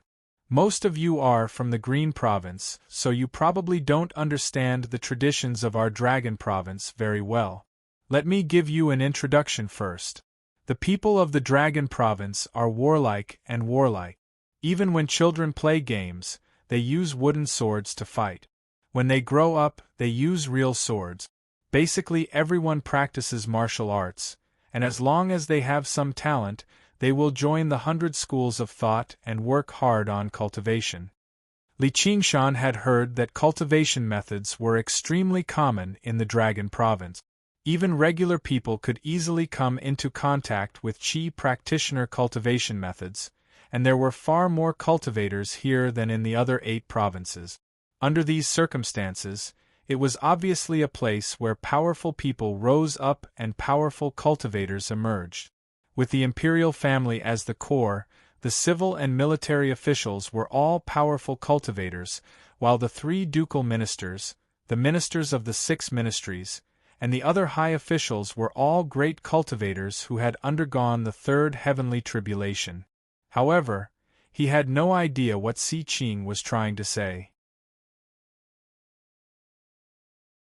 Was he trying to show off the strength of the great Xia Empire? Si Qing strode to the center of the hall and said loudly with a voice as shrill as a jackal's, "Do you know what the greatest hobby of a person from the Dragon Province is?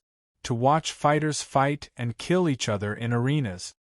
Basically, all the cities of various sizes in the Dragon Province had arenas for duels. Those who took part in the duels were known as fighters, ranging from mortal fighters wielding weapons to cultivators using arcane artifacts and spiritual artifacts in battle. The arenas were always a hubbub of voices. Under the cheers of everyone, there would always be dead souls returning to the heavens, and blood would splatter on the sand. Even a brothel like the Parlor of Clouds and Rain, a place of pleasure, could not compare to the popularity of arenas. Li Qingshan looked at the 3 of them and said secretly, "Commander Gu, so this is the vicious battle you were talking about." He felt rather displeased. Although he liked to fight, he did not want to be like a fighting cock or a fighting dog, a toy for the amusement of the higher class. "Do you know how the princes and princesses of the imperial family of Great Xia came to be?" Gu Yenying smiled. "They're obviously born from the emperor and his concubines." "No. Most of the current princes and princesses haven't even been seen by the emperor until the day they become princes and princesses." "What's going on?" "In the Great Xia Empire, any child with the imperial family's bloodline has the right to become a prince or princess. Then how many princes and princesses do they have to bestow?"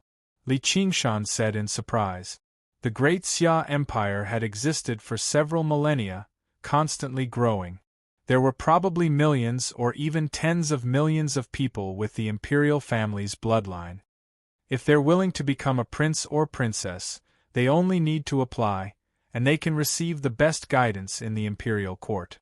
They can enjoy the resources of the imperial family, and they'll arrange a battle every once in a while.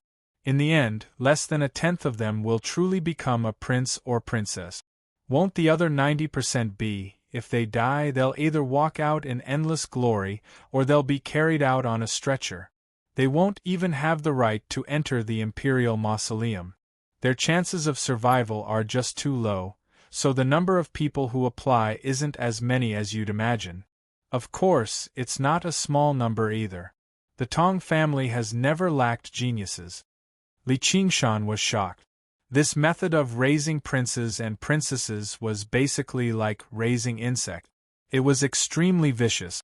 Only true geniuses had the confidence to take part in this sort of elimination, and the ones who survived in the end would definitely be geniuses among geniuses. Originally, he felt like Si Qing was probably much more difficult to deal with than the Marquis of Yi Jiangfu. Now, he could not help but raise his guard a little, afraid of being careless at all. And he also understood what Gu Yenying meant by 13 and 11 just now. Clearly, they were not ranked by age, but by strength. Among the princes, Si Qing could be regarded as one of the best. Becoming a prince or princess was quite difficult, but once they succeeded, they would receive the support of the entire imperial family of Great Xia. Possessing some powerful cultivation methods or even arcane treasures would be very normal. Their true strength probably surpassed regular golden core cultivators. Even if they were like the Dark Queen, it would not be strange for her to possess the ability to challenge nascent soul cultivators. Only like that could golden core cultivators willingly serve as stewards and servants. Li Qingshan glanced at Si Bao up ahead again. Obviously, that was how she became a princess, and she was bold enough to challenge Si Qing. She was probably extremely powerful as well, so he really could not tell. He also understood what Gu Yenying was saying.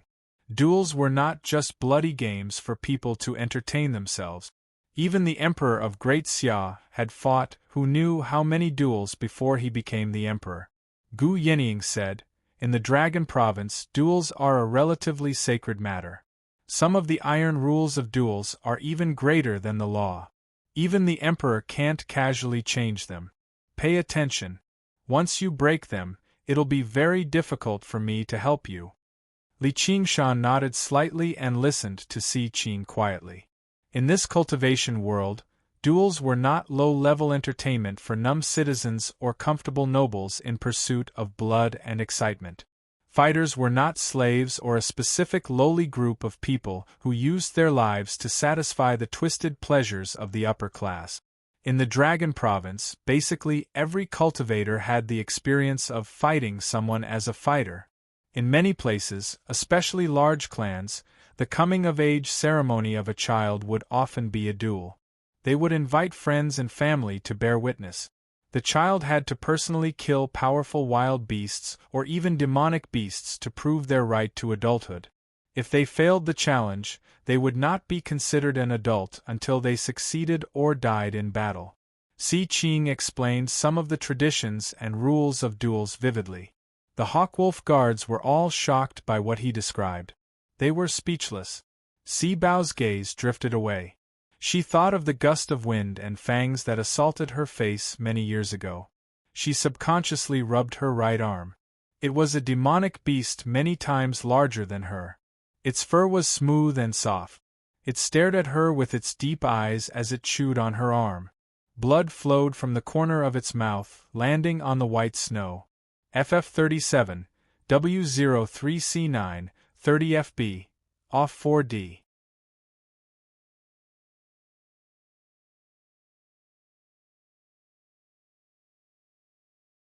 Chapter 600.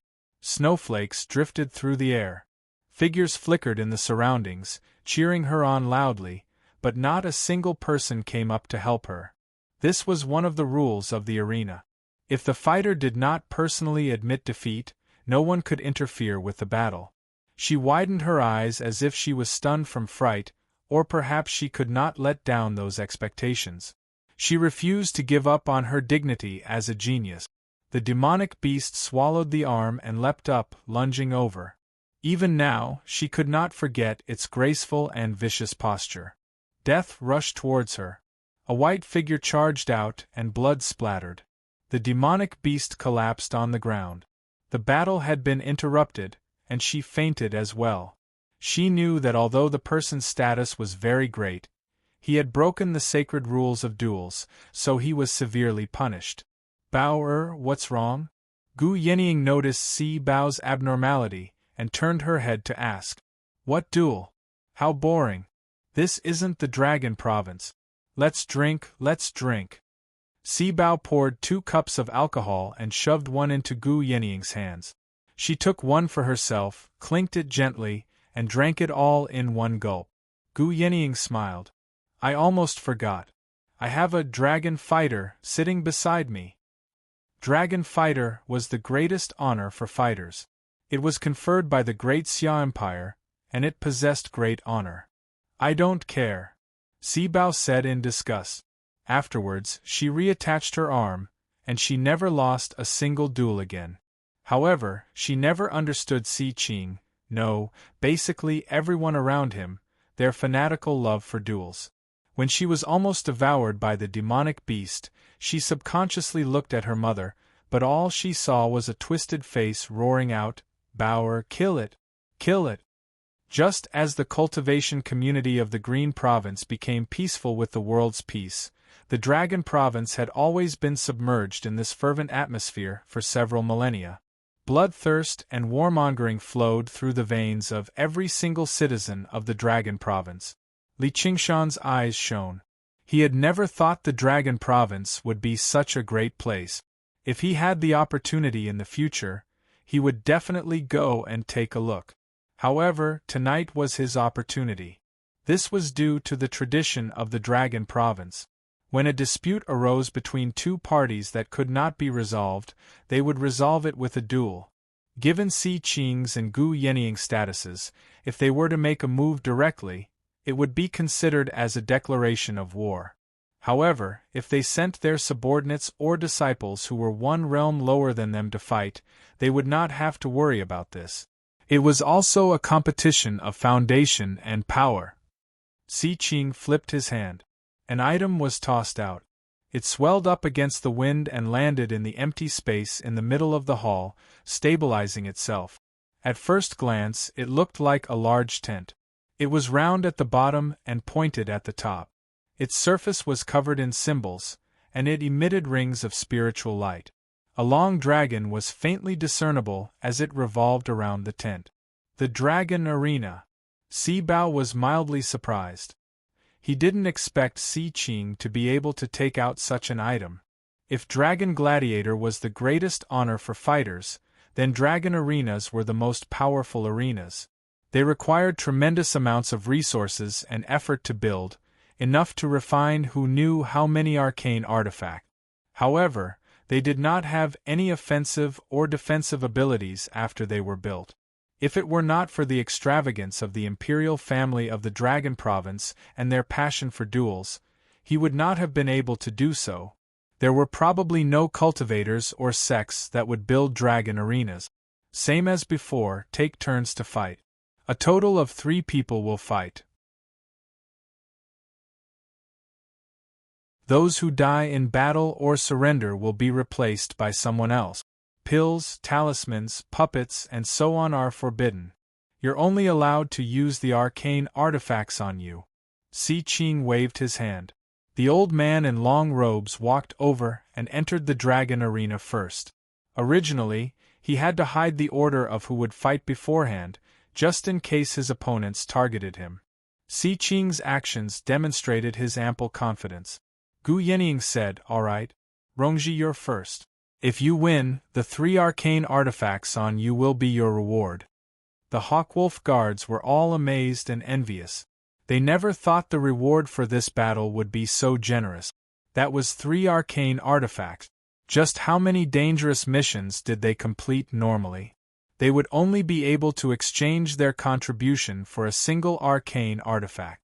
They could not help but think, the 3 people on the other side are powerful, but if I have a few arcane artifacts on me, I might still have a chance at victory.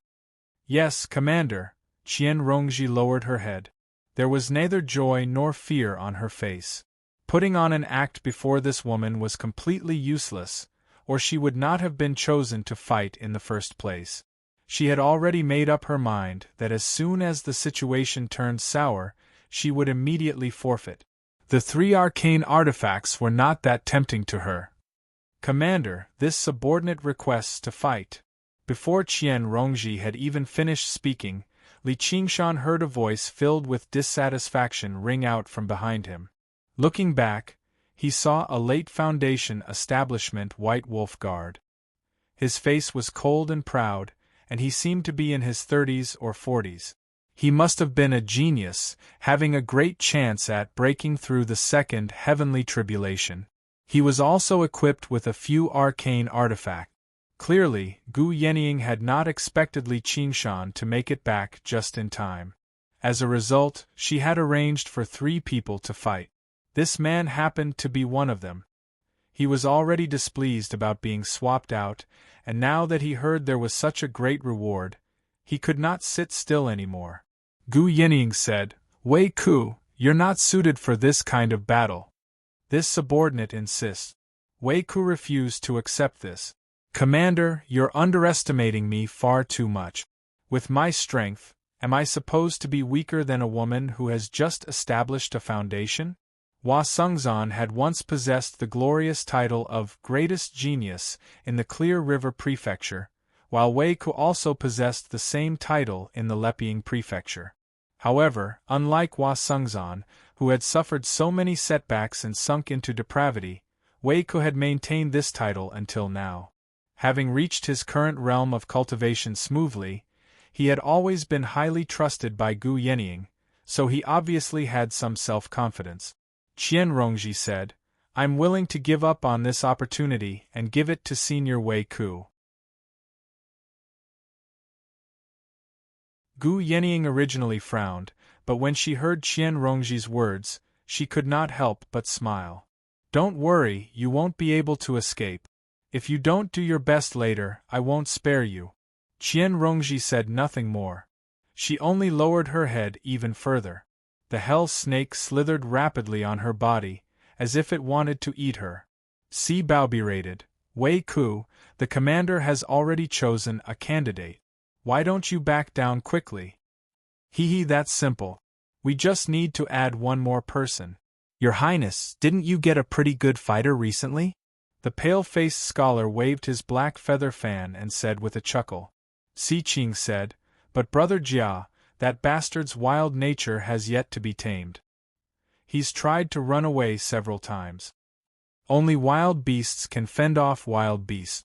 I think if we don't send him out, it'll probably be very difficult to kill this little brother surnamed Li here. Jia Zhen glanced at Li Qingshan from the corner of his eye. His eyes were deep and sunken. Li Qingshan smiled resplendently, revealing his teeth. Gu Yenying nodded at Wei Ku and said, Be careful. Thank you, Commander. Wei Ku was overjoyed. He strode into the dragon arena with his head held high, and the scenery before him changed. An extremely vast, empty space constantly extended into the distance. In the extreme distance there was a tiny black speck. It was the old man in long robes who had entered first. As Li Qingshan walked, the tent gradually became transparent. From above, he could see Wei Ku and the old man in long robes facing each other on a vast expanse of land that spanned several dozen kilometers. This feeling was like he was watching a cricket fight, while the dragon arena was the cricket jar, and the two of them were the tiny crickets. Si Qing said, Yenying, you can choose the location first. Wei Ku was about to rush up and fight the old man in long robes when the surrounding scenery suddenly twisted. Returning to his senses, he discovered that the ground beneath his feet had already turned into fine, yellow sand. The flat ground had also turned into undulating sand dunes, blocking the old man in long robes. In the beginning, he even doubted it to be an illusion, but when he grabbed a handful of sand in his hand, he discovered that it was real. The surroundings were even permeated with dense earth spiritual qi. He beamed inside. With this, his chances of victory had increased slightly. He cultivated the earth element, so in an environment like this, he could obviously unleash 120% of his power. Li Qingshan was surprised too. As it turned out, this was the so-called choice of location. The dragon arena was not as simple as expanding a space for duels. There were also many layers of space layered on top of each other. Each layer had a different environment, such as deserts, swamps, mountains, and rivers, to increase the interest and variety of the duel. By choosing a suitable environment and gaining the geographical advantage, one could seize the initiative and change the outcome of the duel. When Gu Yenying chose this desert as the location of the duel, she had considered many things. In such an open desert, no matter how experienced the old man in long robes was in battle, it would be difficult for him to make use of the environment. All he could do was clash head-on and even out the difference between them a little. In the desert, Wei Ku used a technique. Rumble. The ground beneath his feet trembled, and the sand gathered into 8 tall towers. 8 large, earthen puppets emerged, shaking off the sand on their bodies. Wei Ku glanced at the earthen ring on his finger, and became even more confident. This earthen puppet ring really is an arcane artifact after all. Its power is startling. Combined with my own techniques, it's even more powerful. Every single one of these 8 earthen puppets can defeat that Qian Rongji. Victory is mine for sure. A streak of golden light whistled over from afar, dragging a golden streak of light behind it as it flew past the sand dunes. Wei Ku controlled the puppets in a hurry, standing guard in front of him. The golden light approached him, and only then did he see that it was a golden awl. It was covered in strange inscriptions and spun rapidly, easily stabbing a puppet towards Wei Ku's chest. Wei Ku summoned a green flying dagger, which collided with the golden awl. There was a sharp clang, and the golden awl was sent flying. Fortunately, his flying dagger was a high-grade arcane artifact, while his opponent's golden awl was only an inferior arcane artifact. Wei Ku let out a sigh of relief. Right when he was about to launch a large-scale counterattack, he suddenly heard the sound of whistling through the air. It was densely packed and shrill. Wei Ku's eyes widened, reflecting specks of golden light. Several dozen streaks of golden light formed a formation, passing over the sand dunes and rushing over. A complete set of arcane artifacts. The number of spiritual artifacts and arcane artifacts that cultivators could wield was limited, but if it was a complete set, this limit could be broken. However, even spiritual artifacts like that were extremely rare, let alone arcane artifact. Gu Yenying furrowed her brows and Si Qing smiled. There are a total of 36 heart-piercing awls of the heavenly spirit. Although every single one of them is inferior, their combined power is passable. A while later, Wei Ku was sent out of the dragon arena. His face was filled with fear and reluctance, lying on the ground without moving at all. A bloody hole had appeared in his head. Originally, he had the opportunity to reach Golden Core, but now everything was over. A dead genius was not a genius. To be continued.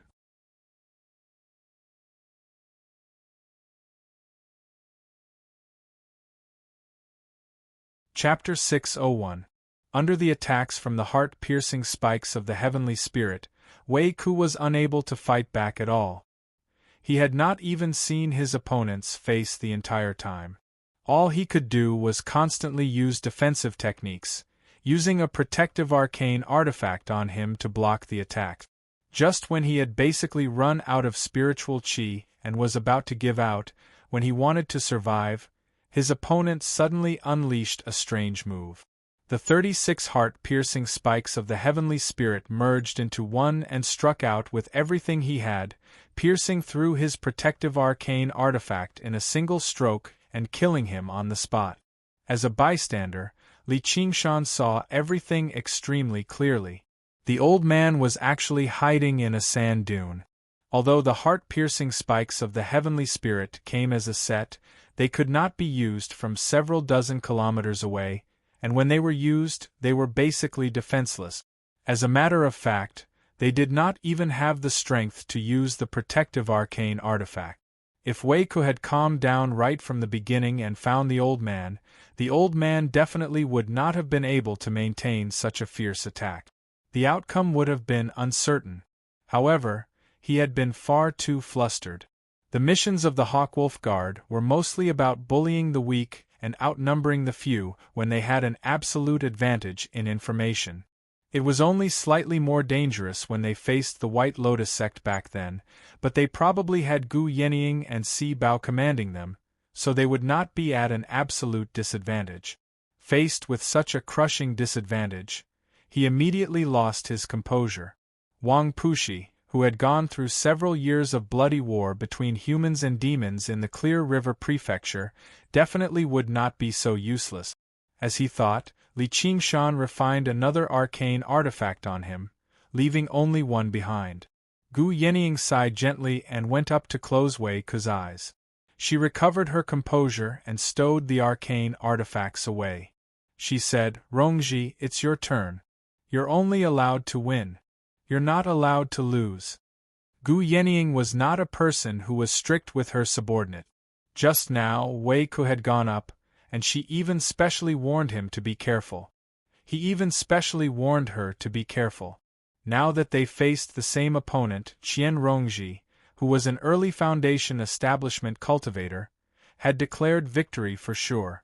Not only were the Hawkwolf Guards confused, but even Si Qing glanced at Qian Rongji. Qian Rongji only answered obediently, "Yes," before making her way towards the dragon arena with her head lowered. Gu Yenying asked, "Do you want to change the venue? Every time a person died in battle, they could change the battlefield once." Not only would the people left in the battlefield consume a lot of spiritual energy, but they would also lose a lot of spiritual energy. His fighting style had also been seen through. It would be very difficult to achieve consecutive victories without losing. Qian Rongji shook her head. She was so docile that Li Qingshan suspected that she had been replaced. Qian Rongji's heart is full of resentment. After the success of Zhuji phase, she has broken through the biggest bottleneck of the lack of physical talent. The cultivator's will, the power of understanding, and the toughness of the spirit. It began to occupy a more important position. Her comprehension ability was not bad in the first place, and her willpower was inhumanly strong.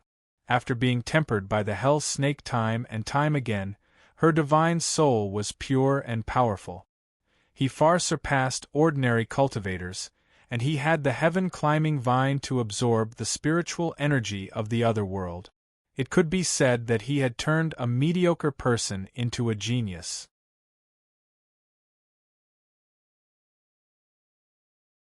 He thought he could finally breathe a sigh of relief and slowly develop himself, but he was promoted to a White Wolf Guard, constantly under Gu Yeniying's gaze. He basically felt like there was a blade on his back, as if she could see through all of his thoughts. Everything he possessed, including his life, could be snatched away at any time. It was even more painful than living in the 100 schools of thought as a measly Qi practitioner. Gu Yeniying did not show any hostility at all. As a matter of fact, it could even be said that she treated her rather differently. However, her existence itself was a form of torture to her. She was a prodigy, beautiful and powerful, loved by everyone. Her graceful bearing was probably because she had never experienced the feeling of being disheveled before. Her proud heart must have never been torn to shreds or trampled on. Everything she didn't have was like dung to her. Even the cold and merciless Li Qingshan, who was as brutal as a tiger, treated her differently. Gu Yeniying, I'll pluck out your eyes one day and rip off your wings. I'll make you taste what it feels like to crawl on the ground. With that in mind, Qian Rongji stepped into the dragon arena. In order to prevent any unfairness from being ambushed, the battle would only begin after a while. This was also an advantage for those who entered later. They could use it to search for enemies, prepare their techniques, and power their arcane artifacts. Logically speaking, after witnessing the battle just now, Qian Rongji should be searching for an opponent and launching a fierce attack. Sure enough, she immediately powered up her arcane artifact. A layer of light rose up around her, followed by another layer. The 3 arcane artifacts on her were actually all protective arcane artifacts. Afterwards, she used the last bit of time before the battle began to cast a defensive technique on herself before sitting down with her legs crossed. Just how afraid of death is she? Everyone could not help but think like that. They had no idea how to react. The old man in long robes was taken aback too. Originally, he thought she would launch a fierce attack. As someone who had gone through hundreds of battles, he obviously had a way to deal with it, but he never expected her to be so passive, without any intention of attacking at all. Li Qingshan was in thought. That's not a bad step. The power of the arcane artifacts is also related to the cultivator's cultivation. Her cultivation is nowhere near Wei Ku's. If she only uses a single protective arcane artifact, it's extremely likely for her to be destroyed in a single move, and she'll die on the spot. Moreover, with his early foundation establishment cultivation, activating 2 magic tools at the same time is already his limit. Only by concentrating on defense without moving can he activate 3 magic tools. But doesn't this mean that he will lose without a doubt? As the saying goes, a prolonged defense is bound to lead to a loss. Among the 5 elements, the attack of the metal element was the most powerful, and her spiritual aura was far inferior to her opponent's. Although this move was a helpless move, it also ruined her chance of winning. Li Qingshan believed that he was good at fighting, but he also could not understand what Qian Rongji was trying to do. Could it be a protest against Gu Yenying? But she was not such a senseless person. Looking at Gu Yenying standing with her arms crossed with a smile, as if she had already expected this situation. Thinking about it, it made sense. Those 3 arcane artifacts were originally given to Qian Rongji by her. Similarly, he could not imagine how Qian Rongji would be able to defeat such a powerful opponent if she stood in her position. She knows that she will definitely lose this battle, yet she wants to use this kind of method to exhaust my spiritual qi. How foolish! I can use this chance to recover my spiritual qi. You're not in a hurry, and I'm not in a hurry either. Thinking like this, the old man in long robes simply continued to hide in the sand dune, adjusting his breathing to recover. As long as his spiritual qi was fully recovered and he defeated Qian Rongji in one move, he would be able to enter the 3rd battle in near-peak condition. After a short while, he felt a movement in the surrounding yin qi. Many long black snakes, unbeknownst to him, had silently burrowed through the sand. They swarmed up, coiled around him, and bit him. I see, Li Qingshan said in his heart. At the same time that Qian Rongji was activating her arcane artifact, she secretly executed the methods of the school of legalism, launching a sneak attack on the old man in long robes from underground. But how can such inferior methods be used against such an opponent? Li Qingshan secretly shook his head. Instead of being shocked, the old man in long robes was overjoyed. He let out a long laugh. This is the moment I've been waiting for. The black snakes coiled up, but were blocked by a layer of golden light, unable to advance an inch. It turned out that the old man in long robes was already prepared. It would be fine if she did not come out, but once she tried to attack, she would definitely be distracted and exhaust her spiritual qi. This was the best opportunity to kill her in one move. These were not the real hell snakes. At best, they could only be considered as shadows that had obtained a hint of their aura, and were formed by borrowing Qian Rongji's own spiritual qi. Otherwise, if she could use the true power of hell, regardless of whether it was a big or small hell, it would be extremely terrifying. On the sand dune where Qian Rongji was, 36 rays of golden light pierced through the sand dune, tearing through the air and forming a shining golden Tiangang heart piercing all in midair. It had the momentum to pierce through everything. Weiko had died to this move. It was already extremely difficult for Qian Rongji to activate the 3 arcane artifacts. Now that she was distracted, it was even more difficult. With a clang, the outermost diamond-shaped shield was sent flying, and the golden light pierced through. Another layer of light was pierced through. Qian Rongji had more than 3 layers of defense. Now there was only 1 layer left, and it was obvious that it was unable to withstand the all-out attack of the Tiangang heart piercing all. In the face of a life-and-death crisis, Qian Rongji finally frowned, revealing a pained and tormented expression. Are you afraid? It's already too late. The long-gowned old man displayed an excitement that did not match his age. Killing an enemy on the battlefield and seeing the enemy's regretful and fearful expression was one of life's greatest pleasures.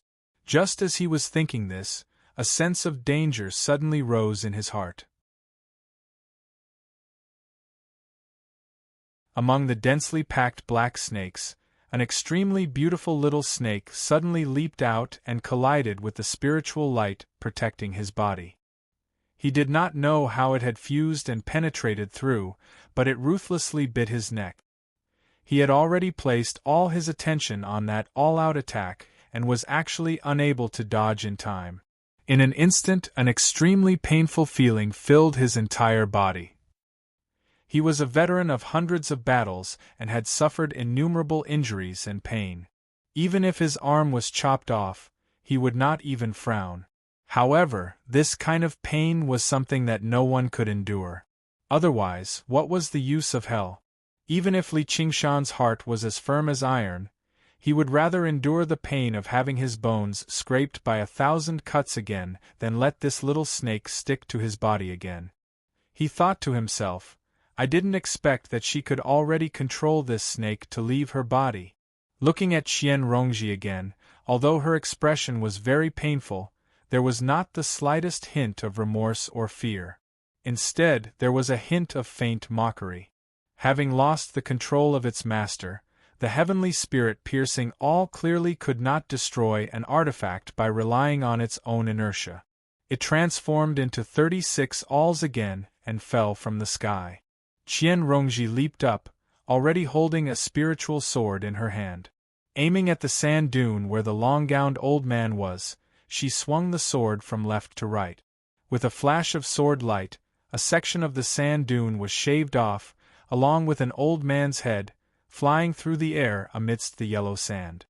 He was entangled by the hell's venomous snake, and even his thoughts were cut off by the pain. All of his divine sense and arts had stopped circulating. When his head was severed from his body, his mind instead regained some clarity, and he praised loudly, "Good snake!" The two of them confronted each other for a long time, deciding life and death with just a single move. It seemed simple, but it was unknown how much scheming had been going on in secret. This turn of events caused everyone to be dumbstruck. Ha ha ha ha! Seeing that his subordinate had been killed, Si Qing actually did not feel the slightest bit of heartache.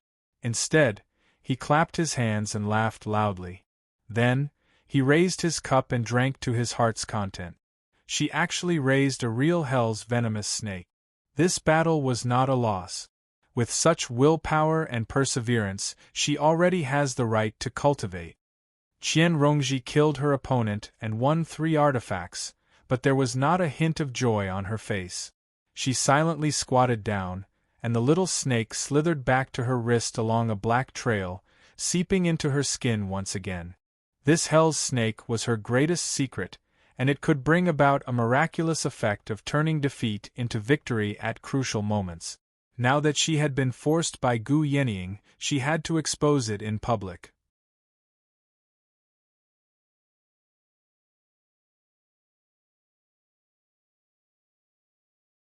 Chapter 602. FF37, FF18, XFF33, FF23, OMU 85C0F, 8BF4, 66F4, 65B0, 6700, 5 February, 5C0F, 8BF4, 9605, 8BFB, 7F51. After laughing, Si Qing's expression turned cold again. He tilted his head slightly. The burly man covered in scars stepped into the dragon arena, and the first thing he did was to fly up, standing with his arms crossed as he looked down from above. Because Qian Rongji's colorful snakes originated from hell, they existed between reality and illusion, making them very difficult to detect with the sole sense of cultivators. They were great weapons for sneak attacks and assassinations, but they were still visible to the naked eye. As long as the opponent was a certain distance away, they would not be as useful. At this moment, the surroundings twisted and changed, going from an undulating desert to a boundless desert. Brownish-yellow hills stood in the desert, dyed red by the setting sun. Qian Rongji sat on one of the hills and set up the 3 defensive arcane artifacts. She sat down with her legs crossed, regulating her breathing and recovering. The scarred man spread his fingers and aimed at Qian Rongji, clenching them firmly. Rumble. The hills below Qian Rongji began to tremble, collapsing loudly. Qian Rongji hovered in the air. Suddenly, a huge, earthen yellow hand reached towards her from below. It came from the collapsed hills. Qian Rongji was unfazed. She watched as the 5 fingers closed and clenched tightly. The small, rhombus-shaped shields on the outermost layer shone with resplendent light, but the screen of light constantly twisted under the pressure of the huge, earthen beast. She was like a firefly in the hand of a child, shining futilely and about to be extinguished at any time. However, this time, she focused on her defenses, placing all of her focus on the 3 defensive arcane artifacts. Although there was a difference of 2 cultivation realms between them, defensive arcane artifacts could not be destroyed so easily with just a single technique. The scarred man gave a hideous grin and took out an octagonal hammer with a long handle. Gu Yenying said, "A high-grade magic tool. With your subordinate's cultivation, it would be difficult for him to activate a high-grade magic tool. As a Foundation establishment cultivator, controlling a mid-grade magic artifact was already the limit. Even if one were to forcibly refine high-grade and supreme-grade artifacts, one would not be able to unleash their true power. It would be like a child wielding a broadsword. Forcefully using it would damage one's spiritual sense." Si Qing smiled. "If he wants to wield this earth-shattering hammer of the 8 directions, he won't be relying entirely on his soul sense. Yenying, you'll understand when you keep watching." Gu Yenying smiled, but she didn't say anything. She thought to herself, sure enough, it's just as Si Bao expected. His personality is still like this. Even without Qing Shan, it wouldn't be difficult for me to win 3 rounds against him. The outcome of the duel, even though it depended on the cultivator's own strength, choosing a suitable environment, arcane artifacts, and battle tactics was also very important. Si Qing was vicious, so the arcane artifacts he gave to his warriors were all powerful. He pursued a sure kill with a single strike. The scarred man raised the earth-shattering hammer of the 8 directions high above his head and began to swing it. With each swing, the handle of the hammer would grow longer and the head of the hammer would grow larger. With the swish of the wind, an earthen yellow tornado rushed into the air, kicking up sand and dust into the air. Even the setting sun became a dim yellow. As it turned out, not only was the scarred man's cultivation extraordinary, but he was also a powerful practitioner of the body. Using his brute force and spiritual sense, he could wield the earth-shattering hammer of the 8 directions with both of them, which allowed him to unleash startling power. In the tornado, the scarred man's figure blurred and vanished. The earth-shattering hammer of the 8 directions suddenly stopped spinning, but the tornado continued to whistle. A huge, octagonal hammer extended out, smashing towards Qian Rongji. It seemed like the world was collapsing. It was terrifying. Taking advantage of Qian Rongji's immobility, he pushed the power of the move to the limit. If he wanted to break through her 3 layers of defense in one go, he would definitely smash her into minced meat. Qian Rongji's expression did not change. She was not surprised or afraid, and she said 3 words indifferently. Boom. With a loud boom, the earth shook violently. A shock wave raised 100 feet of smoke and dust, spreading into the distance. At the same time, cracks spread in all directions. After a long time, the smoke and dust just now subsided. The scarred man's face was unnaturally flushed. His expression was distorted, and he looked even more ferocious. His chest rose and fell as he panted heavily. However, it was not because of the consumption of this move. He stared at the unscathed Qian Rongji. At the last moment, that earth-shattering hammer smashed into a place several feet away from her. The aftermath alone was not enough to break through her protective magic tools. Qian Rongji simply put away her 3 protective magic tools, leaving her in a completely unprotected state. As long as the scarred man casually used a spell, he would be able to heavily injure her. However, he could only watch as she turned around and left. Qian Rongji said 3 words, "I admit defeat." Although the duel was bloody and cruel, it was not always a life-and-death battle. Otherwise, no matter how many geniuses there were, they would not be able to withstand this kind of consumption. Often, as long as one side admitted defeat, the duel would be considered over.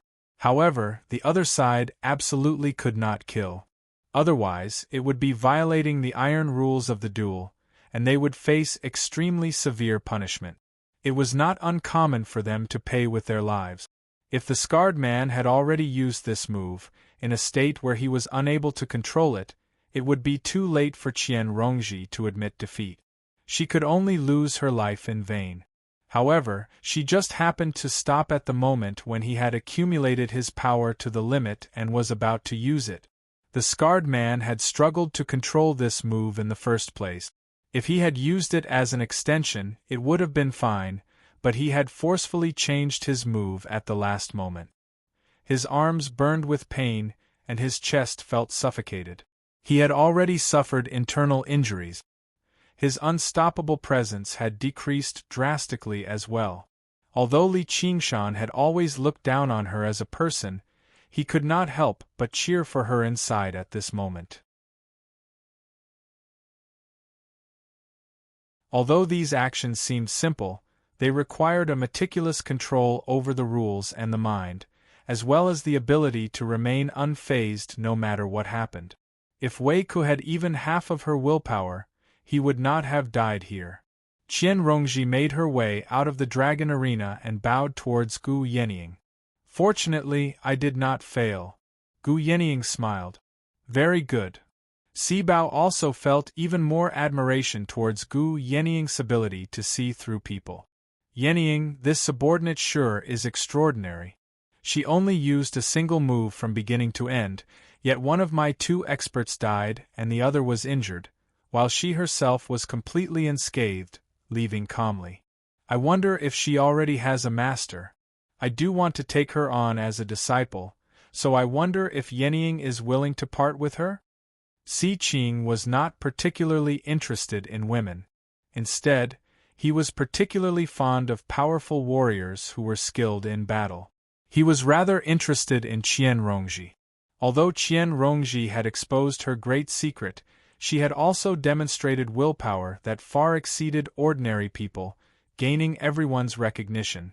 There were gains and losses. Gu Yenying nodded slightly at the White Wolf Guard, Yan Shixin. Yan Shixin immediately entered the dragon arena under orders to take on the scarred man, not giving him any time to catch his breath. Only afterwards did she focus on Si Qing's suggestion. Don't even think about it. She'll be taking me on as her master. Before Gu Yenying had even said anything, Sibao cut Si Qing off. Not only did she want to make him lose face, but after just now, she had gained a whole new level of respect for Qian Rongji as well. There had always been far fewer female cultivators in the world than male cultivators. Even if they had some talent, they were limited by their nature. Their courage and willpower would often be lacking as well, so it was even rarer for them to reach Qian Rongji's level, so she also wanted to take on a disciple to play around with. Qian Rongji immediately dropped to her knees and kowtowed to Sibao. Thank you for your kindness, Commander. I've always wanted to take you as my master. At the same time, she calculated inside, I was planning on finding a suitable master in the first place, so it'll be much easier for me on the path of cultivation, and I'll be able to make use of even more resources. Right now is a perfect opportunity. As long as I can establish a connection with her, Gu Yenying won't be able to target me too much, and I'll have another layer of protection for my safety. And Sibao will be much easier to deal with than Gu Yenying. Not only will I gain a lot of benefits for free, but I'll be able to get closer to Gu Yenying as well. I've never taken in a disciple before. Since you're so thoughtful, Rongji, then come and be my first disciple. Qian Rongji's face stiffened and her hairs stood on end, as the person who said that was not Sibao, but Gu Yenying. Sibao was stuck to Gu Yenying, while Qian Rongji had referred to her as commander. Gu Yenying's words seemed very logical, as if Qian Rongji had always wanted to take her as her master. Gu Yenying smiled as she looked at Qian Rongji, who was kowtowing before her. She teased, "What's wrong, my good disciple? Why don't you get up?" Disciple is just too happy. Master, you've taken me under your wing, so disciple definitely won't disappoint you. Qian Rongji slowly raised her head and looked at Gu Yenying's smiling face. She revealed an extremely sincere expression, but her face was rather pale. Gu Yenying laughed involuntarily. That was not because she was moved, but because she found it extremely novel and interesting. Instead of saying that her sharp gaze was looking at her disciple, it would be better to say that she was looking at something special. Si Qing said, "Congratulations, Gu Yenying. You've accepted such a good disciple. With some nurturing, she'll definitely become an outstanding figure in the future. That won't be wrong. Gu Yenying stared straight at Qian Rongji and smiled. The Hawkwolf guards all congratulated Qian Rongji enviously. Who knew how many young, talented men and women in the Rui Commandery had once wanted to take Gu Yenying as their master, but she had turned them all down firmly. Qian Rongji's master was basically a free lunch that had fallen from the heavens. Qian Rongji was left dizzy by this free lunch. She wanted to get closer to her and wait for an opportunity for revenge, but she never thought she would have to get close to her to such an extent. To the current her, this was far too dangerous. She was like a small snake that had been caught by a great eagle, only able to play around with it. Once she tried to bite back, the sharp claws would loosen, and she would be crushed to pieces. Sibao was confused. Gu Yenying had once said that she did not plan on taking on a disciple in her life, and would focus on cultivation, so why did she suddenly change her mind? This Qian Rongji was very impressive, but she was not particularly outstanding. At the very least, she was nowhere close to the greatest disciple of the Chan monastery of Devanaga, who shook up the entire Green province. Gu Yenying rubbed Sibao's smooth cheeks with a smile, but she did not say anything. With Sibao's personality, it was impossible for her to turn down Qian Rongji's bow, and this game was a little too dangerous for her. Just like how she competed with the White Lotus Mother in the past, having a disciple like her was rather interesting. During this time, the battle between the two cultivators in the Dragon Arena had already become more and more intense, approaching white-hot. FF37, W03C9, 30 FB, off 4D.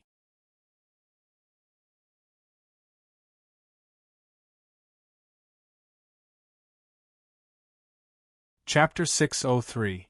FF37, FF18, XFF33, FF23, OMU 85C0F, 8BF4, 66F4, 65B0, 6700, 5 February, 5C0F, 8BF4, 9605, 8BFB, 7F51. On the side of the Hawkwolf Guard, Yan Shixin did not use any fancy moves.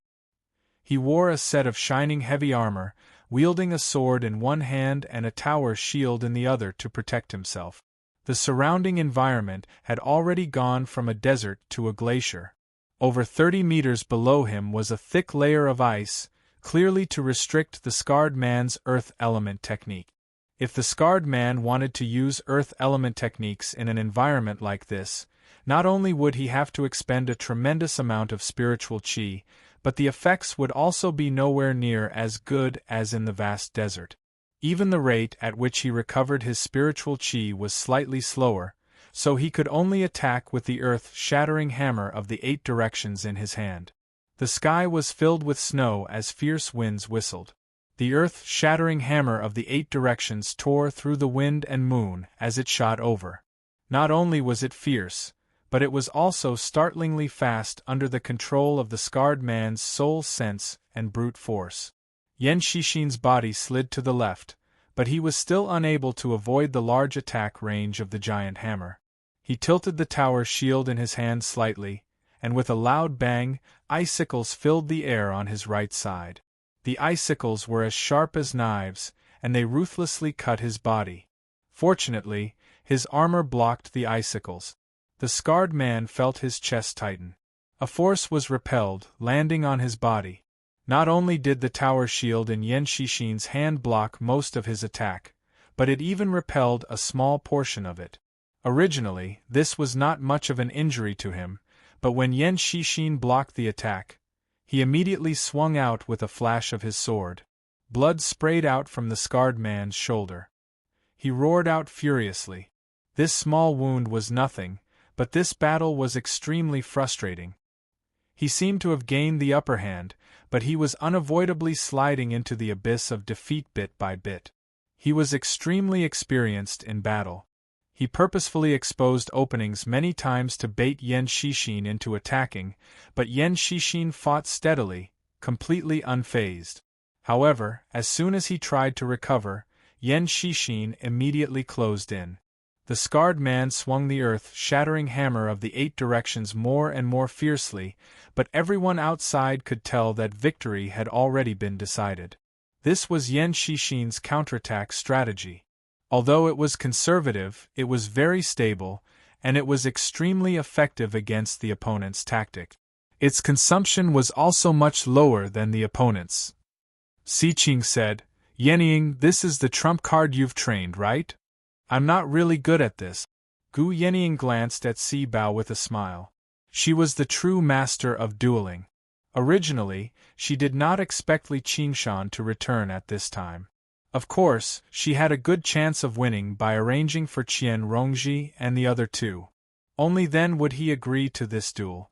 Wei Ke's crushing defeat had indeed surprised her, but thankfully she had Qian Rongji to make up for it.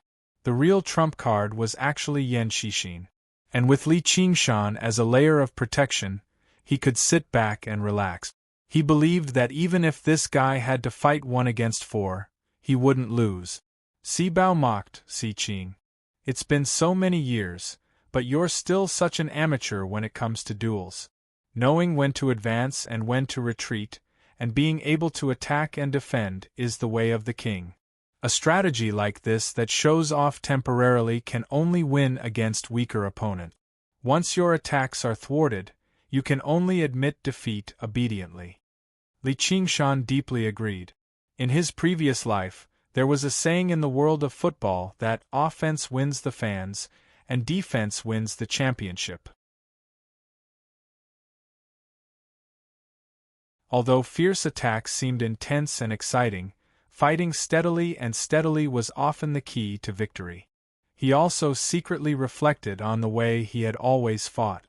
Had he favored the claws and fangs of the tiger demon too much, and overlooked the profound shell of the spirit turtle? When facing opponents of similar strength, it would often be very difficult to achieve victory with a forceful attack. It would require more defense and patience. Si Qing sneered. Blindly pursuing victory has already deviated from the true way of duels. I've never taken your title as a dragon gladiator seriously. And don't boast right now. The true victor hasn't been decided yet. However, before long, Yan Shixin won the battle, but with his method of fighting. It was obviously impossible for him to take the enemy's life. Just this alone made Si Qing dislike it. When Qian Rongji killed one of his capable subordinates, he instead praised her with great joy, but now that the scarred man had emerged alive, he showed no joy at all. He disapproved of Yan Shixin even more. Li Qingshan snickered inside. "I couldn't tell, but this guy is so hot-blooded in this aspect. He even dares to speak about the way of duels." Unbeknownst to him, many people in the Dragon Province were actually like that. Duels had already gained a sense of sacredness. There were actually not a lot of people who were as unscrupulous as Si Bao in seeking victory. The venue for the third battle had already been changed to an extremely gloomy, dense forest. Tall trees rose into the air one by one, like skyscrapers. They were unbelievably tall and thick. Their dark green, broad leaves blotted out the sun. The ground was completely covered by root. Aerial roots drooped down from above. Long, emerald-green vines coiled around the trees, moving through the milk-like, white mist like dragons and snake.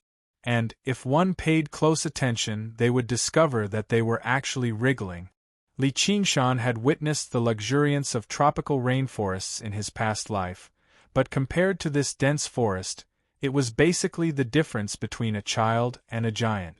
Under the cover of the mist and shadows, the skinny dwarf cultivator moved through the forest like the wind. Not only did he conceal his aura, but he had also completely merged with his surroundings. If it were not for the fact that he was watching from the sidelines and had his gaze locked onto the fighter the entire time, he probably would have lost sight of him from a moment of carelessness. Perhaps it was the effects of the arcane artifacts on him, the wonders of his cultivation method, or perhaps it was a combination of both. Without a doubt, an environment like this was heaven right now, and this dwarf was the strongest assassin. I specially gathered this rainforest from the Mist Province. It contains a portion of the banyan tree king's roots, Si Ching said proudly. The value of the dragon arena did not lie in itself. Instead, it lay in the collection of special battlegrounds. It was like a stamp collector, collecting precious stamps one by one. It was endless fun. The Banyan Tree King. Li Qingshan was shocked. He had heard of the name of the greatest demon king of the Mist Province, one of the 10 demon kings, for a very long time now. Si Ching had actually gathered its roots with just him. Si Bao said, "You're just taking advantage of the Tree King's peaceful nature. Since you've come to the Green Province now, are you bold enough to touch a single scale of the Dragon King?" Gu Yenying took a sip of wine and smiled as well. The roots of the Tree King stretch for thousands of kilometers. Who knows how many creatures reside in them, so it's nothing strange for them to be able to collect 1 or 2 root. However, since there's a spiritual item like that, this arena won't be a normal arena. That's right. If you can find the Banyan Tree King's roots and absorb its sap, you'll be able to rapidly recover your spiritual chi, and you'll be in high spirits as if you've just stepped into the battleground. Conversations outside could not be transmitted into the dragon arena, but Si Ching's words echoed clearly through the rainforest, letting the 2 fighters know and ensuring the fairness of the battle. Li Qingshan was even more shocked. Although banyan trees had the beautiful reputation of a single tree that formed a forest, just how large was this banyan tree king that stretched for thousands of kilometers? He frowned. Isn't that unfair? The forest is so dense, so your people will obviously be extremely familiar with the banyan tree king's roots, but how are we supposed to distinguish them? As long as you have eyes, you won't be able to miss them. Si Ching laughed aloud. With a wave of his hand, the scene broke away from the 2 fighters and rose into the air, overlooking the entire rainforest of the Mist Province. A colossal tree leapt out from the boundless sea of trees. It was actually much taller than those huge trees that resembled skyscrapers. Its crown was like a cloud, blotting out the sun. It was because of it that the rainforest seemed so gloomy. Edan sneered. Country bumpkin. Li Qingshan could not be bothered to bicker with him. He stared at the colossal tree with widened eyes and thought, if this thing is called a root, then what's the main body? He found it even more difficult to imagine just how majestic the Banyan Tree King's figure was. The key to the outcome of this duel was clearly to see who could obtain the most sap from this root. Yan Shixin flew out of the sea of trees as quickly as possible, determining his direction and hurrying towards the colossal tree in the center of the sea of trees. The dwarf moved through the dense forest, moving even faster. He arrived near the colossal tree, but he did not approach it. Instead, he hid in the path that Yan Shixin had to pass through, preparing to launch a sneak attack. Si Ching continued, although the Banyan Tree King's roots are peaceful, unable to retaliate even if they're damaged, the sun vines on him aren't that easy to deal with. Yan Shixin shivered inside. Sure enough, he saw withered, yellow vines coiling around the colossal tree. Apart from being extremely thick, they were not particularly eye-catching. However, in the rainforest of the Mist Province that stretched for hundreds of thousands of kilometers, there was no lack of vicious carnivorous plants, but the sun vines were the most notorious. If a cultivator was entangled by one, their entire body would be paralyzed. In the blink of an eye, all of their cultivation would be gone, followed by all of their essence blood. It was rumored that in the end, even their souls would be unable to escape, forever bound to the sun vines. These sun vines only grew on the roots of the Banyan Tree King, and only the Banyan Tree King could be parasitized by them for extended periods of time. Any other tree that was entangled by them would wither and die very quickly. Just as Yan Shixin pondered, a black figure shot out from the sea of trees, moving as quickly as lightning. He had been secretly vigilant the entire time, so he immediately blocked with his huge shield. With a clang, the two of them brushed past each other, and a mark appeared on the tower's shield. Alarmed, he thought, this dwarf is too fast. I actually can't predict his attack in time, so I can't redirect his attack and repel it. The two of them clashed in the air. The dwarf's attacks were sharp, but Yen Shishin maintained a stable defense, so he would not be defeated so easily. He thought, he'll always be a little more draining than me to maintain this kind of speed and attack. However, after a moment, the dwarf suddenly turned around and shot towards the towering tree. The withered yellow vines suddenly came to life and crazily extended towards the dwarf. In an instant, it was as if dragons and snakes were dancing chaotically. The dwarf used his startling speed to weave through the crazed sun vines. He was almost caught many times, so he would suddenly shrink back. Just now, he dodged. His body had always been different from normal people, so when he shrank back like that, he was like a ball catapulting onto the colossal tree. There was a flash in his hand, and the thick bark was ripped open. A stream of green sap splashed out, landing in his mouth. He immediately roused with vigor, and his spiritual chi recovered. He catapulted out again, distancing himself from the colossal tree to fight with Yen Shishin. From beginning to end, he did not stop for a single moment. FF37, W03C9, 30 FB, off 4D.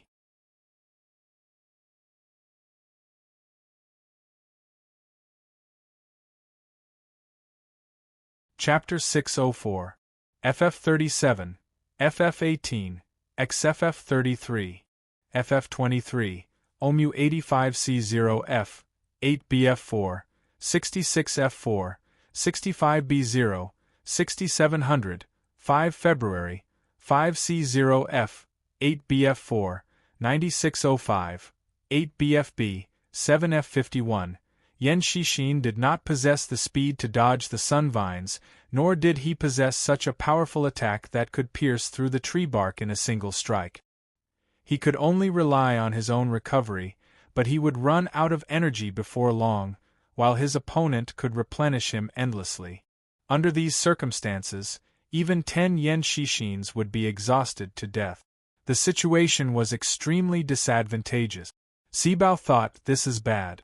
Originally, I still had a 60% chance of winning this round, but now that it's been reduced, I'm afraid I won't even have a 30% chance. Gu Yenying indicated for her to not worry and glanced backwards. Li Qingshan had already refined 5 arcane artifacts. As he drank, he stared at the battle in the dragon arena. His expression was rather similar to Si Qing's. Now, he agreed with what Si Qing had said very much. This battle really was much more interesting than dancing. Of course, if Sect Master Qiu did not wear any clothes, then it would be a different story. Si Bao directly glanced at Li Qingshan. If he loses this round, then they still have 2 fighters, and they're both in perfect condition. Sister trusts him so much. Is this guy really that powerful? Li Qingshan grinned back at her. Si Bao was displeased to see him like that. What are you smiling for? You've drunk so much, yet you've already come up with an idea? Not right now, but once we go in, burp, I'll obviously have one, said Li Qingshan. There was no need for him to decipher the environment of the rainforest. If Yen Shishin lost, they would obviously move to another location. Si Bao saw that Li Qingshan's eyes were not drunk at all. Instead, they blazed with fighting spirit, becoming brighter and brighter. A while later, only 40% of Yen Shishin's spiritual chi remained. The dwarf was completely unscathed, shooting towards the huge tree again. Not only did he have to win this round, but he also had to maintain his strength and win the next round. In order to prevent Yen Shishin from surrendering when his spiritual chi was mostly depleted, he would no longer be able to use the advantage of the environment. Yen Shishin's eyes suddenly lit up. Now. He put away the tower's shield and cast a spell. A large cloud of yellow sand rose from the sea of trees. It roared as it swallowed the gnome. That was not a real sandstorm, but an earth element spell called Yellow Sand Sky, which was specially used to obscure the enemy's six senses and isolate the probing of divine senses. If an earth element cultivator encountered a powerful enemy that he could not match, he could easily escape by using this spell. The dwarf was making his way through the sun vines. If his line of sight was blocked, he would crash into the sun vines. Immediately, his life was in danger. It could be said that he was playing with fire and burning himself. The dwarf smiled coldly. There was no fear on his face at all. He watched the yellow sand sweep over, but before it could even approach him, the sun vines all extended and glowed faintly. While Yen Shishin was casting the spell, he suddenly felt that his spiritual power was rapidly being consumed. If he were to forcefully maintain this spell, it wouldn't take long for his spiritual power to be depleted. Si Qing smiled and said, Yenying, your subordinate's move isn't too great. Even if it's a spiritual or arcane artifact, it'll lose all of its spiritual nature before long once it's entangled by the sun vines. It'll be even more difficult for techniques to be of any use. Qian Rongji took a look. The sun vines were rather similar to the heaven-climbing vine in her possession, which was not strange at all. Many vines were parasitic plants, so absorbing spiritual qi could be regarded as an instinct. Wondrous plants like the sun vines and the heaven-climbing vine only amplified this instinct countless times over, while the heaven-climbing vine had the ability to pierce through dimensions. It was much more powerful than the sun vines, but it was just far too difficult to nurture. After reaching foundation establishment, she had basically spent all the resources she had accumulated over the years to buy spiritual water to nourish the heaven-climbing vine, but it had only grown by less than a foot. Although the rate at which it absorbed spiritual qi had become slightly faster, she did not take any from it at all. She let the heaven-climbing vine nourish itself. This required extremely great willpower. The spiritual qi that the heaven-climbing vine absorbed was so pure that it was extremely tempting to cultivators. It was basically like a drug in her past life, where they would become addicted after just a single try. Chu Tian understood the principle of accumulating spiritual qi, but he was unable to resist the temptation of the pure spiritual qi. Coupled with the fact that he wanted to maintain his title as a genius, he was even more eager for instant success. Every bit of restraint and accumulation he had now would mean more benefits in the future. If the heaven-climbing vine could grow to the level of the sun vines one day, who in the world would be her opponent? This thought flashed through her mind. The dwarf swung his sword again and drank a mouthful of tree sap.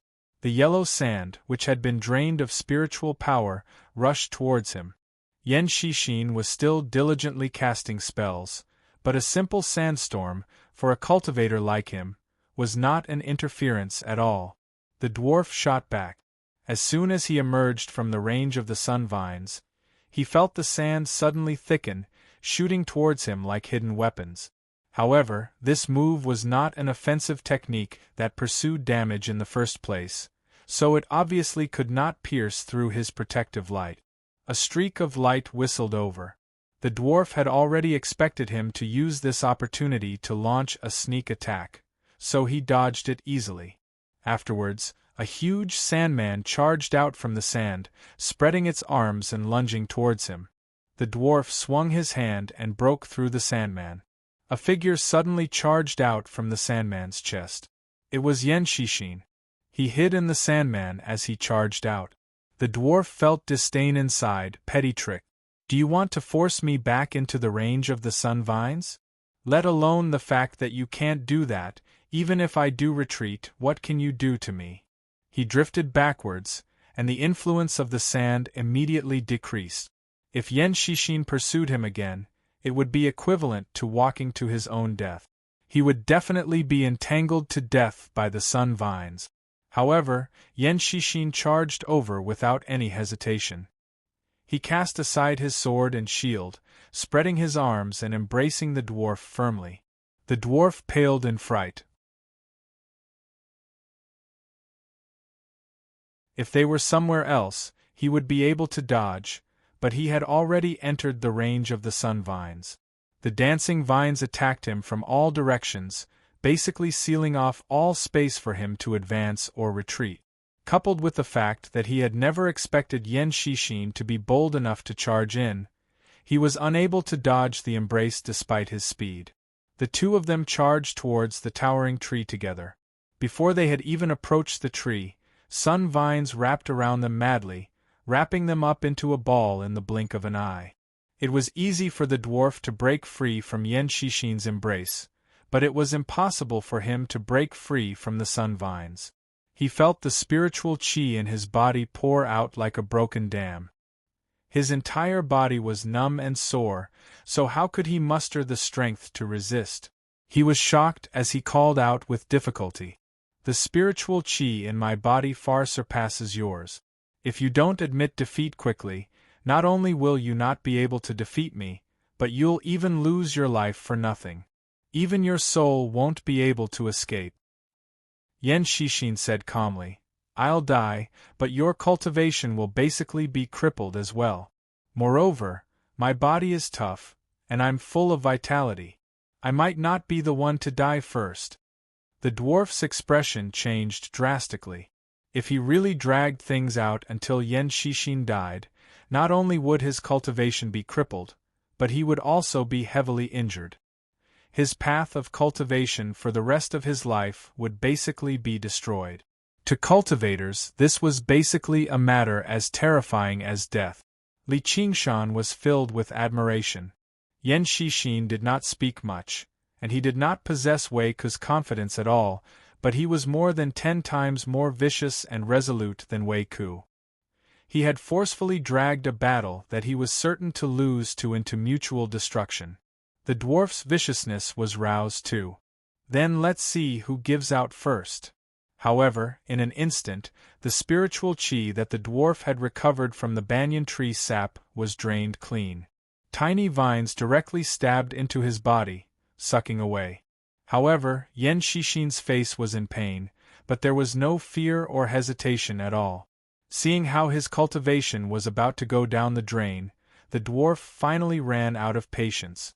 He called out, I admit defeat.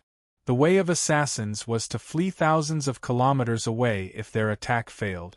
Although there was no lack of bravery and decisiveness, it was not something that could last for long. They could not help but want to protect themselves. They were unwilling to do something as foolish as destroying themselves together. Si Qing's face sank. With a wave of his hand, the towering tree and the vicious sun vines in the dragon arena all vanished. It returned to the empty space in the beginning. Yen Shishin and the dwarf fell out of the sky together.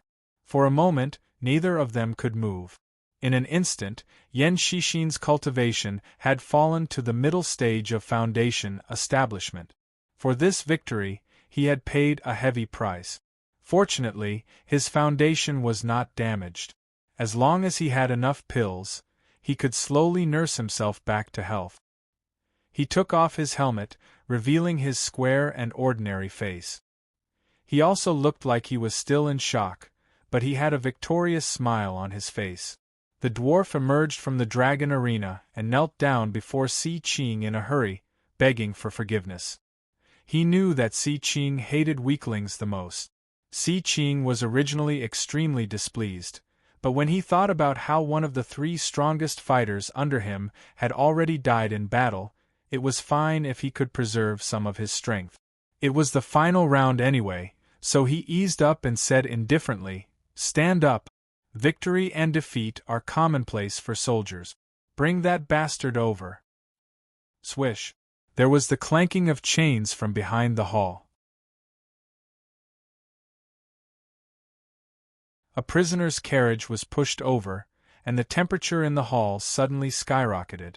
Li Qingshan only saw a ball of fire in the prisoner's carriage. At a closer glance, he discovered that it was not fire, but a completely naked man. He sat with his legs crossed, wrapped in thick chains. The chains were covered in inscriptions, clearly made for subduing cultivators. The man did not move at all, but he gave off the feeling of a volcano that was about to erupt, accumulating explosive power. His skin was well-defined and extremely healthy. His skin was extraordinarily large, reddish-yellow, like roaring flames. His hair stood on end, flying upwards. It was even more scorching like fire. A scarlet-red horn protruded from his forehead, and a small, scarlet-red tail trailed behind him. He did not seem human with a single glance. Li Qingshan was surprised. So this is my opponent? I didn't think he'd be in other folk. Gu Yenying was perplexed.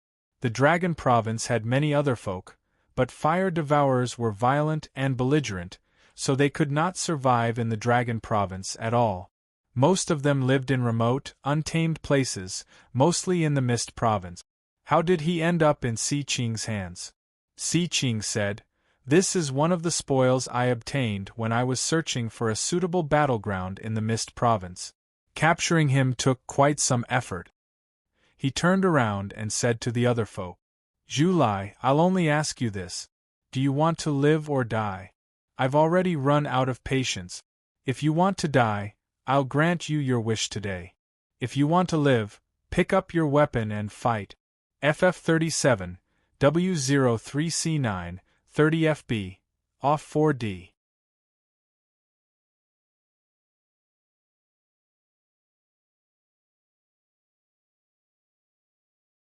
Chapter 605. Ever since Si Qing captured Zhu Lai in the Mist Province, he had been very impressed with his battle prowess. He was basically a natural-born fighter, so he wanted to take him in as a servant. However, Zhu Lai was like a trapped beast, constantly wanting to escape. Si Qing had to go through various punishments to grind away his wildness. At the same time, he gave him exquisite food or even enchanting beauties that the Mist Province lacked to soften his resolve. Today, all of this effort had finally come to fruition. Under Si Qing's stern and eager gaze, Zhu Lai opened and closed his mouth. Just now, he spat out 2 words, "I want to live." Si Qing laughed aloud, utterly delighted. He swung his sleeve. There were a few clicks, clatters, and clangs. The shackles on Zhu Lai were unlocked, and he fell to the ground with a clang. The door to the cage opened too. With a whoosh, Zhu Lai transformed into a ball of raging fire, rushing out of the cage. Waves of heat swept out in all directions. The flames rushed straight toward Si Qing, and the hot wind caused his robes to flutter loudly. Si Qing did not move at all. He met Zhu Lai's scorching eyes and revealed unshakable determination. If you try to escape again this time or suffer a backlash, then only death awaits you. Faced with this determination, Zhu Lai finally lowered his head. Where are my weapons and armor? This person sure is a tough opponent. If I didn't have the demon suppression statuary and only had the arts of the boundless ocean to defeat him, Li Qingshan thought. Other folks' talent had always surpassed that of regular people, and fire devourers were renowned for their belligerence among other folk too. It was almost impossible for someone in the middle stage of the Foundation Establishment realm to defeat a mutant who was equivalent to the peak of the Foundation Establishment realm. Gu Yenying said without even looking back, "Li Qingshan, if you lose this round, I'll never spare you." The corner of Li Qingshan's lips curled. Victory and defeat are commonplace for soldiers. "Commander, may I ask if there's any reward for winning this final round?" Gu Yenying smiled. "Kid, you sure have quite the appetite. You're still not satisfied with these arcane artifacts?" I'm very satisfied." As Li Qingshan spoke, he used his spiritual will to transmit his voice. "So, did I exchange for these Dharma artifacts, or did I win them? That's up to you.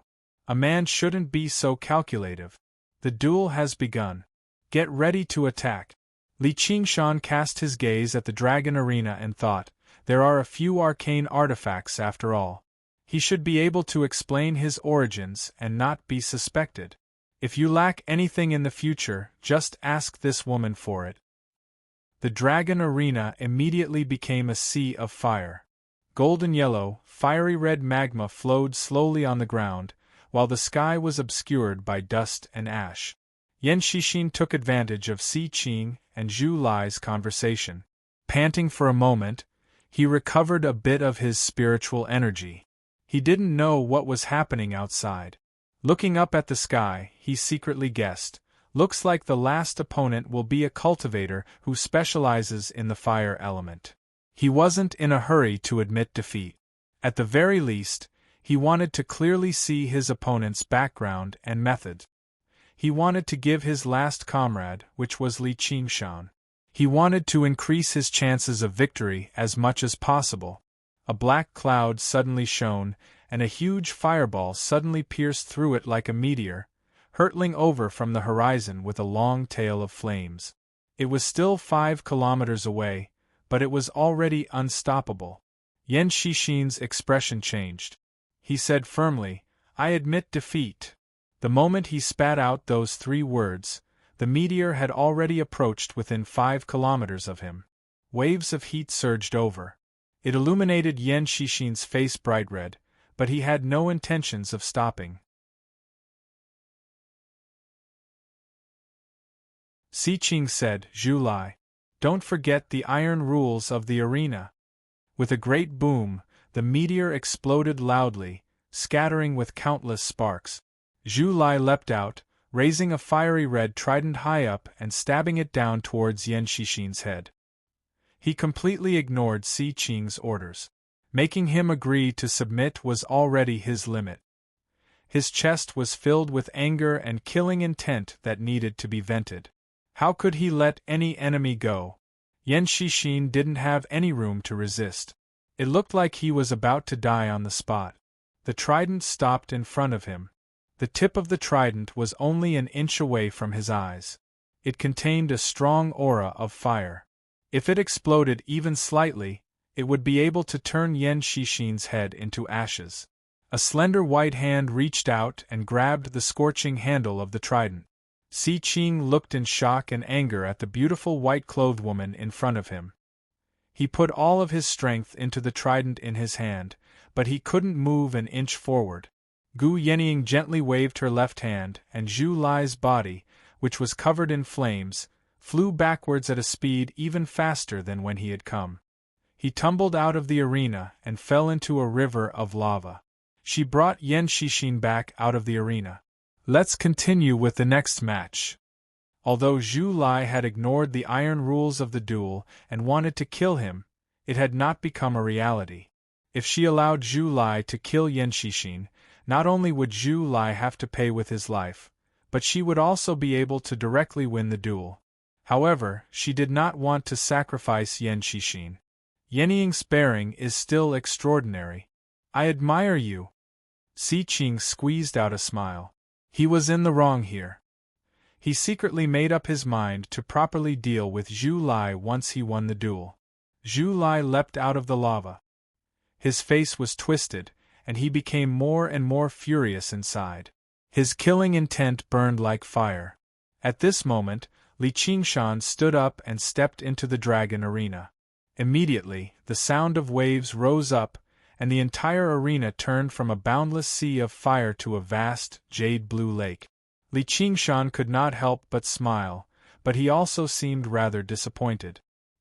He understood what Gu Yenying was trying to say. Indeed, he could only win this duel.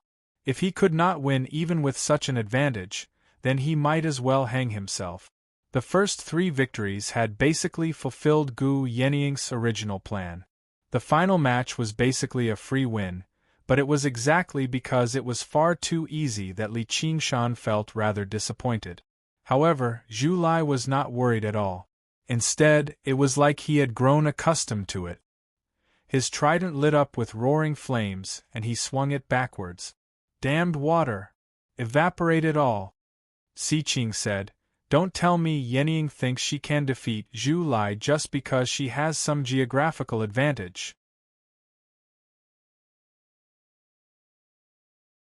Using water to subdue fire is just common sense, but in the southern Mist Province, the fire devourers have been waging war against the merfolk of the South Sea for many years, so they also understand the principle of using fire to subdue water. Don't tell me your subordinate's talent for controlling water is even greater than the merfolk's? Gu Yenying said, "You'll only know if you try." Li Qingshan parted his hands, and the almost transparent gentle wave hands shone with azure light. The surface of the lake immediately surged, and a water dragon whistled out, followed by a second, a third. In the blink of an eye, 9 water dragons rushed into the air, coiling around each other as they lunged towards Zhu Lai. Si Qing was mildly surprised. He's only at mid-foundation establishment, yet he can use something like that. Li Qingshan sucked in a deep breath. This was already the limit for him right now, and it was all thanks to the gentle wave hand. Of course, this was only the limit for human cultivation. He thought, I've already gained such an advantage.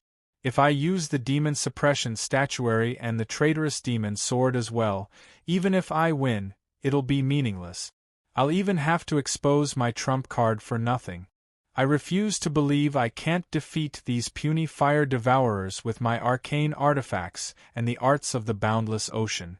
Zhu Lai opened his mouth and spat out roaring fire. Before the 9 water dragons could even approach him, they were reduced to clouds of white mist, permeating the surface of the lake. That's a little interesting. Li Qingshan rejoiced instead of being surprised. He formed a seal with his hand and used a technique. The mist immediately became as thick as milk, so thick that he could not even see his own fingers.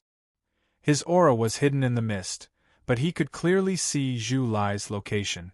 However, Zhu Lai was completely unaffected. He charged towards Li Qingshan. Even though he was not as elusive as Gu Yenying, he was still startling. He swung down his scarlet trident. "Do you think this can disguise your stench? Die for me." Li Qingshan gripped the tip of the trident with his left hand and pulled it to his side. He threw a punch at Zhu Lai's chest with his right hand. Water spiritual qi revolved around him like a whirlpool. Zhu Lai punched back, and the vicious flames smashed through the whirlpool, blocking Li Qingshan's fist. The two of them wrestled. Water and fire collided violently, evenly matched. However, fire was far more destructive than water. Li Qingshan felt his hands heat up. Even his breathing became scorching. Zhu Lai's chest heaved. Li Qingshan thought, oh no, he's going to spit fire again. The 9 water dragons he had unleashed with his full strength had been dispersed by Zhu Lai's single breath, which demonstrated the power of this move. In his opinion, they should not be called fire devourers, but fire spitters. Li Qingshan only felt his body go cold before heating up. The coldness came from his soft armor, which immediately lit up with inscriptions, forming a thick layer of ice armor. That heat was actually a flame that sprayed onto his body. Zhu Lai was surprised at first before snickering viciously. He never thought Li Qingshan would actually be bold enough to face him head-on. It was a perfect opportunity for him to vent his anger. The flames he spat became even more intense, becoming scarlet red. Under the heat of the flames, the ice armor began to melt very quickly. Li Qingshan used the arts of the boundless ocean and channeled his spiritual qi to keep it at bay, but his spiritual qi was rapidly depleting. Zhu Lai suddenly shut his mouth, lowered his head, and rammed it over. With a clang, a large area of the ice armor cracked, and the scarlet horn pierced in bit by bit. It would only take a while for it to breach his defense.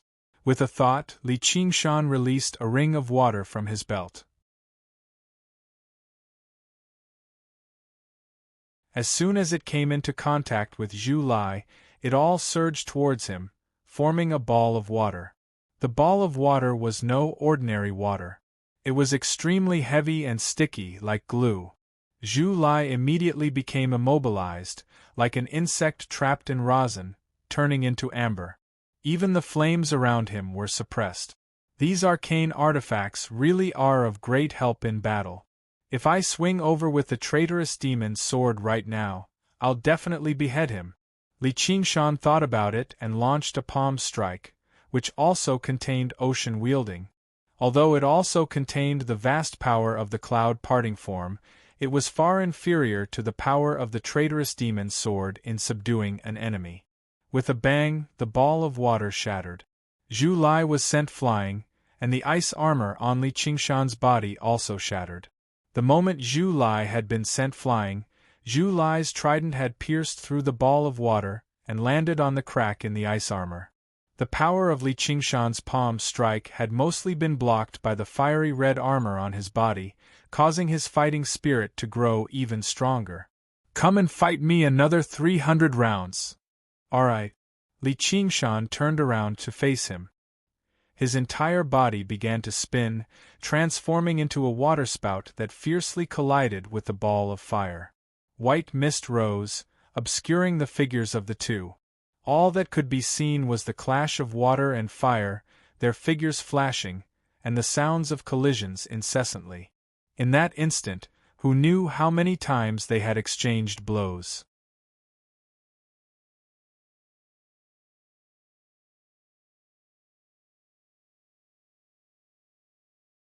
Chapter 606. Gu Yenying asked, "What's wrong with it?" Yan Shixin said, "I believe that I have some insight into the fights between cultivators. Li Qingshan's performance is extraordinary, far surpassing a mid-stage foundation establishment cultivator's cultivation. Even I wouldn't be able to hold on against Li Qingshan's attacks." And then? Yan Shixin carefully considered his words. His moves are exquisite beyond compare. His usage of spells and artifacts is even more ingenious. This subordinate also sighs at his inferiority. Pausing for a moment, he continued, "If it wasn't for that, he would have been defeated long ago. The fire spirit's strength lies in its explosive damage, while the water spirit's strength lies in its durability recovery. Fighting head-on like this is very disadvantageous for him." It was like a battle between two armies. Even if the tactics were excellent, if the overall strategy was wrong, it would be very difficult to win. Gu Yenying nodded. His temperament is indeed a little unyielding. Yan Shixin opened his mouth, wanting to say something, but he closed it again. He gazed at the dragon arena worriedly and wondered inside. He primarily cultivates the water element, so why is he so unyielding? Or should I say, with such an unyielding temperament, how could he understand the true essence of water? The attributes of a cultivator's 5 elements were closely related to their temperament. Generally, those with talent in the fire attribute tended to have a fiery temper, and after years of cultivation and accumulation of spiritual energy, these characteristics would become even more obvious. Yan Shixin had met some water attribute cultivators who had a relatively gentle temperament. He had never seen someone as unyielding as Li Qingshan, so he was very puzzled. Little did he know that basically all of Li Qingshan's water element talent came from the spirit turtle transformation. It would already be impressive if the spirit turtle could suppress the ox demon and tiger demon, so how could it influence Li Qingshan's personality? Zhu Lai's heart was filled with indignation. The more he fought, the fiercer he became. His trident spat out raging flames as he madly swung it at Li Qingshan. Li Qingshan did not hesitate to attack back, and gradually realized that something was wrong. No matter how domineering his ocean wielding was, his opponent's moves would definitely be fiercer and more violent than his. There had always been a difference in their realms of cultivation, and he possessed powerful control over water, while fire devourers were professionals at playing with fire. The two offset each other, and the difference was not great. Flames were obviously better at attacking than flowing water. The spiritual energy in his Dantian's sea of energy was rapidly being consumed. There was less than 30% left, and that was with the help of the jade pendant, which could speed up the recovery of his spiritual energy. Although the water spirit's recovery speed was relatively fast, it was not many times faster. The longer the battle dragged on, the more this advantage would manifest. If this went on, If he did not use the demon suppression statuary, it would be difficult for him to obtain victory. During the battle, Li Qingshan was thinking about the problem that had been troubling him for a long time, and that was how to fuse water and fire. Red and blue, one burning and rising, seemed to want to burn the sky. One flow descends. It was as if he was falling into an abyss. They displayed completely different characteristics. They constantly intersected and surged, and there was no possibility of them fusing together. Water and fire were merciless. If it were regular water and fire, then so be it, but the water of the spirit turtle and the fire of the phoenix that he wanted to fuse with were the purest powers in the world, so how was he supposed to fuse them? He was a little upset. He felt that he had been mistaken all this while. His mind was in a mess. His movements slowed down. Zhu Lai grasped the opportunity and swung down with his trident. Li Qingshan was only able to raise his arm to block before falling down, landing in the lake. With a thump, he kicked up a pillar of water and sank straight to the bottom of the lake. Right now, his entire body was filled with spiritual energy. Only 10% remained. Sibao raised her cup. Yenying, looks like the outcome has been decided. Anxiety appeared on Han Qiongji's face. Yan Xixin was even more nervous. He had risked his life to create such a great situation. If he lost, then all his efforts would be for naught. This Li Qingshan had some talent, but he was not necessarily worth Commander Gu's attention. Sibao looked at Gu Yenying as if she was saying, "Look at the person you've chosen. He's not as powerful as you say he is." However, she also understood extremely well that any Foundation establishment cultivator from the Rui Commandery would probably lose if they faced the violent and vicious Zhu Lai. Gu Yenying lowered her head and fiddled around with her cup. If he wants to win, how can he lose? It was just a simple sentence, but it showed his absolute trust. Han Qiongji's body trembled as she thought to herself, "Can I trust him this much?" Her trust towards Li Qingshan stemmed from feelings, but true trust came from understanding. Gu Yenying's understanding of Li Qingshan completely surpassed Han Qiongji's.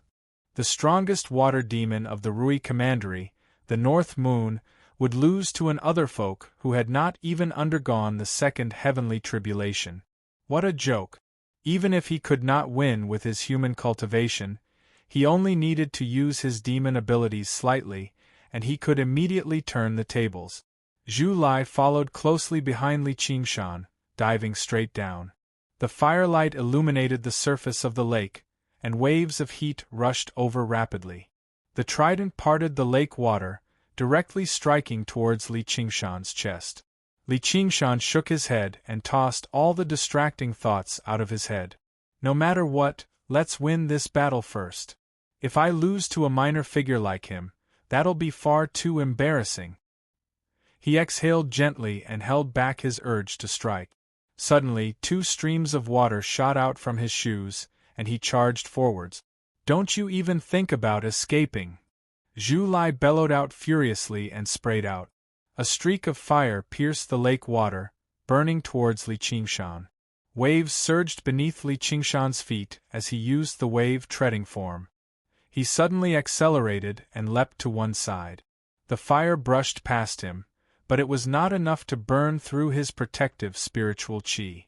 And, in the water, its power would still be slightly affected at the end of the day. Huge waves rose up on the surface of the lake. The 2 of them chased and fled at the bottom of the lake.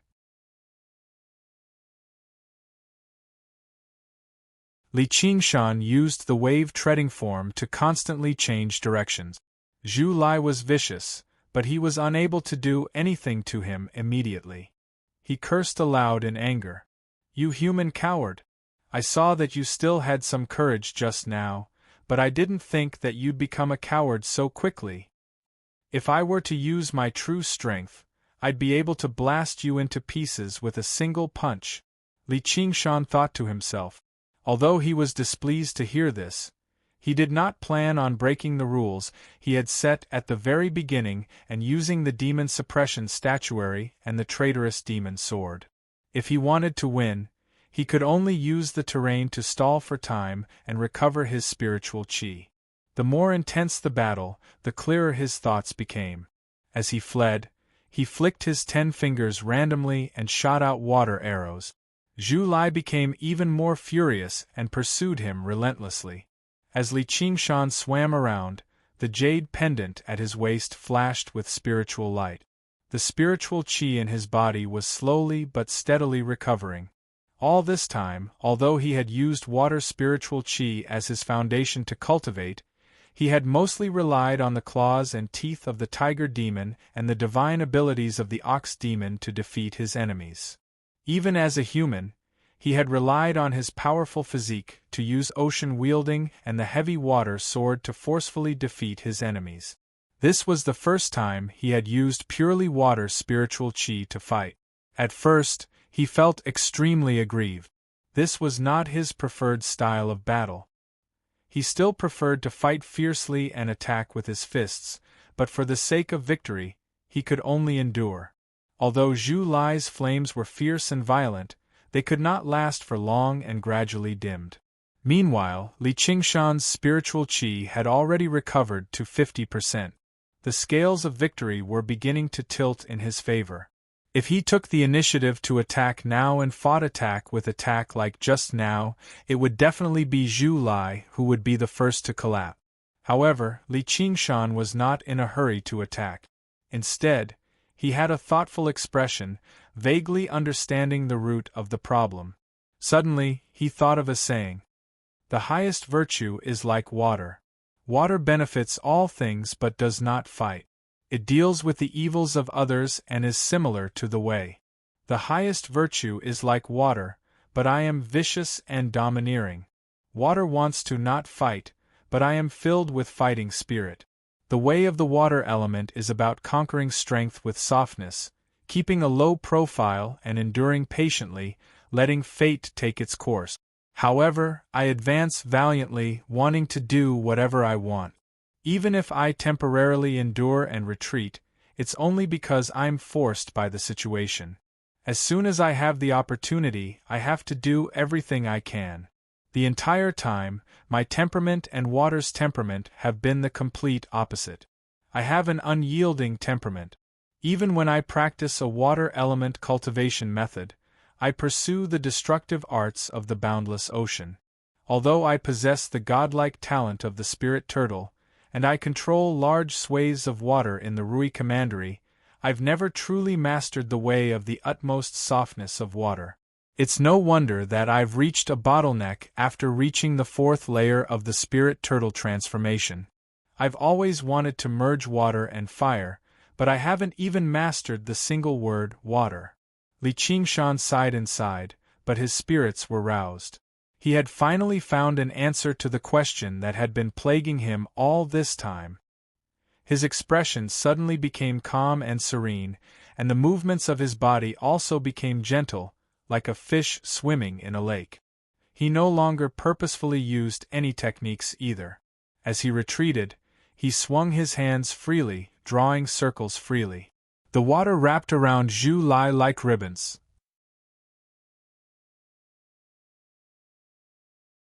Zhu Lai swung his trident, easily ripping it apart, but the ribbons of water wrapped around him endlessly.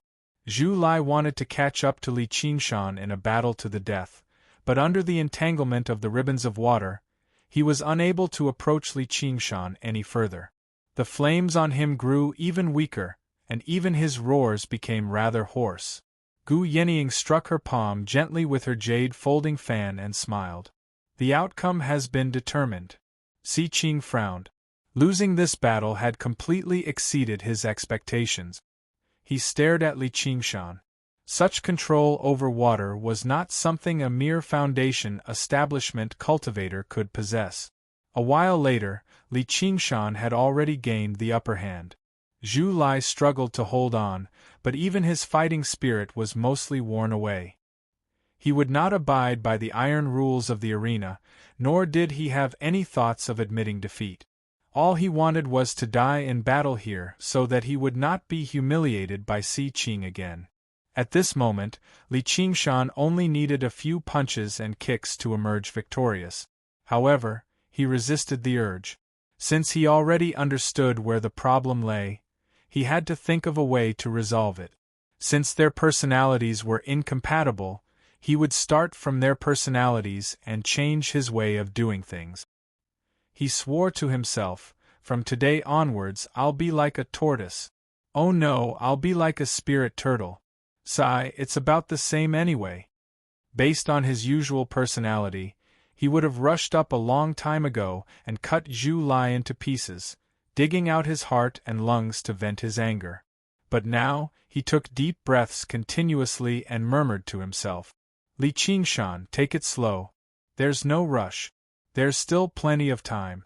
Even though this mutant's mouth isn't too clean, he's still a pitiful person who was oppressed by that bastard Si Qing. Why must I kill him? Take a closer look. Isn't he rather handsome as well? Zhu Lai's face was ferocious. If you want to kill me, then kill me. Don't you dare humiliate me.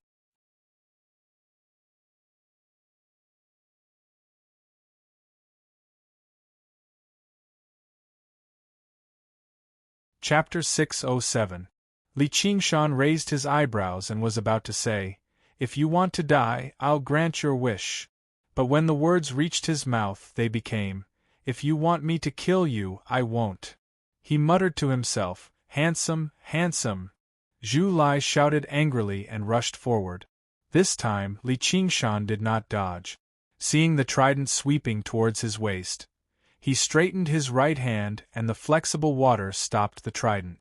The water coiled along the trident and wrapped around Zhu Lai's body, trapping him in the water. Surrender now and I'll spare your worthless life. Zhu Lai cursed. His voice passed through the water and became unclear. Li Qingshan made a helpless expression. His rough and powerful hand instantly plunged into the water and strangled Zhu Lai's throat. Li Qingshan roughly pulled Zhu Lai closer to him and said in a low voice, My patience is limited. I'll ask you one last time, do you want to live or die? All of Zhu Lai's hairs stood on end. He stared at Li Qingshan's eyes in surprise. A dark red light seemed to flash through them, and a sliver of violent malice filled his heart. Originally, he would not have been afraid even if he died in battle, but in that moment earlier, he could not help but feel a sliver of fear. That was the natural fear of a weak creature facing a predator. This person is not as simple as he looks. Li Qingshan threw all kindness like water and the path of extreme gentleness to the back of his mind. As long as Zhu Lai dared to say the words, want to die, he would immediately twist his head off and kick it like a ball. If a tiger doesn't show its power, do you really think I'm a vegetarian? Finally, Zhu Lai's survival instinct prevailed. He said in a low voice, I want to live. Li Qingshan said, and then? I surrender. Zhu Lai said unwillingly. That's right. Li Qingshan smiled as gently as he could. He let go of Zhu Lai and thought to himself, It is rare that I want to adjust my temperament. If you dare to provoke me again, how can I let you die so easily? However, compared to the ferocious expression just now, this smile was even more hair-raising to Zhu Lai. It was like an extremely ferocious beast trying to pretend to be kind. It was extremely strange. Li Qingshan stepped out of the dragon arena and said to Gu Yening, Fortunately, I didn't let you down. It's good that we won. Well done. I thought you were dead for sure. You are indeed qualified to sit behind me. Si Bao patted Li Qingshan's shoulder in praise. Li Qingshan glanced past them, and all the Hawkwolf guards nodded towards him, acknowledging his right. His gaze finally stopped on Han Qiongji's face. Her face was filled with joy and pride. Pa pa pa. Si Qing was the first to applaud. He said with a smile, Yening, your subordinates really are full of hidden talents. I concede defeat. Dan and Jiaozhen's faces were both sunken. This meant that they had suffered a setback in their first battle in the Rui Commandery. They had gained tremendous benefits that regular cultivators could not even imagine. It would also go down the drain with the outcome of this battle. Gu Yenying smiled. That's no problem. Even a powerful dragon cannot crush a snake in its own territory, so you don't need to take it to heart. Si Qing, when do you plan on holding the enthronement ceremony? Let me do my part as the host and help you with it. Si Qing stowed the dragon arena away and purposely said in a magnanimous manner, the outcome is nothing. What matters is that I've witnessed the heroes of the Rui Commandery and witnessed a few fascinating battles. However, I'm still rather unsatisfied. Why's that? The Rui Commandery stretches across tens of thousands of kilometers. Who knows how many geniuses there are? You probably won't even be able to witness 100th of them through this battle alone. I've heard that the Rui Commandery has always had the tradition of the exhibition matches of the 9 prefectures, but because of the invasion of the Clear River Prefecture demons, it had to be stopped. Since I've inherited the position of Marquis of Rui, I'll reconvene the exhibition matches of the 9 prefectures. Summon the heroes of the 9 prefectures and demonstrate the strength of the Rui Commandery to deter the demons. As Si Qing said that, he exchanged glances with Yi Dan and Jiazhen. The 3 of them smiled slightly. Clearly, they had planned this speech for a very long time. This was the Marquis of Rui's authority. There was no reason for Gu Yenying to stop him. However, she understood that the exhibition matches of the 9 prefectures this time would probably not be as simple as before. She sighed inside. Si Qing is vicious and bloodthirsty. Him becoming the Marquis of Rui probably isn't a blessing for the Rui Commandery. After the banquet ended and bidding farewell to Si Qing, Li Qingshan made his way towards Han Qiongji. Yi Dan suddenly said sternly, "Little bastard, you better be careful when you walk at night in the future." Li Qingshan frowned. Right when he was about to curse back, he was stopped by Han Qiongji, who shook her head gently at him. Her face was filled with worry. As a Foundation Establishment cultivator, he had no idea when a vicious golden core cultivator would descend upon him if he was targeted by such a vicious golden core cultivator. Sigh, as a person, I still have to be kind to others. Kindness is like water. Why should I bicker with a dead person? Li Qingshan thought. He no longer paid any attention to Yi Dan, leaving with Han Qiongji. Yi Dan even thought he was afraid, so he let out a few more wild laughs. His vicious gaze stopped on Han Qiongji again. Humph, I'll deal with the Han family sooner or later. The guests dispersed and Si Qing's face sank. He invited Yi Dan and Jiazhen into a secret room again for a discussion. Si Qing said, I never thought we'd actually get off to a bad start. This Gu Yenying is still so difficult to deal with. I really want to crush her head. Yi Dan clenched his fists, his thoughts running wild. However, he also knew that putting aside her identity, who would dare touch her? Unless they had undergone the 3rd heavenly tribulation, there was probably no one who had the confidence to say they could kill her. Jiazhen shook his head and said, From what I see, Gu Yenying is not our enemy. She is a cultivator wholeheartedly, and has no interest in fame, wealth, power, or even morality. Everything she does is for the sake of raising her own cultivation. As long as we don't go overboard, she probably won't take the initiative to make trouble for us. Si Qing nodded. Her personality has always been like this. If she wasn't confident that she would definitely win this duel, I wouldn't have set up this banquet. What do you think of that subordinate of hers, Li Qingshan?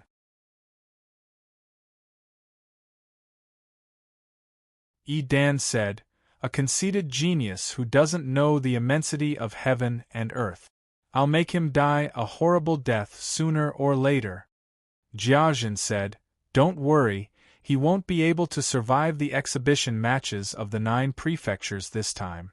There's no need for you to be in such a hurry either, just in case you give yourself away. Our priority right now is still dealing with that wretched demon, the North Moon. Si Qing said. How can I allow someone to snore next to my bed?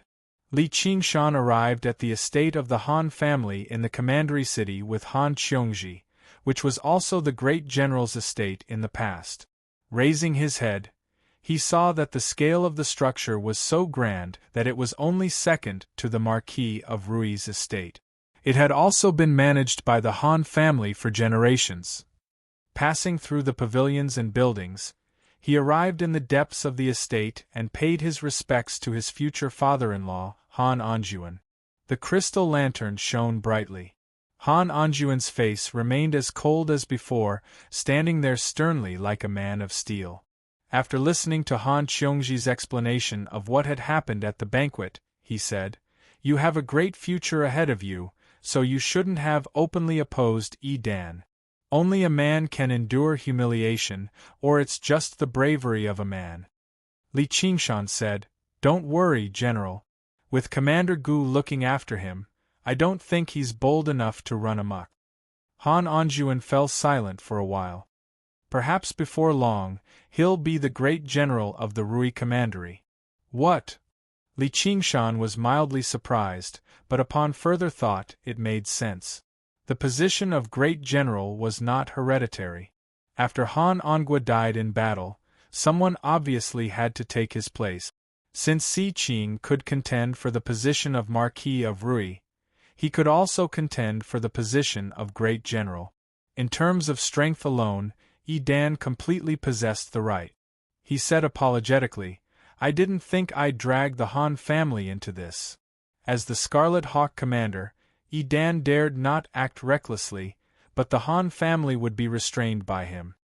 "I just want you to not act rashly in the future. The Han family isn't as weak as you think they are, and even without you, Yi Dan would never drop the matter for the sake of the position of great general. However, obtaining this tiger tablet won't be that easy." As Han Anjuan said that, he fished out a tiger tablet. The tiger tablet was shaped like a black tiger, no more than a foot in length. The engraving was not particularly detailed, making it seem rather random, but its viciousness leapt out. Just like the Marquis of Rui's seal of mountains and rivers, the tiger tablet was the symbol of the great general, as well as an item that had been passed down through the generations of the Han family. The position of great general was not hereditary, but the Han family had prospered and educated their descendants well. Often, a suitable successor would appear in the clan even before the previous great general passed away. After all this time, all the disciples of the school of the military in the entire Rui Commandery were former subordinates of the Han family, so the tiger tablet had remained in the Han family the entire time. It was equivalent to a family treasure. As a trusted leader, if Han Anjuan lost the tiger tablet, he would be letting down his ancestors. As a result, it did not really matter whether Li Qingshan offended Yi Dan or not. He had always viewed the Han family as a thorn in his side. Li Qingshan frowned. How can a foundation establishment cultivator inherit the position of great general? Han Anjuan said, "After you left, I also set off on a long journey, going to South Hub City to seek an audience with the great General King. The great General King did not agree to Yi Dan inheriting the position of great general out of consideration for our past ties.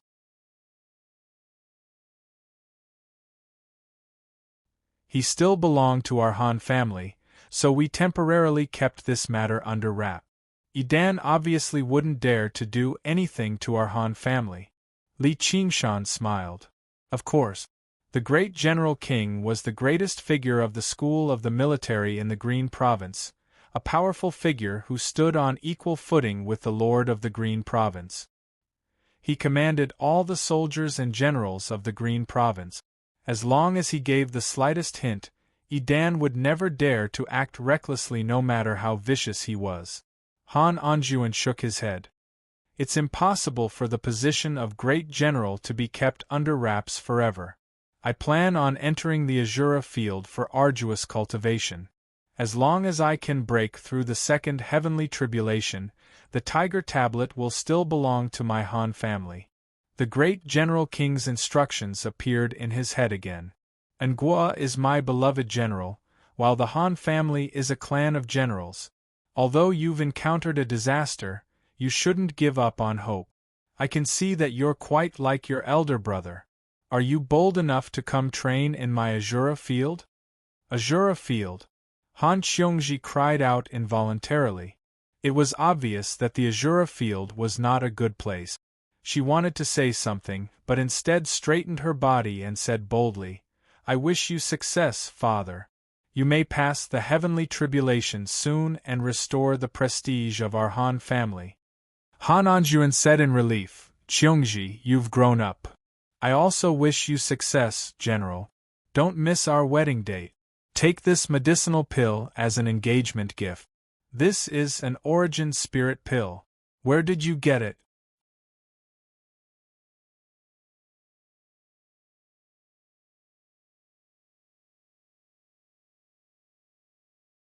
Chapter 608. Even if you are abandoned, you cannot feel resentment. Li Qingshan said. This is a gift from Commander Gu. Commander Gu really does value you extraordinarily. She must have specially given this to you for your second heavenly tribulation. Keep it. I can't accept such an expensive gift. Han Anjuan's expression calmed down very quickly. He shifted his gaze away from the origin spirit pill and looked at Li Qingshan deeply. He was not completely convinced by his explanation. Then you don't approve of my marriage with Xiongji? As Li Qingshan said that, he shot a glance at Han Xiongji. The origin spirit pill was not essential to him, but it was relatively important to the Han family. Han Xiongji hesitated. Father, just accept it. Just treat it as doing it for the sake of the Han family. Han Anjuan closed his eyes for quite a while before letting out a long sigh. He accepted the origin spirit pill before bowing deeply to express his gratitude. How could Li Qingshan accept such a great bow? He turned to the side and avoided the bow. However, after Han Anjuan straightened himself, what he said completely exceeded Li Qingshan and Han Xiongji's expectations. In the beginning, I didn't think the two of you were a good match. I still think that way now. The Han family is a great clan, while I'm just a kid from the mountains. Indeed, I'm not a good match. Li Qingshan frowned, but when he recalled the spirit turtle's way of forbearance and tranquility, his frown eased up again. He smiled, but he could not help but sound rather indignant. Han Xiongji was even more displeased. Father, it's already so late, yet you're still saying something like that. You want to train me, but have I ever disappointed you? Han Anjuan raised his hand to stop Han Xiongji from continuing. He looked at Li Qingshan and said, Qingshan, don't think that I'm prejudiced against you. Actually, from the very beginning I felt that you were a talent. What you did afterwards exceeded my expectations. As a matter of fact, you can be described as a startling genius, about to make a breakthrough. It's not that I'm belittling myself, but my daughter isn't worthy of you. I'm not looking for companions to go into battle with. Do I really have to find a girl with a similar cultivation? Li Qingshan said disapprovingly. He held Han Xiongji's hand to show his sincerity. Let me finish. With your personality, offending Dan today was definitely not a coincidence, and the great General King's exceptional favor was very much a coincidence. The opponents you meet in the future may not be able to do anything to you, but you can't take care of your entire family behind you. If you constantly challenge the strong and have to constantly have worries in your heart, would you feel happy? Li Qingshan said nothing.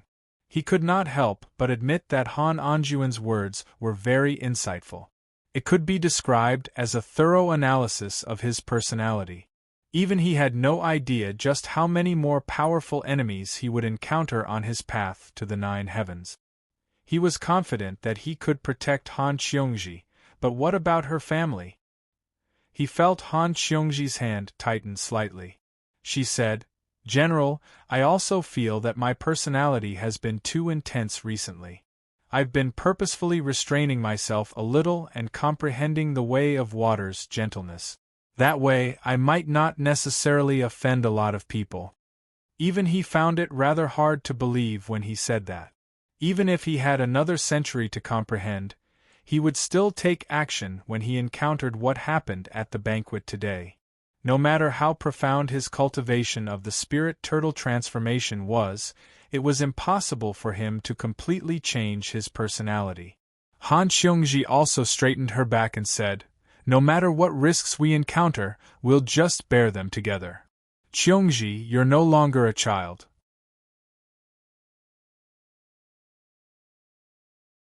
I respect your decision today, but if you're abandoned in the future, you can't resent me."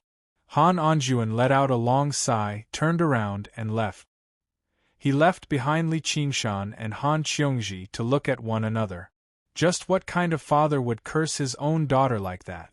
And he spoke with such certainty, as if Li Qingshan had already become a heartless and ungrateful person. Han Anjuan did not mention that he had once asked Ma Bai to read Li Qingshan's fortune. Ma Bai said, "This child has great ambitions. He'll definitely be something extraordinary in the future, but it's exactly because of his great ambitions that he's the exact opposite. As the saying goes, the spirit of a hero is short for love." That night, Li Qingshan did not stay the night in the great general's estate. Instead, he went with Han Xiongji to the outskirts of the commandery city of Rui, to a small mountain with abundant spiritual qi and beautiful scenery. This was the cultivation dwelling Han Xiongji had specially carved out after reaching foundation establishment. The two of them leaned against each other, gazing at the small lake under the moonlight in the distance, reflecting the tranquil, silver light. Neither of them spoke for a very long time. Originally, it should have been a joyous reunion, but Han Anjuan's words had cast a shadow over it. "Thank you for the origin spirit pill." Han Xiongji had always been a straightforward person, but after going through so many changes, and now that her clan was in danger, the man she could rely on the most just happened to be determined by her father to leave her in the end. She was gloomy, no longer as decisive as before. Indeed, he could not stay here for too long either. He would return to the Clear River Prefecture very soon and continue his duties as the Scarlet Hawk commander. "There's no need for thanks between us. If you really want to thank me, you shouldn't be thanking me like this." Li Qingshan pulled her into his arms with a smile, lowering his head and kissing her red lips. His hand climbed up her waist in a naughty manner, purposefully using this method to break the silent atmosphere. However, as the exquisite figure entered his arms, the lust that had been suppressed for so long could not help but rise again. Han Xiongji's reaction was unexpectedly intense. She wrapped her arms around his waist firmly and said softly, "Love me." Li Qingshan picked her up and cast aside the moonlight on the mountain peak, turning towards the dwelling. The warmth of the red silk tent was unavoidable, until Han Xiongji ran out of strength and begged for mercy from exhaustion. Just now, they let it go and fell asleep in each other's arms.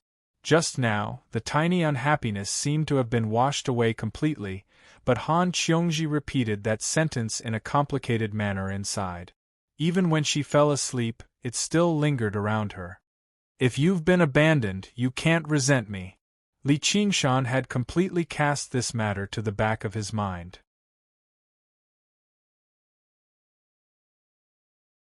After Han Xiongji fell asleep, he still felt full of energy. He did not feel sleepy at all, so he continued to focus on the path of water. In the waterside pavilion of Listening Wind, Gu Yenying studied her new disciple with great interest. "My good disciple. Should I call you Qian Rongji or Shangguan Rongji?" "Obviously Qian Rongji." Qian Rongji shuddered. This was the secret that she did not want anyone to know the most. It was not because she felt ashamed. Even in the world of cultivation, people would bear a deep grudge against a person who had killed all of their family and loved ones. If Chu Tian knew about her past, he probably would not have fallen for it so easily. "Looks like you really detest the word Shangguan."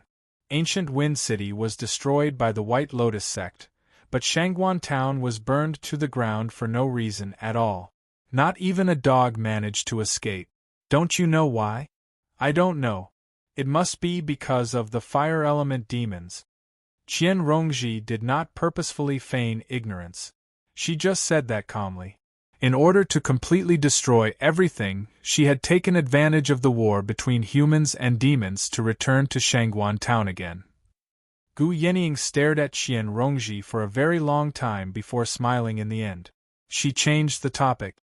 That hell snake. You must be a gift from the White Lotus Mother, right?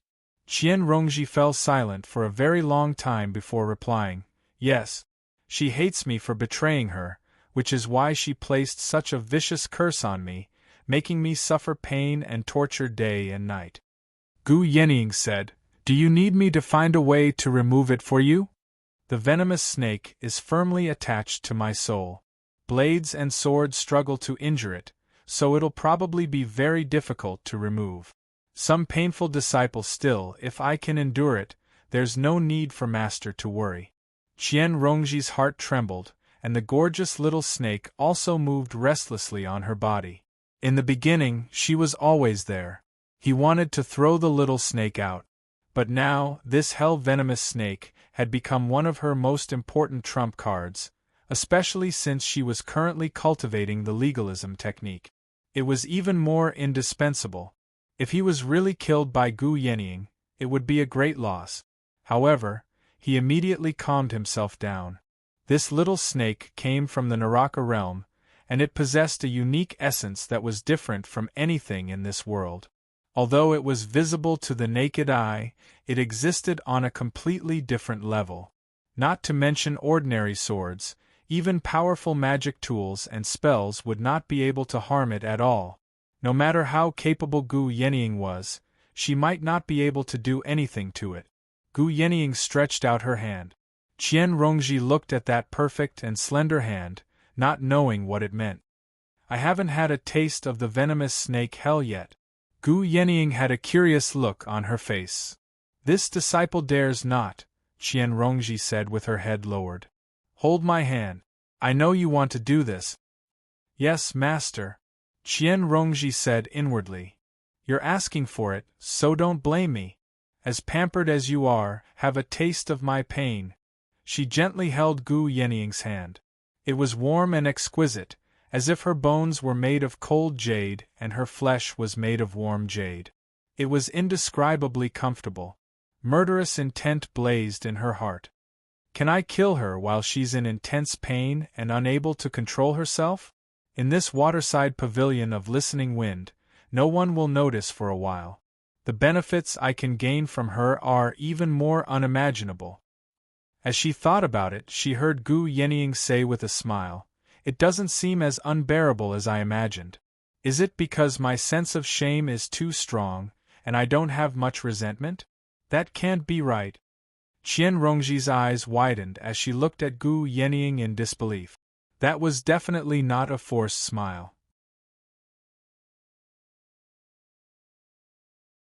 This was a pain that would make one wish they were dead. How could she possibly endure it? Gu Yenying smiled and said, hurry up and send out that little snake of yours. Qian Rongji felt an indescribable fury. She felt that Gu Yenying was mocking her for everything she had endured. She steeled her heart, and the gorgeous little snake slithered up her arm, coiling around Gu Yenying's thumb and index finger. Gu Yenying's expression changed slightly, and the smile finally disappeared from her face. She slowly said, you've taken good care of it. Qian Rongji was incredulous. She can actually speak. She then heard Gu Yenying say, I'll help you get rid of it right now. Qian Rongji immediately felt a breeze rise from Gu Yenying's body. This breeze was invisible and untouchable, unable to even blow up a withered leaf. It was completely unrelated to the airflow of this world, but she could clearly feel it.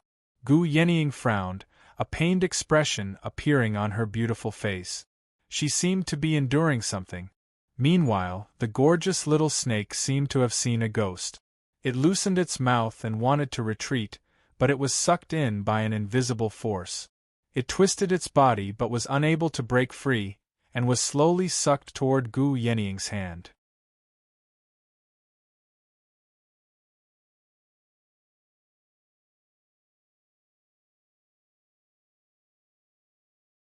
Chapter 609. What wind is that? Qian Rongji's heart was in turmoil. She actually had a way to deal with the hell's snake.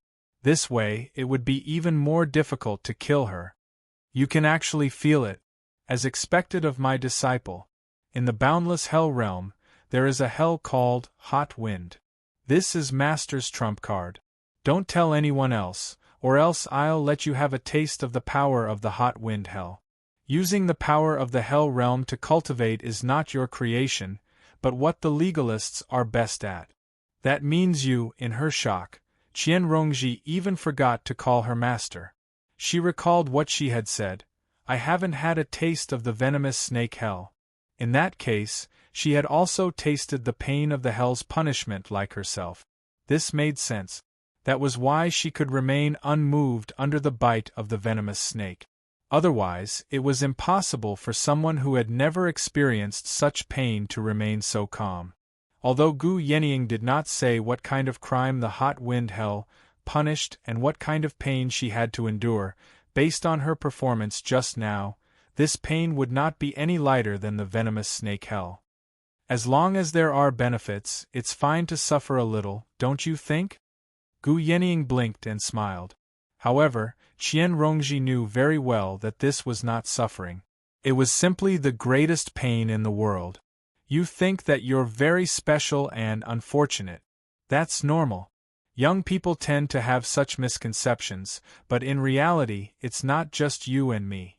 The school of legalism has a supreme divine power cultivation art known as the illustrations of the infernal scripture. The theurgy that you are currently cultivating is an extension of it, but you only have the form, not the reality. When Qian Rongji heard that there was such a theurgy that was extremely suitable for her, although her expression did not change, her mind was working quickly. Do you know what the prerequisites for cultivating the illustrations of Naraka are? That's right. It's to draw the power of hell into your body, just like how you drew the venomous snake into your body. You have to endure extreme pain and torture to cross realms and find the true power of hell. It wasn't a simple matter either.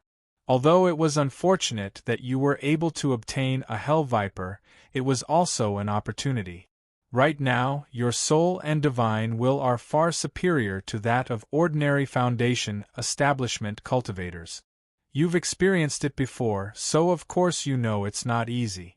However, you're not the only one with such determination.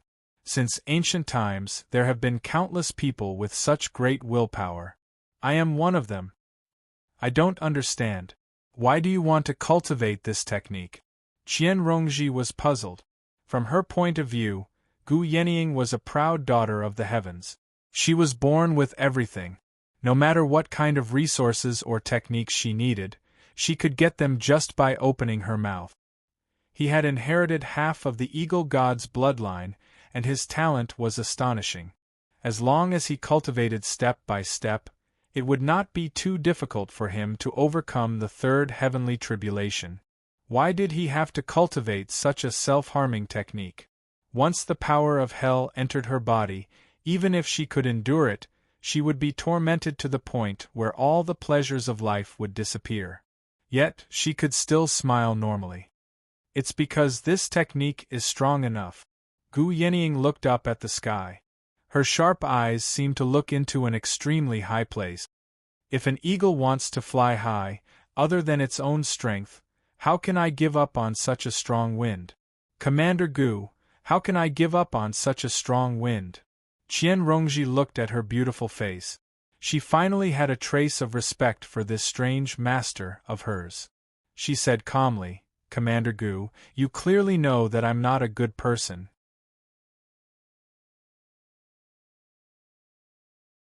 You clearly know that I'm not a good person, so why did you still take me as your disciple? Are you purely making fun of me? To the woman in front of him, any kind of acting or disguise was useless. Since she already knew about his past, he might as well cut through the layer of paper and make things clear. Gu Yenying lowered her head and lightly knocked on Qian Rongji's head with her jade fan. Why aren't you calling me master anymore? This made Qian Rongji feel extremely uncomfortable. Those who knew her true colors were either afraid of her or despised her.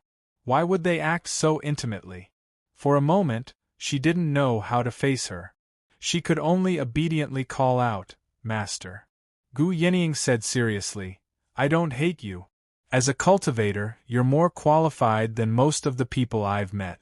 Just based on this, you're qualified to be my disciple. And you can indeed bring me a lot of fun. This disciple can only let Master make fun of me," Qian Rongji silently said in his heart. "Those who dared to make fun of me are all dead.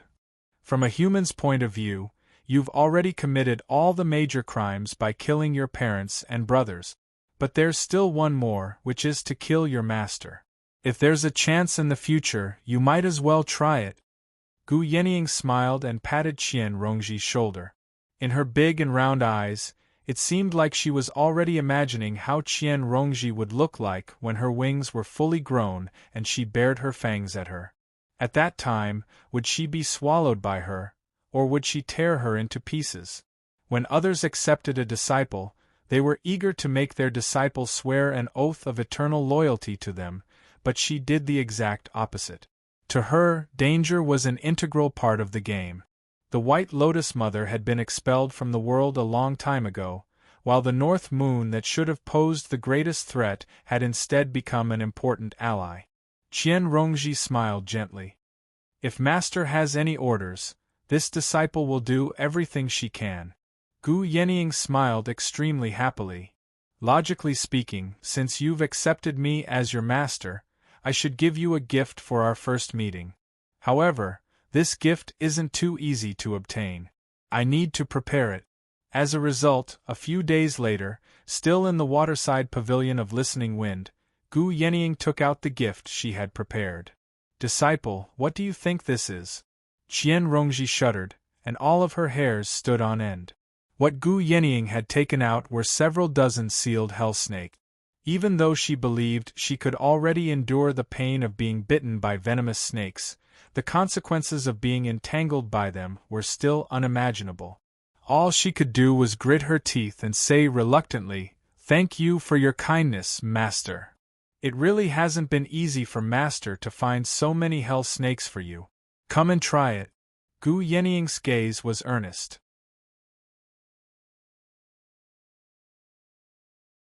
Her smile was as innocent as a child's, which made Qian Rongji shiver even more. She actually wanted Qian Rongji to draw out several dozen hell snakes all at once, instead of drawing them out one by one in an orderly manner. Qian Rongji was unable to turn her down. In the moment before her consciousness was completely ruled by pain, she heard Gu Yenying say, "If you can survive, I'll pass on the illustrations of Naraka to you." Han Qiongji woke up from her dream and discovered that Li Qingshan was no longer by her side. She could not help but feel lost. She put on her clothes and stood up, arriving outside the dwelling. From afar, she saw him standing in the small lake between the mountains in the distance. The lake was as smooth as a mirror, without any ripples. Han Qiongji tidied up her clothes and came to the lakeside. "What are you doing here so early in the morning?" Li Qingshan smiled and said, "Early in the morning.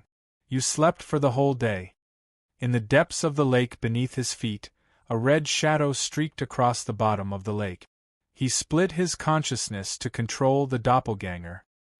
He restrained all his aura and swam towards the mouth of the lake. With Han Qiongji's cultivation, it was naturally difficult for her to detect him. Han Qiongji looked at the sky. Just now, she discovered that it was already dusk. Thinking of last night's entanglement, she could not help but blush. She had really exhausted the last bit of energy in her body. It was not only because of the desire accumulated over the years of separation, but also because of indescribable anxiety and unease. "What's wrong? You're not in a good mood. Are you still thinking about your father's discouraging words? Weren't you still very energetic last night?" Li Qingshan came forward and gently embraced her in his arms, smiling ambiguously. At the same time, the clone sped up after leaving the small lake, entering a large river very soon. That was already one of the bodies of water that Li Qingshan had refined. The water god's seal shone brightly, connecting with the various bodies of water once again. The mirror clone did not stop at all. Instead, it sped up again, swimming in the direction of the Clear River Prefecture. After being away for so long, he wondered how the night roamers under him were doing. He wondered how the sisters, Yi Liusu and Yi Liubua, were doing. When he thought about the intimacy he had with them in the past, he just felt like it had happened a very long time ago. Of course, this period of time was not actually that long to cultivators. Although he had developed some romantic feelings in the past, he would only focus on what was right in front of him once he was separated. He rarely had any time to reminisce. Just like what Ma Bai had said, a person's energy would always be limited. Most of his time was spent on cultivation or gazing at the heavens. He could not afford to be too distracted by matters related to romantic feelings. "You went too far last night," Han Qiongji rebuked and randomly pinched Li Qingshan's waist a few times.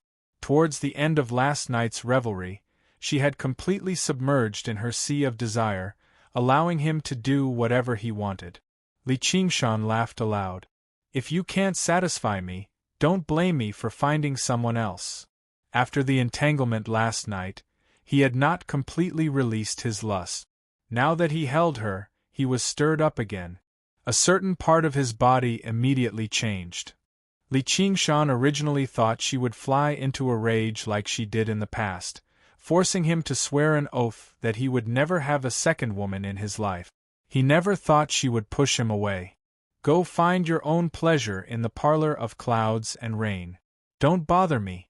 I don't have the time to do something like that with you. You saved the great parlor head Chiu, so I guarantee you that she won't take any spiritual stones from you. You can choose any disciple under her.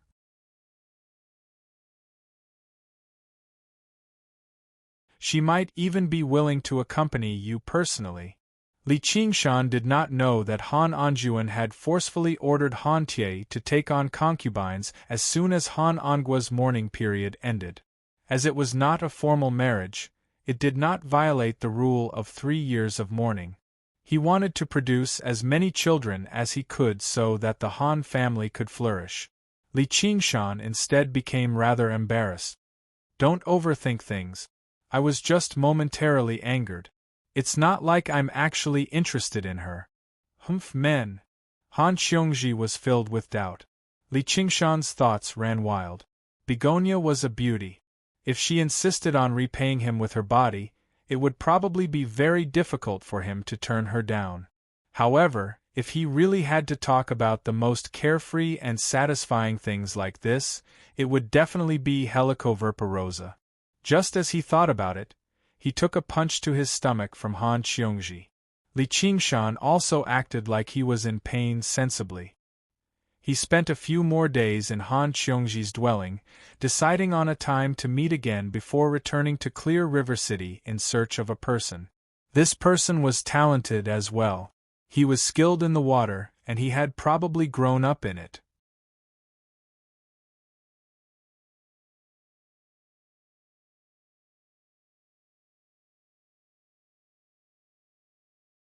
Chapter 610. Li Qingshan arrived in the Chain Mountains first. He called out a few times in front of Ru Xian's dwelling, but he received no response. He thought, she's probably in the 100 schools of thought. He turned around and returned to his dwelling. Gazing at the 2 words, Qing Shao, he could not help but sigh.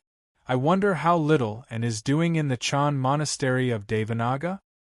He had already returned to the Clear River Prefecture, but a part of his heart remained in the Chan Monastery of Devanaga. Thinking about the past and thinking about the future, he actually became rather overwhelmed with thoughts for a moment, unable to control himself. He let out a long breath and suppressed his emotions. Right now, she was definitely working hard to break through to the second heavenly tribulation, and he believed that it wouldn't be long before they met again. He also had to focus on cultivation, and he couldn't lose to her. He did not enter his dwelling either.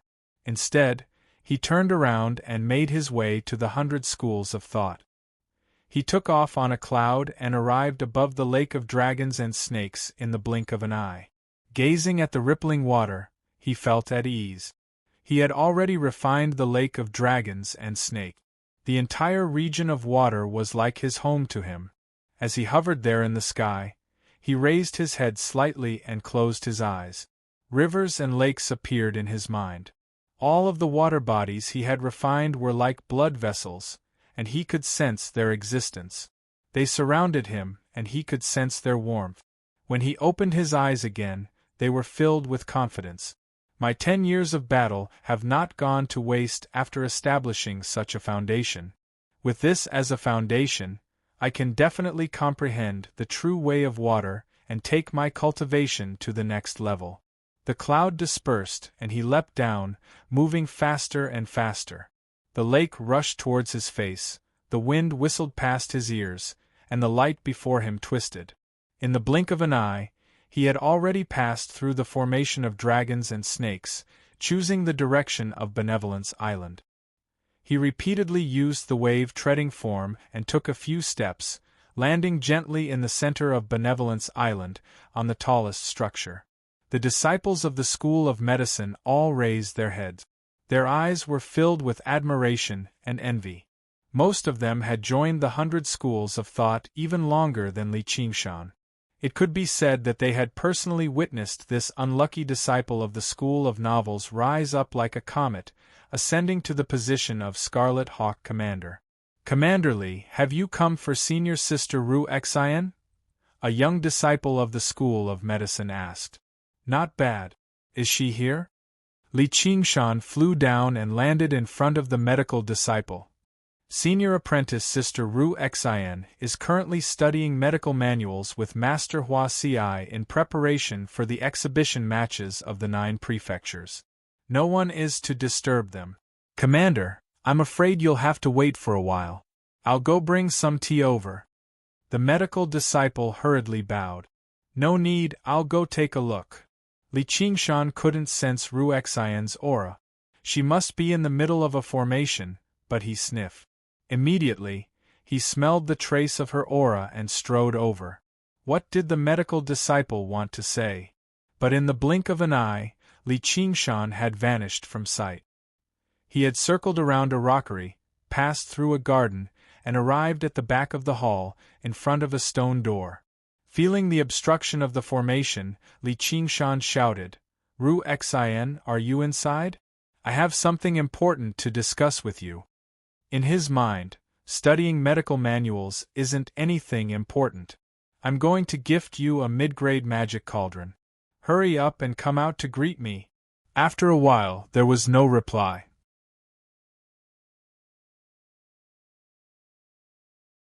Just as Li Qingshan was getting impatient, the stone door suddenly opened. He walked in, and the stone door closed with a loud bang. In front of him was a long passage. The walls emitted a milky white light, revealing every detail. Li Qingshan followed the passage all the way to the end and saw a vast space. There were many books placed on bookshelves. Inside the glass containers there were all kinds of strange organs, but none of these could attract Li Qingshan's attention. All of his attention was focused on Ru Xian. No, the naked man behind Ru Xian. The man was around 20 years old. His appearance was average, but his physique could be considered robust. Li Qingshan cried out involuntarily, "Chu Tian?" Yes, that man was Chu Tian. His eyes were closed, and he was motionless, as if he was already dead. He was soaked naked in a large glass container. The glass container was filled with a light blue liquid, and Li Qingshan found it slightly familiar. A series of bubbles floated in the container, and the outside was covered with runes that extended to the ground, forming a large formation. Other than Ru Xian, there was also a black old man standing in the room. It was the original head of the medical school, Hua Ci. He was frowning, staring at Chu Tian in the glass container, as if he didn't notice Li Qingshan's arrival. Ru Xian let out a sigh of relief and made her way over to Li Qingshan. She seemed slightly exhausted, but a gentle smile appeared on her face. From her appearance alone, she really was the best representation of gentle as water, but Li Qingshan knew that this was just a false impression. Ru Xian first studied Li Qingshan from head to toe before asking in surprise, "You're still alive?" The corner of Li Qingshan's lips twitched. "I'm still alive," Ru Xian said in great pity. "The inside of those old monks from the Chan monastery of Devanaga really isn't that great. I even thought you'd be purged. Even if I die, I'll drag you down with me. Even if you're so infatuated, I can't accept it, because I've already seen another man's body." Ru Xian's eyes flickered as if she was very touched. In the end, she turned her head away in sorrow. Li Qingshan immediately lost control of his facial muscles. He had no idea how to react, and the urge to choke her to death arose spontaneously once more. He sucked in a deep breath and asked, "What's going on exactly?" He had always believed that Qian Rongji had already devoured Chu Tian, but as it seemed now, he still had a breath left in him. Ru Xian laid out her hands helplessly. "Master said that since he's on Benevolence Island, he's a patient of the School of Medicine. We have to take responsibility until the very end." The two of them left together. Li Qingshan asked in surprise, "You're just treating and saving someone. Why are you so sneaky about it?" "Obviously it's because she's afraid that a certain person will come looking for trouble. She's already Great Commander Gu's disciple, and her future is bright.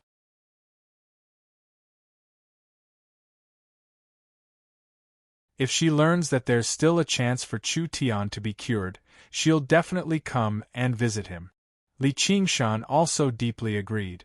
Based on Qian Rongji's current means, even if Chu Tian was alive and kicking, he probably wouldn't be her opponent, let alone a half-dead Chu Tian. He couldn't help but walk towards Chu Tian. "You've been trying to save him all this time?" "Yes, we've thought of many ways. Spending so much effort to save an idiot, it's really not worth it. Just think of it as studying medicine. Moreover, if he can really wake up, he might not necessarily be an idiot. Maybe he'll suddenly become smarter than you. Do you notice the water inside? Don't you think it's a little familiar?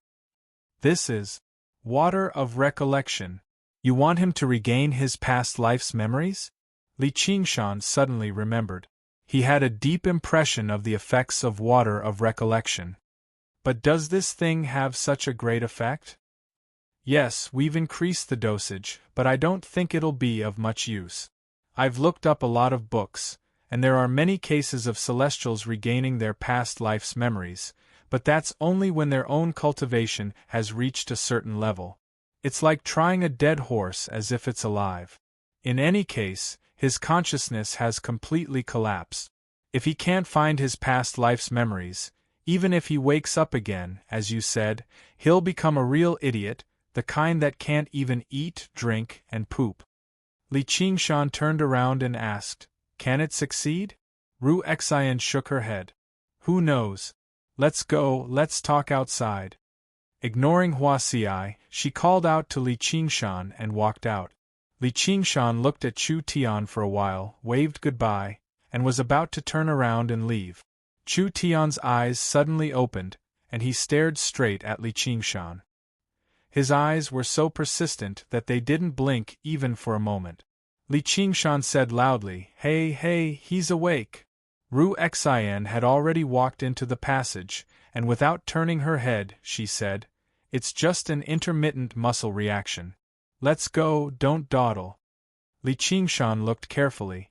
Chu Tian's eyes were lifeless, and after a while, they slowly closed again.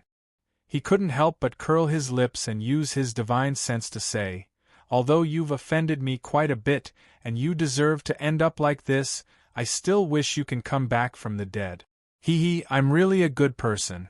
It seems like I've already understood some of the true meaning of kindness is like water." Li Qingshan turned around and chased after Ru Xian, but he didn't know that this voice spread out in the depths of Chu Tian's sea of consciousness, stirring up a round of ripples in a pool of stagnant water. Hua Xi and Ru Xin had also tried to use this method to wake Chu Tian up, but it had never worked.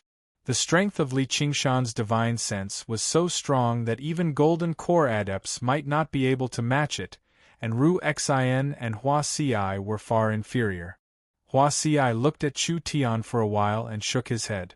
He had used almost all the methods he could. Although the School of Medicine had more methods, this was the most he could do with his cultivation.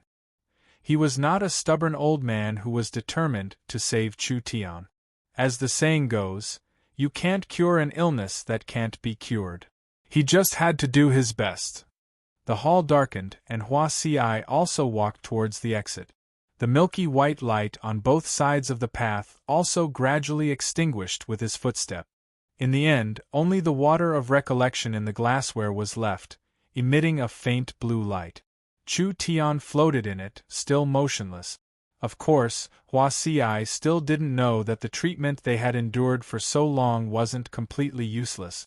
Li Qingshan and Ru Xin came to her alchemy room, and took out the jade melting furnace and threw it to her. Here. Ru Xian's eyes immediately lit up. For someone who was good at alchemy, this kind of furnace was practically a dream.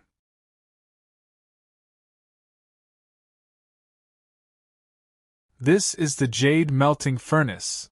How did you know?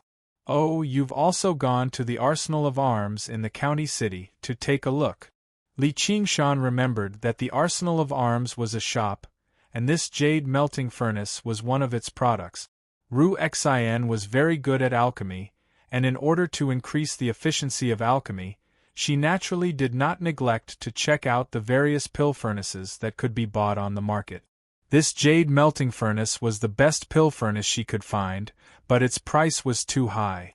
Although she had helped Li Qingshan with alchemy and had accumulated a sum of resources over the years, those expensive pills weren't that easy to sell, especially since their raw materials were mostly spiritual herbs from underground. She didn't dare to sell them on a large scale. She played with the jade melting furnace in surprise. "This is for me," Li Qingshan said. "Of course not, I'm just letting you see it, then I'll take it back." "That's great." Ru Xin ignored his words, and revealed a happy smile like a child. Li Qingshan felt that it was worth it and said with a smile, "As long as you like it." Ru Xin stared at Li Qingshan and suppressed her excitement, seriously organizing her words.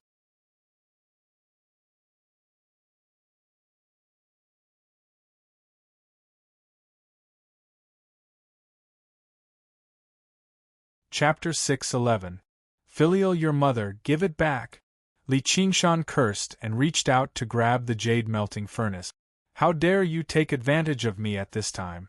Ru Xin turned around and coughed twice. She said in an old voice, "Good son, with this care, I feel much better from my headache." Li Qingshan grabbed her shoulder, and her shoulder flashed with light. A layer of flexible, blue light appeared. He actually lost his grip, and it slipped out of his grasp. Ru Xion's feet slipped and she slid 7 to 8 steps away. She scolded, "You want to take back what you gave away? Is this what a man should do? Whether I'm a man or not, I don't need you to tell me." Li Qingshan reached out and grabbed. His palm gave off a spiritual light and it spun and expanded like a whirlpool. A strong suction force emerged.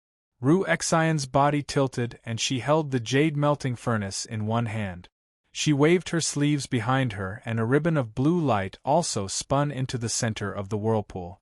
The whirlpool immediately collapsed. Li Qingshan cheered, "Good, now watch this move." In this small space, the two exchanged moves and each used their own method. Li Qingshan displayed all his understanding of the Tao of water these days. He used the water's spiritual force to create all kinds of changes. Whether it was entanglement or forceful attacks, they were all deftly resolved by Ru Xian. None of the bottles and jars in the alchemy room were damaged. Of course, this was also because Li Qingshan did not use his full strength. This was not a duel. He just wanted to see Ru Xian's understanding and methods of the Tao of water. The result did not disappoint Li Qingshan. If she transformed into a mermaid, she should be more profound. The two fought for a while in the alchemy room. In the end, Li Qingshan's reaction was faster. He trapped her, and to prevent her from escaping, he wrapped one arm around her and grabbed the jade melting furnace with the other. He smiled. "Let's see where you can run now." Ru Xian suddenly shouted for them to stop. Li Qingshan was stunned for a moment. He realized that the two of them were a little too intimate. She was in his arms, as if she was nestled in his embrace. Her hair was like clouds, and her slender neck was like jade. Everything was within reach. Li Qingshan wrinkled his nose and caught a whiff of a heavy medicinal fragrance, mixed with a faint, indescribable fragrance. Ru Xian smiled and asked, "Does it smell good?" Li Qingshan quickly let go of her, and she turned around. His face was mischievous. At a time like this, shouldn't a woman be shy? Why did he feel a little embarrassed instead? Ru Xian used her long and slender fingers to tidy up her hair. "Could it be that you are tempted by lust, fickle-minded, fickle-minded, fickle-minded, fickle-minded? You want to let down the eldest miss of the Han clan, right?" Li Qingshan said, "That's definitely not the case. I am fickle-minded, fickle-minded, fickle-minded, fickle-minded, fickle-minded. Although I am tempted by lust a little, fickle-minded is far from fickle-minded. In another 3 years it will be our wedding day. At that time I will definitely invite you to attend." The smile on Ru Xian's face faded a little. She looked at Li Qingshan with her gentle eyes. Li Qingshan felt like there was smoke and clouds changing. He couldn't figure it out. Ru Xian asked, "Is that okay?" "What's okay?" Li Qingshan was confused. "Nothing. You've given me the pill furnace and taken advantage of me. It's time for you to leave." Ru Xian waved her hand like she was chasing a sheep. "You want to chase me away after taking advantage of me? Besides, who took advantage of you? I have something else I need your help with." "What is it?" "I want to comprehend the path of water more deeply." "Doesn't that mean you're much stronger than me?" "That's only because of my talent. In terms of comprehension, I'm nowhere near you."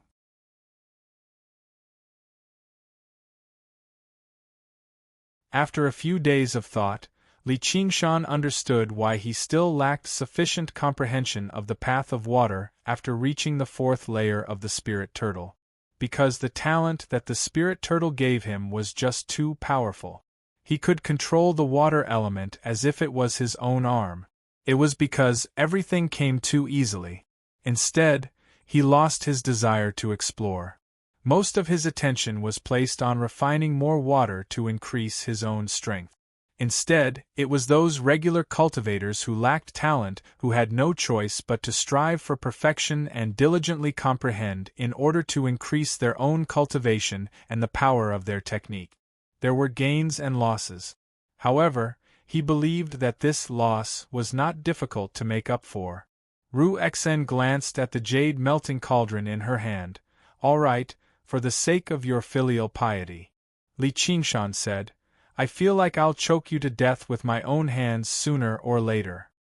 At this moment, Lu Chuanfeng's call rang out from outside the alchemy room.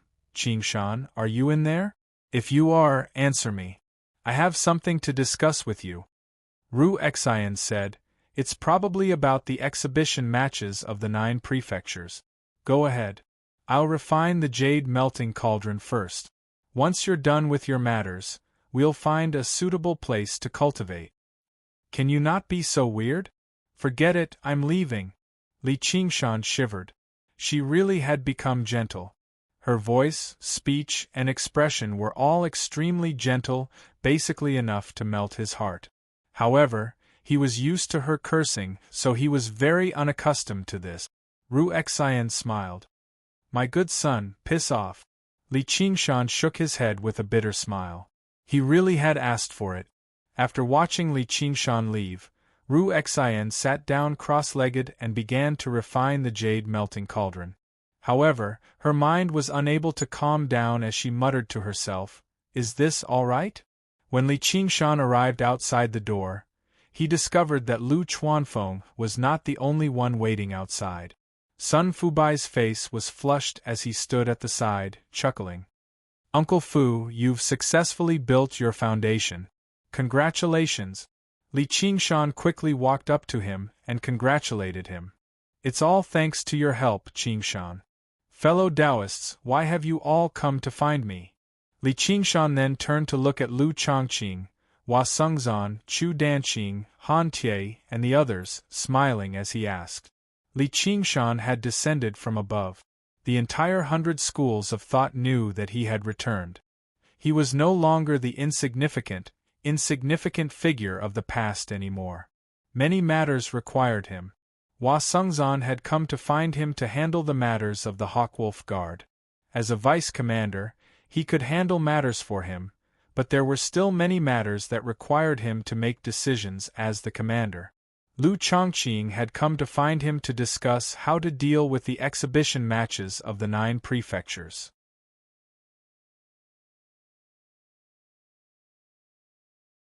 Something as important as the Clear River Prefecture's honor directly involved him, the Scarlet Hawk Commander. A large group of Foundation establishment cultivators surrounded him, wanting to pull him away to discuss the important matters first. There was also Han Tie, who remained silent, while Chu Danqing hesitated to speak. There were also a few familiar faces who stood to one side in the distance. Among them were Hao Pingyang, Li Long, and so on. Clearly, their cultivations were insufficient, so they were afraid to approach them and stand beside these school leaders. Li Qingshan shook his head inside. Sure enough, there were many matters he had to deal with after returning this time. After a moment of thought, he said, "How about this? Fellow Taoists, I'll return to Cloud Wisp Island first, and then I'll visit each of you." He nodded at Hao Pingyang and the others in the distance. Lu Chuanfeng felt like he had gained a lot of face. He felt like Li Qingshan really did have a conscience and was loyal to his friends. Returning to Cloud Wisp Island, the bamboo forest was still as gloomy as before, but the path had been swept clean. As he approached the bamboo building, he heard the voices of people. Quite a few disciples had joined them again, making it much livelier. It was no longer as cold and cheerless as before. Sun Fubai recalled the past and could not help but sigh in amazement. He had gone from the miserable situation where he could not accept any disciples, where even the school leaders were Qi practitioners, to the current situation where he had 3 Foundation establishment cultivators and disciples had begun to gather.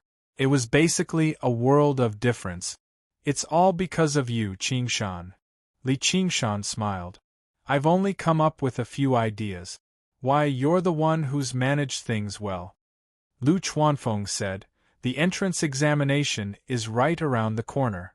When the time comes, we'll have a few more disciples online. It'll probably be even livelier." Li Qingshan said, "Really? I feel like it's already been quite some time since the last entrance examination." Due to the Marquis of Rui's death in battle, Lu Chongqing still ended up continuing his position as prefect. Under his command, the schools worked together to tidy up the 1,500 kilometers of Clear River Prefecture. The School of Moism repaired the destroyed cities and rebuilt the homes of the people. The School of Confucianism sent out disciples to serve as district prefects and restore governance.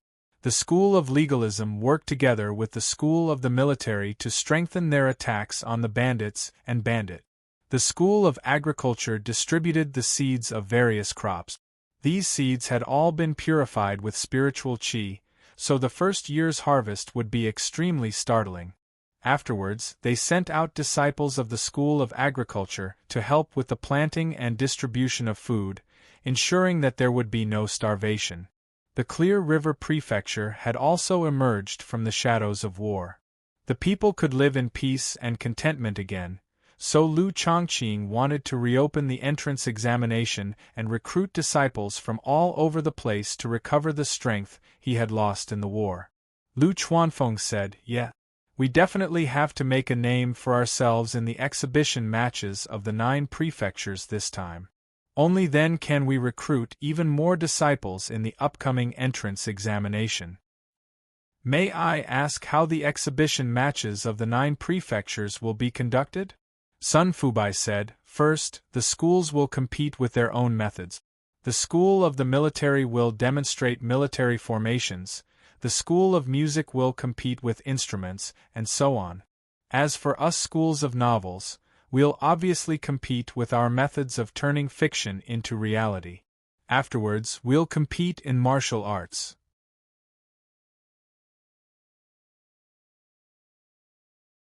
Li Qingshan said, May I ask how strong the schools of novels from the other prefectures are? Lu Chuanfeng let out a heavy sigh. Originally, they were no different from us in the past. They were all miserable.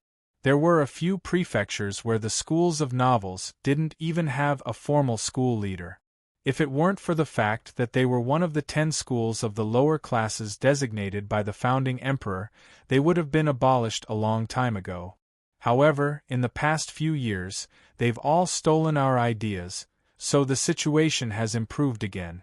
On the other hand, the Cloud Wisp Association's development has instead regressed after several years of war in the Clear River Prefecture. I really can't say we're guaranteed to win this battle. Li Qingshan smiled.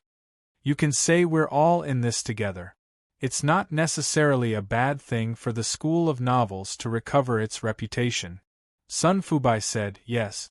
I've already contacted the various prefectures. I want to establish an association that covers the entire Rui Commandery. The wider the audience, the more we can unleash the power of the School of Novels to the limit. They're rather interested too. As a result, this battle is even more important. It's no longer just for the entrance examination.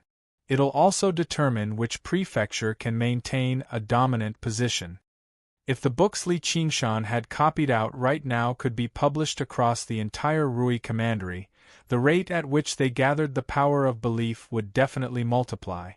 Due to the war, the population of the Clear River Prefecture had been drastically reduced, but the other 8 prefectures had not been affected too much. It would be an extremely vast market. But on the other hand, the schools of novels from the other prefectures would definitely want to expand their influence too. By then, the first book to be published would be a problem.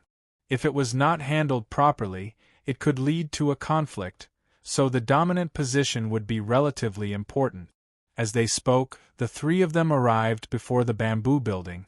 Li Qingshan said, Then let's go in and properly plan.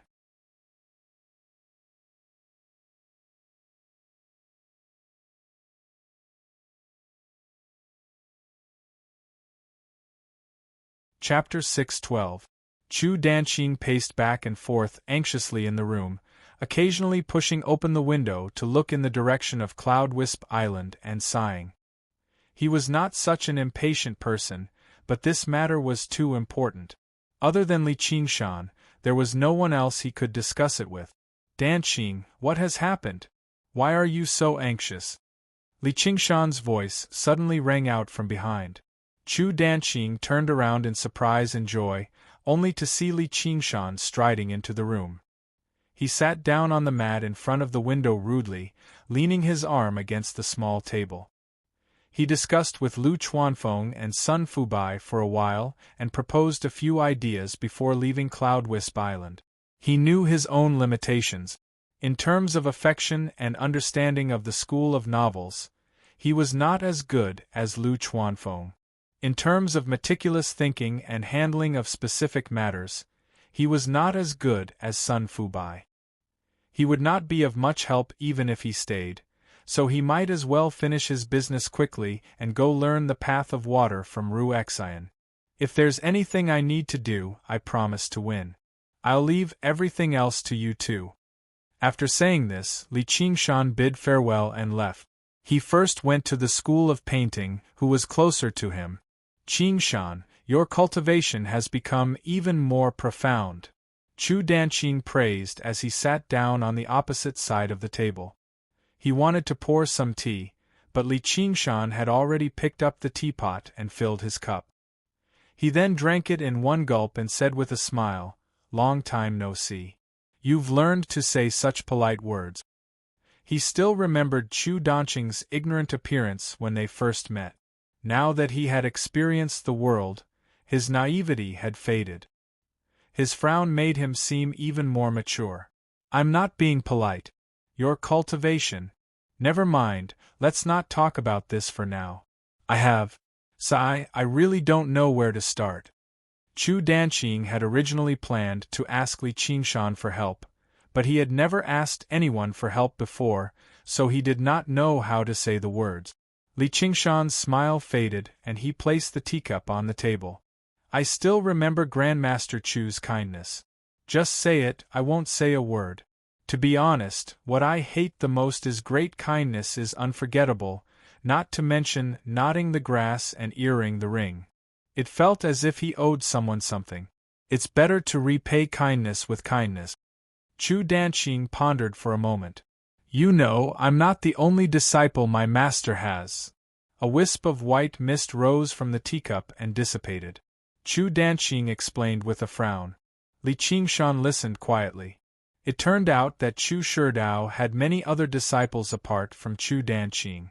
Among them, there were 3 outstanding disciples who had all undergone the first heavenly tribulation and reached foundation establishment. But after that, they all set up their own sects, believing that they had already received Chu Shidao's true teachings. Thus, they no longer treated Chu Shidao courteously. Instead, they were jealous of Chu Shidao's reputation and status, secretly attacking and slandering him. Chu Shidao was disheartened. He was unwilling to argue with his disciple, so he retreated deep into the mountains. He took in Chu Danqing as his disciple and taught him seriously. Li Qingshan slapped his thigh. Such an ungrateful scumbag. If I see them, I'll definitely make them live up to their name. Live up to their name? Chu Danqing was confused. He had no idea that Li Qingshan had yet another method of crushing people to pulp. Continue. Since we don't have any contact with each other anymore, what does it have to do with them? A few days ago, they suddenly came to visit Master's grave. I even thought they had realized their error, but I didn't expect them to say they wanted to discuss how to split Master's legacy after visiting the grave.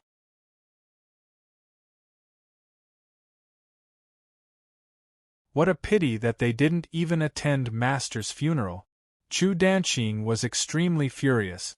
When Chu Shidao was buried, the war between the humans and demons raged like wildfire. None of the cultivators dared to come to a place as dangerous as the Clear River Prefecture at a time like this. Now that the situation had gradually calmed down, what should come would come. Li Qingshan nodded. Chu Shidao's main legacy was obviously his paintings. Every single one of his paintings could be used as a spiritual artifact. Some of his masterpieces could even rival arcane artifacts in power, and they did not have a high requirement on the cultivator's strength. For example, the Heavenly Maiden scatters the blossoms that Li Qingshan had won could be used by Qi practitioners as well. The Heavenly Maiden they summoned could rival a foundation establishment cultivator in power, so it was even more valuable than regular arcane artifacts. It was no wonder that Chu Danqing's senior brothers and sisters would become envious of a legacy like that. Chu Danqing took out an invitation card drawn in ink. I tried to push it off the other day, but I really can't push it off this time. Li Qingshan picked up the invitation card and flipped through it. An inky black carp suddenly began to swim around in fright. He said in confusion, "Don't tell me they can just ask for this legacy just because they want it? And you're in the Clear River Prefecture right now. You have the support of Prefect Lu and the other fellow cultivators, so how can the 3 of them touch you? Why must you be so impatient?" Chu Danqing said, "This is an internal matter of my school. I shouldn't let outsiders interfere. Qingshan, you might not be a member of my school of painting, but my master trusts you very much. My senior brothers and sisters are people with status now. If it's just these paintings, they won't fight over them so shamelessly. It's related to a secret treasure too. If I insist on ignoring them and they leak it out of anger, it'll be a great disaster. Li Qingshan became curious too. What secret treasure? Chu Danqing sucked in a deep breath. The secret of the painting tomb. The painting tomb. In the past, the five absolutes immortal left behind everything he knew in the five absolutes tombs of the sword, zither, chess, calligraphy, and painting to await the fated. This is an extremely widespread legend across the 9 provinces, but it can't really be called a legend either, as every few decades or centuries, a cultivator will be fortunate enough to enter one of them and obtain his legacy, allowing him to rise up in a single stroke. Yearning filled Chu Danqing's eyes, but it was not because he wanted to rise up in a single stroke. It was rumored that it was all thanks to this 5 absolutes immortal that the school of painting was able to survive until now. As a disciple of the school of painting, being able to see a single painting from him was already a great blessing.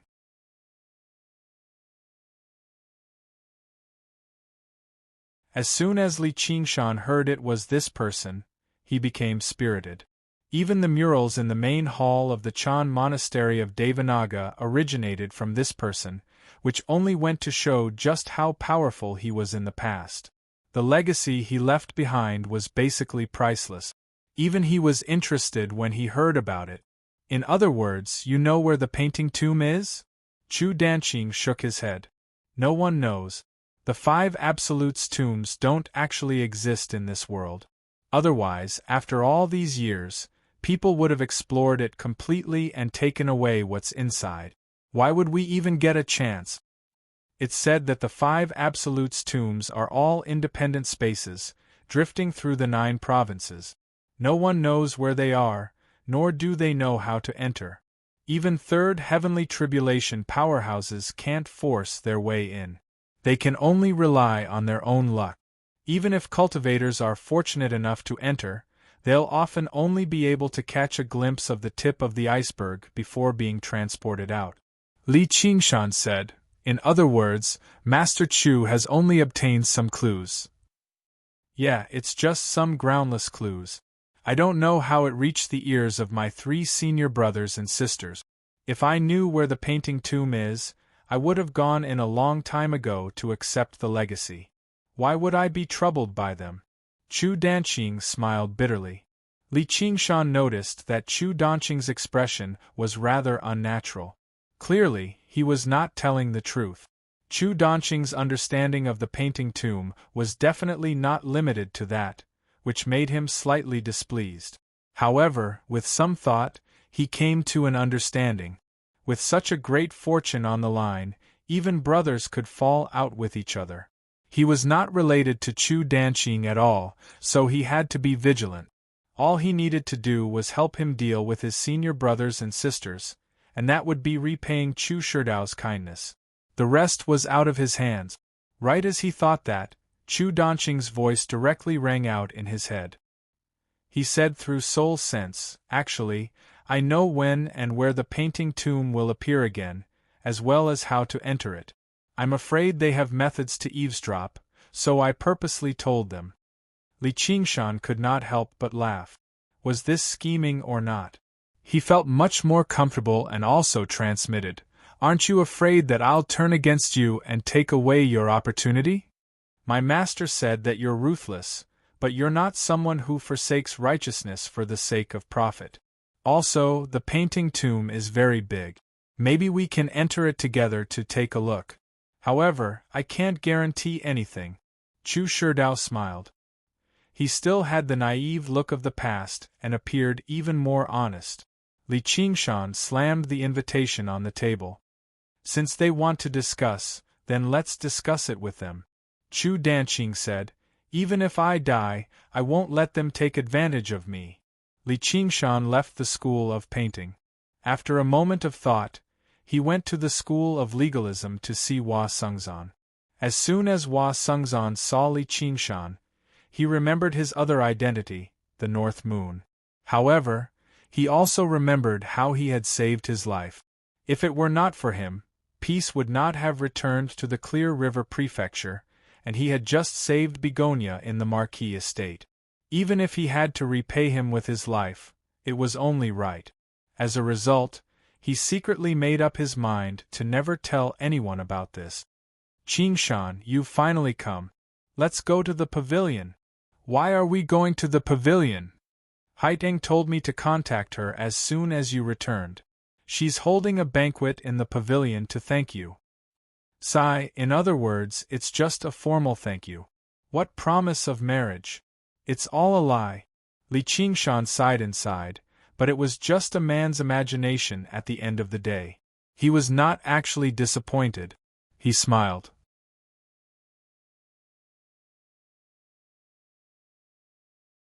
If that's the case, let's invite a few more people. Let's have some fun. As a result, Li Qingshan invited Hao Pingyang, Li Long, and so on to the pavilion for a banquet. Apart from Han Tie, they all went with him happily. Hua Chenglu sighed inside. When Hua Chenglu learnt about this, she also insisted on going. Li Qingshan obviously agreed to it. Thinking about how he had never been involved in anything ever since he became a commander, nor did he get close to his subordinates, he just called the Hawkwolf Guards of the Clear River Prefecture. With that, it became quite a disturbance. Even the various school leaders who had some ties with Li Qingshan in the past heard about this and joined in. In the end, they arrived at the pavilion together. There was already a large group of people. Standing in front of the pavilion again, he thought about the past few times. Both his identity and mental state were completely different now. The pavilion glowed with lanterns, illuminating the sky. Begonia had already come out personally to receive them. Begonia was surprised to see so many people. All she saw was Li Qingshan standing in front of everyone. Beside him were the reputable foundation establishment cultivators of the 100 schools of thought. They all seemed to treat him as their leader. Even Prefect Lu stood to one side. She sighed inside. After a few days, I'll naturally look at you in a different light.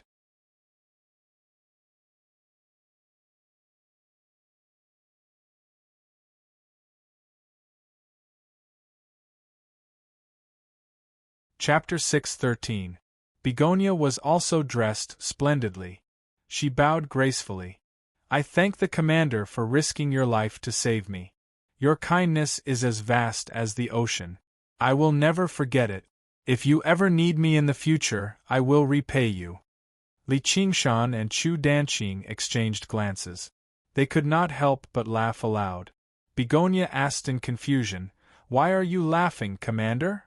You've said the words I hate the most in a single breath.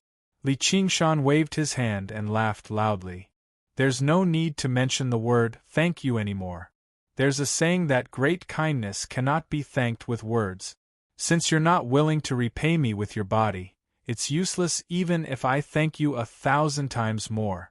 The surroundings fell silent. Since when would a benefactor say things like, great kindness cannot be thanked with words, or repay me with my body? Begonia was even more taken aback. Her face reddened slightly as she gazed at Li Qingshan with mixed emotions. She thought, don't tell me he's interested in me? Could it be that he's interested in me? That's right, I thought myself to be smart, but I never thought that this would happen. If he didn't have feelings for me, why would he be willing to take such a huge risk to help me? Not only did he stop Dan, he even went as far as to form a death grudge with him. Sigh, he offended Dan for me. Who knows when he'll die to schemes and schemes. Even if I repay him with my body, it's only reasonable. However, I heard from Chengzan that he's already engaged to the young lady of the Han family? Begonia thought quickly. Li Qingshan had once risked his life for her sake. She could not let him lose face in front of everyone no matter what. Just as she was considering how to reply, she heard Li Qingshan follow up right away. There's no need to say anything more. Just serve up the fine alcohol and meat so that I can drink to my heart's content with everyone. Then we'll call it even. There's alcohol tonight, and we'll get drunk tonight. Once you really lose your teeth and become an old woman, even if you don't forget, what's the point? Everyone burst into laughter. Everyone knew that he had gone to the Marquis estate for the sake of Begonia and the powerful golden core cultivator from the Dragon province. They had fallen out with him. If it were him, even if he didn't worry about food and drink day and night, he wouldn't be able to talk and laugh so easily. He secretly admired him. Only then did Begonia realize that she was thinking too much. He did not have any intention of repaying her kindness. He was just speaking without restraint, acting boldly, and did not hide his desire. But he was not restrained at all. Such a heroic man, Cheongji's taste is indeed better than mine. With some hidden bitterness, she glanced at Hua Sungzan. Hua Sungzan lowered his head and coughed.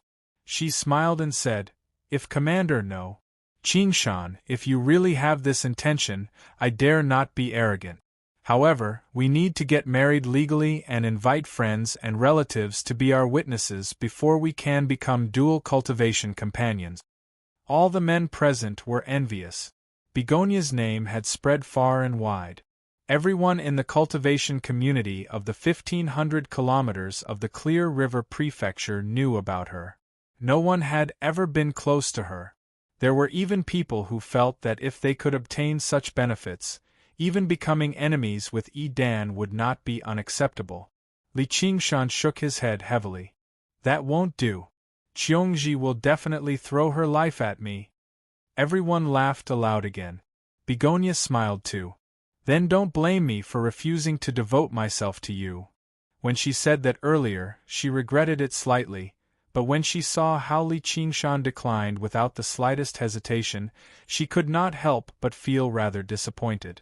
It was not that she was interested in Li Qingshan. It was purely a woman's instinct.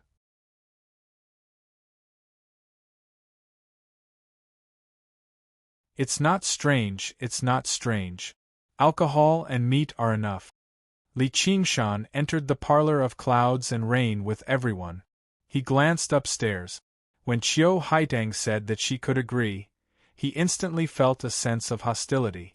However, when he rejected her in public, that hostility disappeared. There's a golden core cultivator hidden in the parlor of clouds and rain. I wonder what his origins are. Don't tell me Edan has come for revenge? As a result, he became a little more cautious. He immediately sent his mirror clone over, ready to provide support at a crucial moment. Edan probably would not take action in public. He would definitely take advantage of him being alone. No, there was no need for him to be alone at all. All he had to do was kill all the witnesses. He definitely possessed the strength and viciousness to do that. Once it really reached that point, he would no longer be able to disguise himself. All he could do was reveal himself and work with his clone to see if he could kill Edan on the spot. The banquet was still held on the top floor of the parlor of clouds and rain. Not only could they admire the flowers and the moon from there, but they could also see the lights of the entire prefectural city in the distance. Everyone took their seats, and Li Qingshan naturally sat at the head of the table. After all, this banquet was held by Qiu Haitang to thank him. If it was in the past, Qiu Haitang would have done her duty as the host and toasted to the various patriarchs so that the guests and the host could enjoy themselves. But today, she sat together with Li Qingshan and specially poured wine to accompany him. Li Qingshan did not hold back either. He emptied the wine as soon as it was poured. Although he would not mess around, it was extremely gratifying to have a beauty with such a devilish figure and enchanting bearing to urge him to drink softly. It also made others envious. As expected, Begonia did not mention a single word of thanks. She only told him about when they first met. "Back then, I still thought you were an ignorant country bumpkin. You never thought there would be a time when you drink with me, right?" Li Qingshan clinked his cup with her with a smile. The unpleasant experiences of the past seemed like amusing stories now. Although Begonia did not try to suck up to him, she still lowered her head submissively. It was not just because she owed Li Qingshan a debt of gratitude, but also because of his extraordinary strength. His young age, which should have been looked down upon, had now become more and more obvious. When they became familiar with each other, Begonia was also a little tipsy. Her plump cheeks were a little flushed, which made her even more beautiful. She said softly, "Tell me honestly, did you kill Grandma Shimin and the others?" "Well, that's hard to say." Li Qingshan smiled. Having reached this point, it did not matter even if he admitted it.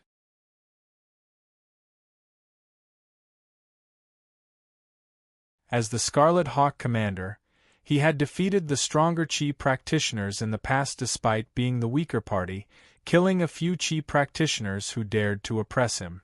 Not only was that not a bad thing, but it was an honor instead. But in an instant, he felt the hostility appear again, but it quickly disappeared. "Forget it, I knew you wouldn't want to say it. Anyway, they won't make much of a difference." Begonia did not care. She had even borrowed Li Qingshan's strength to kill Wei Zhongyuan, who had ulterior motives towards her. The lives of a few small Qi practitioners were really nothing. After a few rounds of toasting and getting drunk, Lu Chongqing took the opportunity to propose a toast and walked forward, saying, "Qingshan, I haven't discussed the exhibition matches of the 9 prefectures with you." Li Qingshan said, "What's there to discuss? Lord Prefectural Magistrate, feel free to arrange it. If there's anything you need me to fight, I promise to win." This was not Li Qingshan boasting. He had some understanding of the exhibition matches of the 9 prefectures. It was mainly for the disciples of the 100 schools to compete with each other. At most, it would be foundation-building cultivators. How could he lose? Lu Chongqing shook his head in his heart. He felt that Li Qingshan was a little arrogant and did not know the immensity of heaven and earth. The 100 schools of thought of the various prefectures were brimming with talents and powerful people. With his cultivation at mid-foundation establishment, how could he say he was certain of victory? He had also heard a rough outline of Li Qingshan's battle against the Fire Devourers. He had a geographical advantage in that battle, and he had almost lost, only managing to salvage the situation after much difficulty. He did not feel like Li Qingshan was particularly powerful. "Qingshan, let me give you a piece of advice as a senior.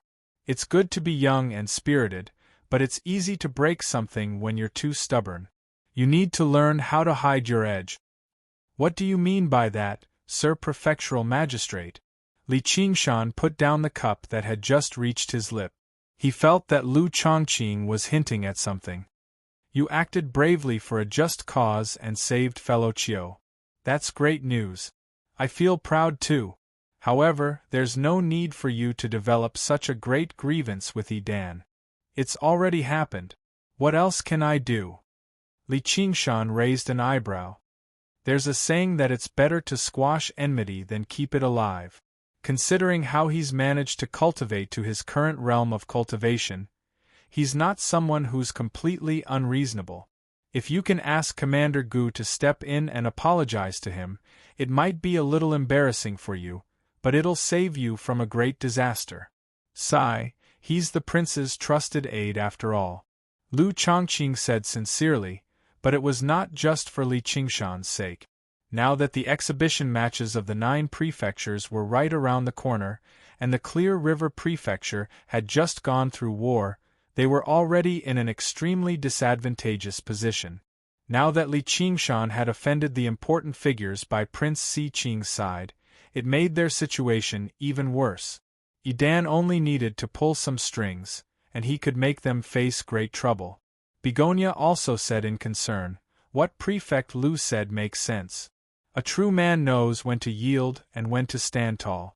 Once you undergo the second heavenly tribulation, you'll definitely be able to relax. I know you're a righteous, upright man." Li Qingshan laughed aloud, attracting everyone's attention. Actually, just now, while Lu Chongqing had not spoken loudly, all of them were people with sharp ears and eyes. They all heard him clearly, wanting to see how Li Qingshan would respond. However, they never expected him to laugh aloud. "Qingshan thanks the 2 of you for your kindness."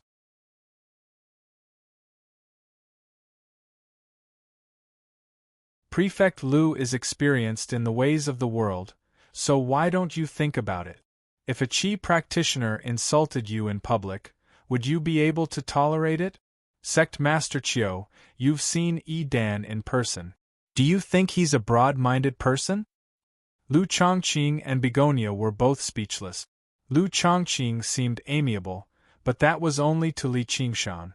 Normally, he governed the Clear River Prefecture, and he could be described as decisive when it came to killing. If someone dared to insult him in public, he would definitely kill them in a single stroke. Even if he could not kill them immediately, he probably would not spare them. He let out a heavy sigh. Begonia also felt like it was completely impossible for a vicious, barbaric bastard like Yi Dan to let go of his hatred. It's all because of me. Even if it weren't for you, I wouldn't have just stood by and watched. And even if he could forgive me, I wouldn't be able to forgive him. You don't have to worry. That old dog alone can't take my life. Li Qingshan squinted his eyes, and killing intent flickered. Little bastard, how dare you insult my master? There was an explosive bellow, and a few cultivators in black descended from above, dispersing the song and dance. They rested their hands on their weapons as they stared at Li Qingshan murderously. Begonia recognized them. These people happened to be the ones sitting behind Yi Dan in the Marquis estate. As it turned out, they were Yi Dan's disciples. The music stopped, and the cultivators all stood up. The atmosphere on the top floor immediately became tense. Only Li Qingshan remained seated, drinking by himself. He said, "So it's a group of puppies led by that old dog. Esteemed guests have arrived. I've failed to welcome you from afar. Haitang, why don't you take the esteemed guests to their seats?" At this moment, an old woman with white hair and a face covered in wrinkles suddenly appeared. She was benevolent and courteous. Apart from Li Qingshan, no one present saw where she had come from. The aura that she gave off inadvertently stunned everyone present. A golden core cultivator.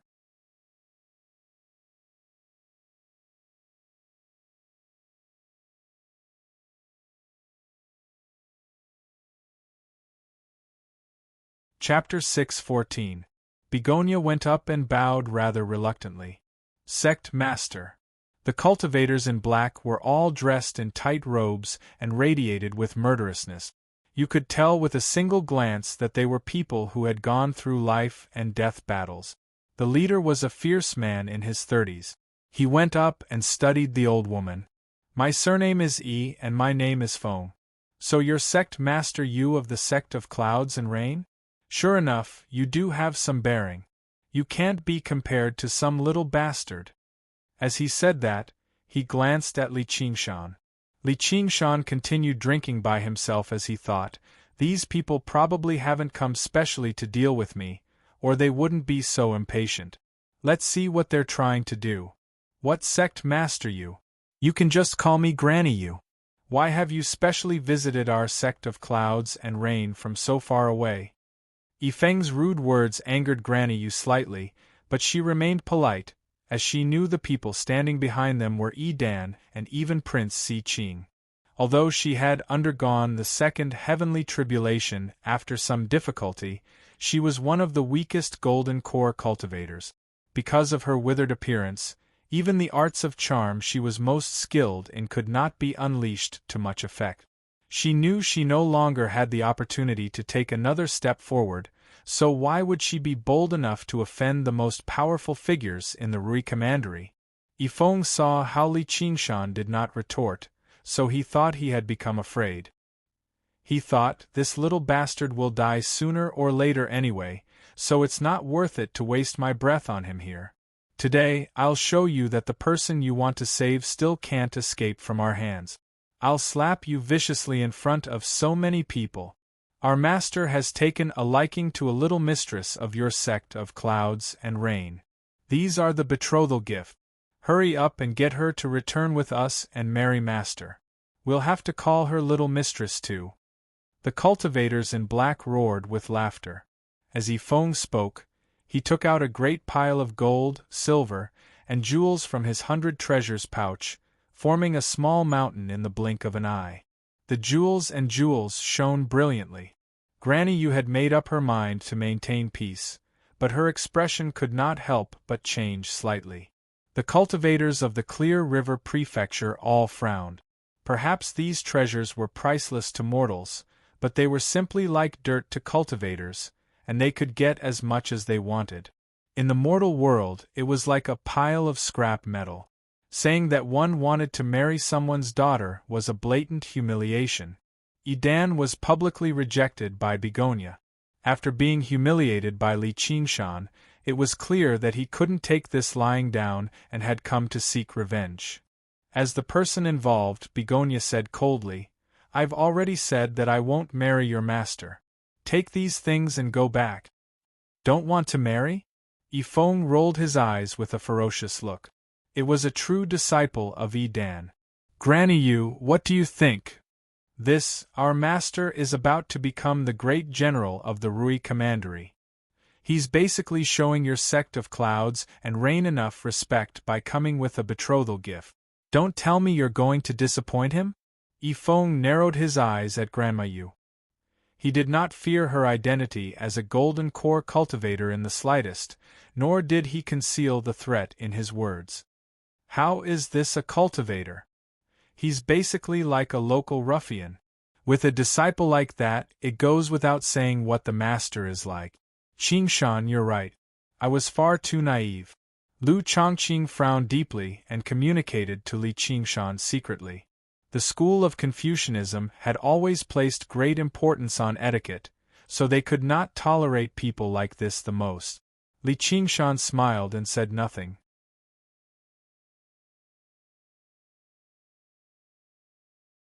Who said cultivators should be cultured and refined, polite and courteous. Those demonic cultivators who rampaged through the 9 provinces in the past.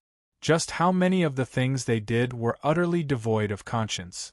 Utterly devoid of humanity? Cultivation was about understanding one's own nature. No one was born a virtuous and virtuous person. From a certain perspective, people like Idan basically followed their own natures. As for me, I'll obviously follow my own natures and slaughter all of these eyesores. How would I dare? Granny Yu personally believed she was a good talker, but against such a vicious and stubborn person, she dared not say anything. There was nothing she could do at all. "Granny Yu, the rise and fall of the sect of clouds and rain all depends on you. You can't bear to part with this disciple right now, but she won't be the only one you'll have to part with in the future. Are you going to agree or not?" Yifeng took another step closer, actually suppressing a golden core cultivator as a foundation establishment cultivator. He was not completely relying on his master's authority. He was also a late foundation establishment cultivator.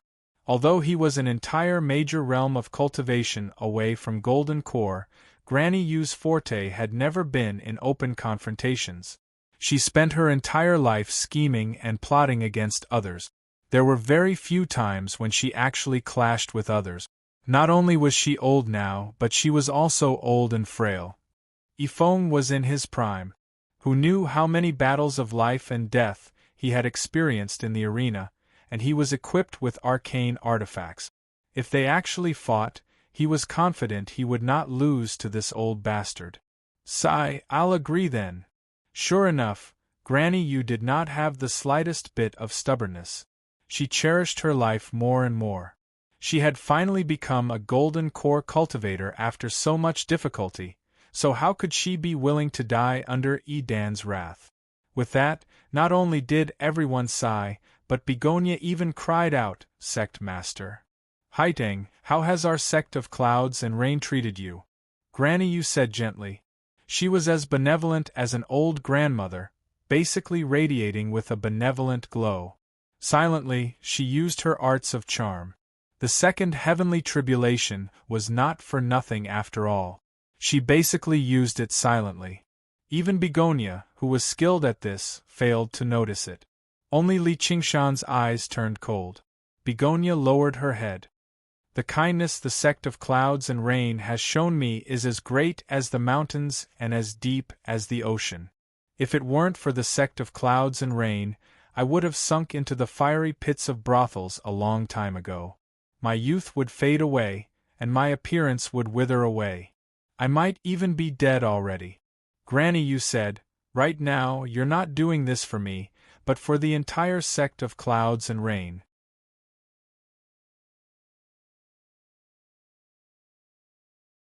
Your cultivation has stagnated because you don't have a dual cultivation partner to balance your yin and yang. If you marry Great General Yifeng, you'll have endless resources to enjoy, and your cultivation will definitely advance drastically. I'm only holding the position temporarily right now, but I'll still have to return the sect of Clouds and Rain to you in the future. Begonia stammered as her expression changed. Clearly, she was undergoing an intense battle inside. The surroundings were so quiet that it was possible to hear a pin drop. Not a single person present said anything. The sect of Clouds and Rain was not part of the 100 schools of thought, so they did not have much of a relationship with them. And this was an internal matter of the sect of Clouds and Rain. Since even the sect master had said something like that, could they still fend off a golden core cultivator? Not to mention that there was still a colossal figure like Dan behind them. Begonia looked at Hua Sungzan instinctively. Although she had already let go of him, he was still the man she had once been infatuated with for many years after all. Hua Sungzan straightened his back and hesitated a few times. He glanced at Hua Qinglu before lowering his head in the end, avoiding Begonia's gaze. If he were alone, he would stand by Begonia's side even if he had to risk his life. However, he was not alone. He represented the entire Hua family. If he offended Dan, it was very likely for it to lead to an unimaginable disaster for the Hua family. By then, his younger sister and even his father and mother would all be dragged into it. If he did this for a woman, then he would be far too selfish. As he enjoyed the power and resources that came with the clan, he would also have responsibilities and obligations. However, he could not help but ask himself, if Gu Yenying were in the same position, what would he do? There was no other answer. He would definitely stand forward regardless of the consequences. Begonia was gloomy. She was greatly disappointed. She had entrusted her entire life to someone else, yet she was still not a good person in the end. Her master was right. Throughout the ages, all those with the aspect of peach blossom were infatuated with love, yet they were fated to never find their love, dying in melancholy. She could not escape this curse at the end of the day. Stop with the me's and me's. Come with us. Yifeng looked at Li Qingshan complacently. How's that? You're willing to risk your life to save this woman, but in the end, you're still going to be fucked by our master. Ha ha ha ha. Li Qingshan laughed as well. His laughter grew louder and louder, shaking up 5 kilometers and reaching the horizon. With a series of clangs, the cups, bowls, and plates all exploded. The Qi practitioners with relatively weaker cultivations all covered their ears. However, Begonia felt her mind clear up. She felt her face moisten. Before she knew it, tears had already streamed down her cheeks. She understood that she had fallen for Granny Yu's arts of charm, so she was furious. Sect Master Yu, you're a senior. Don't you feel ashamed to use such methods against a junior to please an outsider? Even if I die today, I won't agree. If Dan wants to forcefully marry me, he'll only marry a corpse. Those who do not die are thieves. The ancients did not deceive me. Li Qingshan stopped laughing and his face turned cold. This is not a place for you to mess around. Granny Yu was furious. She stretched out her chicken claw-like hands and grabbed Begonia's shoulders. She glanced at Li Qingshan, but did not dare to act up. Behind Yifeng stood Dan, and behind Li Qingshan stood Gu Yenying. She was careful not to offend either of them, so she could only vent all her anger on Begonia. Begonia had no time to resist at all. She immediately felt her entire body go limp, and she felt bitter in her heart.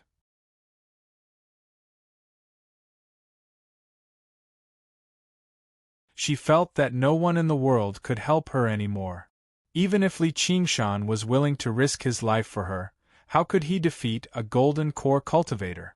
A figure suddenly appeared in her mind. That person was so powerful and arrogant. If he was here, even if Yi Dan came personally, he would not dare to do as he pleased. My heart belongs to someone else. If you dare to use force, he won't let you go. Yifeng said, I'd like to hear who can't let our master go. Begonia said firmly, North Moon. What North? You're talking about that wretched demon, North Moon. You've colluded with wretched demons, so what are your crimes? Yifeng suddenly paused. He remembered who North Moon was. He was Prince Si Qing's greatest enemy in the Rui Commandery. He had learned quite a lot about him through various sources. Although he had never met him, his terror was deeply embedded in his heart. He had heavily injured basically all the demon commanders of the Rui Commandery alone. What kind of power was that? As a result, although he still pretended to be unconcerned with the second half of his sentence, he could not help but lower his voice, and his aura became much weaker. Don't be so stubborn. Granny Yu could not help but loosen her grip on Begonia's shoulder. She said that she did not believe what Begonia had said, but if it was true, then it would be terrible. By then, what was she supposed to do if North Moon came looking for them? The two words, North Moon, seemed to possess a wondrous power. It made the expressions of everyone present change. Surprise, fear, worry, and unease were written all over their faces. Even the lake of dragons and snakes had been refined by North Moon, so the impression the disciples of the academy had towards him went without saying. A few Qi practitioners could not help but look around, as if North Moon would suddenly leap out of the darkness.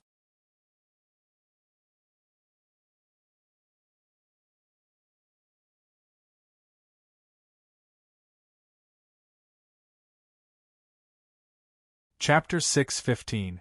Hua Sengzan could not help but look at Li Qingshan. Li Qingshan lowered his head and rubbed his nose. He sighed inside. So she's secretly in love. How troublesome. However, he could not help but curl his lips into a mysterious smile.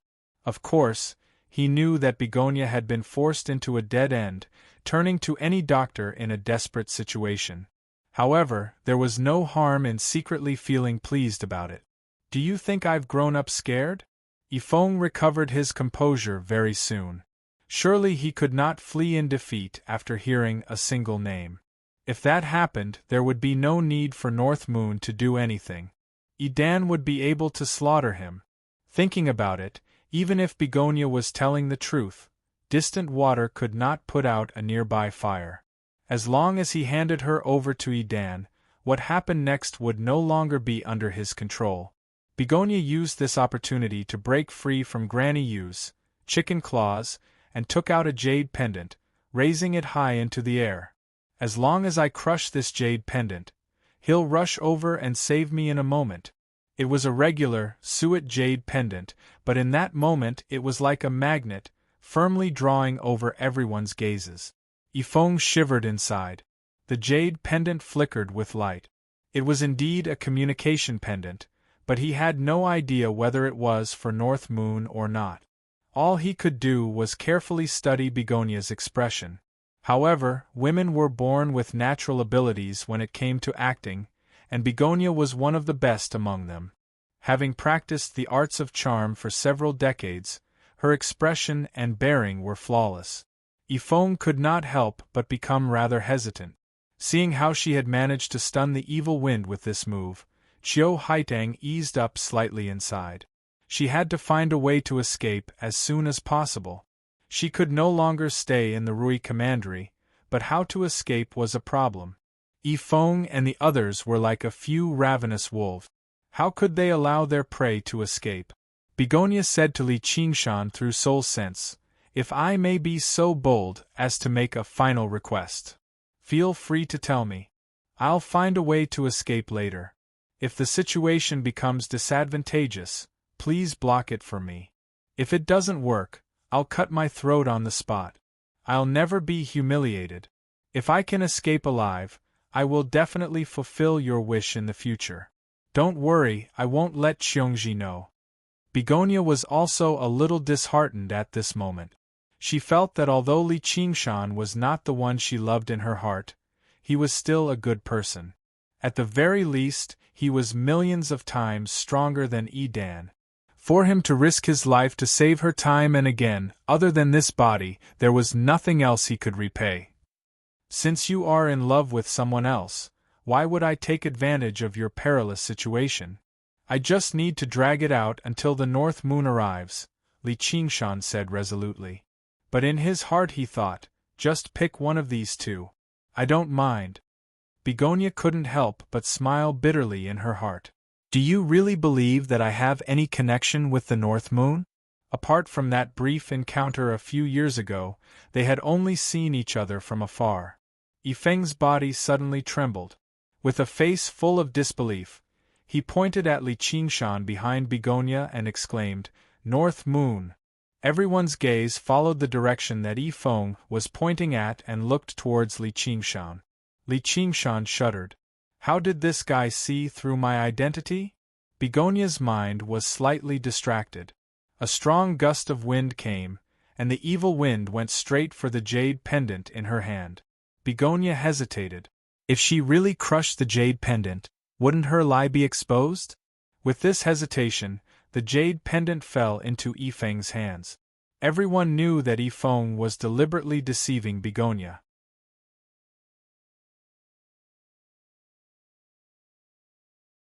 She secretly scolded him for being shameless, but her heart that had been raised to her throat also returned to her stomach.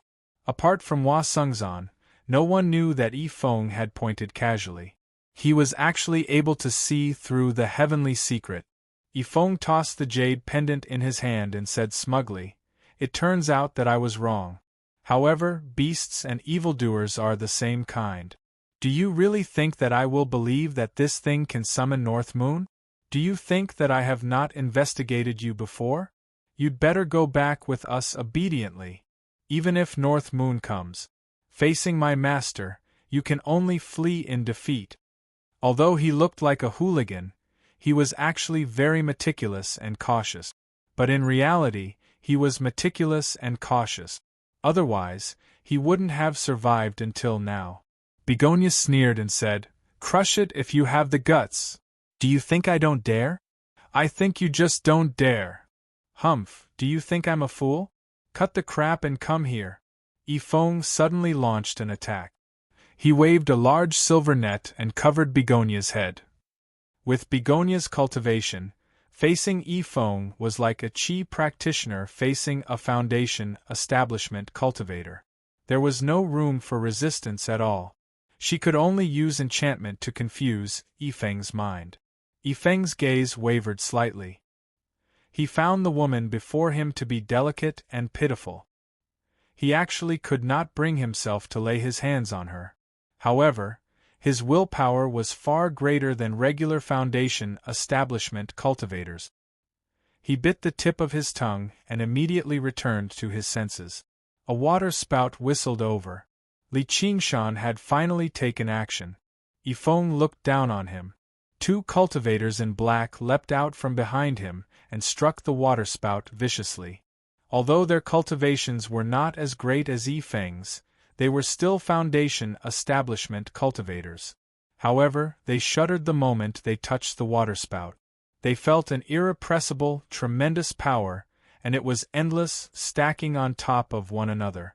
They could not help but stagger backwards, creating a deep pit with each step. In the blink of an eye, they had retreated to Yifeng. They were all shocked. They did not feel anything when he clashed with the fire devourer, but they never thought he could actually unleash the violent side of gentle water to such a degree. Seeing how their companions could not hold on anymore, two more cultivators in black took action, pressing their hands against their backs again. Their teamwork was flawless.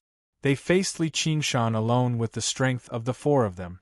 Li Qingshan suddenly remembered how Ru Xian had destroyed his waterspout. He raised his arms, and the waterspout spun rapidly. However, he used the exact opposite method, making it explode with its greatest power. Boom! The 4 cultivators in black staggered backward. Li Qingshan cut right to the chase, throwing a punch at Yifeng. He still managed to gain the upper hand, despite fighting 5 alone.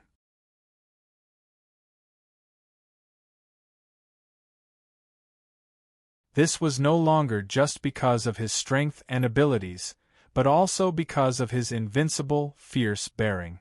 Everyone could not help but cheer. The Hawkwolf guards cheered the loudest. "You little bastard!" Yifeng cursed furiously as he drew his blade to receive him. Li Qingshan's bearing suddenly withdrew, and all of the light gathered towards his right hand, turning into an extremely resplendent droplet of water. With a flick of his finger, the droplet of water shot over, piercing through Yifeng's protective light and landing on the jade tablet with great precision. The jade tablet immediately shattered. Ocean wielding? The water drop's stance. He condensed the boundless power of the ocean into a droplet of water, unleashing startling power. Li Qingshan had studied this move a long time ago, but he had always been unable to grasp its main point. Today, he had a flash of inspiration and improvised it on the spot. Originally, there should have been an 80 to 90% chance of failure, but he just happened to succeed. Li Qingshan laughed. "Since you're afraid, I'll help you out."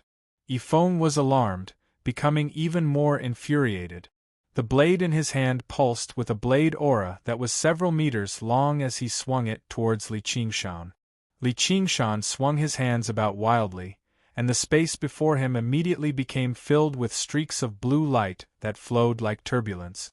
With each streak, the blade aura would be drawn over. Yifeng even felt like he was losing control of the blade in his hand. In the end, he swung it towards the ground beside Li Qingshan, creating a crack that was over 30 meters long. If it were not for the fact that the Parlor of Clouds and Rain had been constructed from special materials by the craftsmen of Moism, it definitely would have been split in half. Ocean wielding? The horizontal flow stance. The ocean flowed and the waves surged. The more vicious and powerful the enemy's attacks were, the more difficult it would be for him to control it. Trapped in the turbulence, he could not help but lose sight of his original target. By the time the 4 cultivators in black arrived together, Li Qingshan had already pulled back. As he advanced and retreated, he did not hesitate at all. He easily shattered Yifeng's jade pendant, leading to another round of cheers.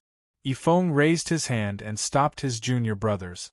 This little bastard's techniques were startling, and he possessed the identity of a Scarlet Hawk commander. They could not kill him here today, nor could they. Right now, the matter at hand was whether the North Moon would come or not now that the jade pendant had shattered. This was also the question on everyone's minds. Li Qingshan smiled at Begonia, which made Begonia smile bitterly inside. "Why don't you just come up with a way to take me out?" However, she did not dare to show it on her face. Instead, she sneered. "Just you wait." Yifeng laughed madly. "Do you really think I'll be afraid of a mere wretched demon? You've used him time and time again to scare me." However, he could not help but seem a little cowardly on the inside. "If you're not afraid, then just wait here with me for a while." Having reached this point, all Begonia could do was endure it with no other choice. She obviously knew that even if she waited another decade or so, the North Moon would not come. "I have matters to attend to. How can I waste my time here with you?" Yifeng made his way towards Begonia. There was a flash before him, and Li Qingshan's large body stood in front of Begonia to protect her.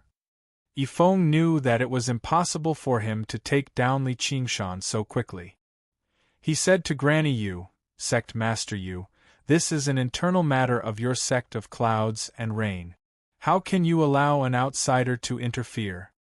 "Haitang, stop being so stubborn," Granny Yu said sternly.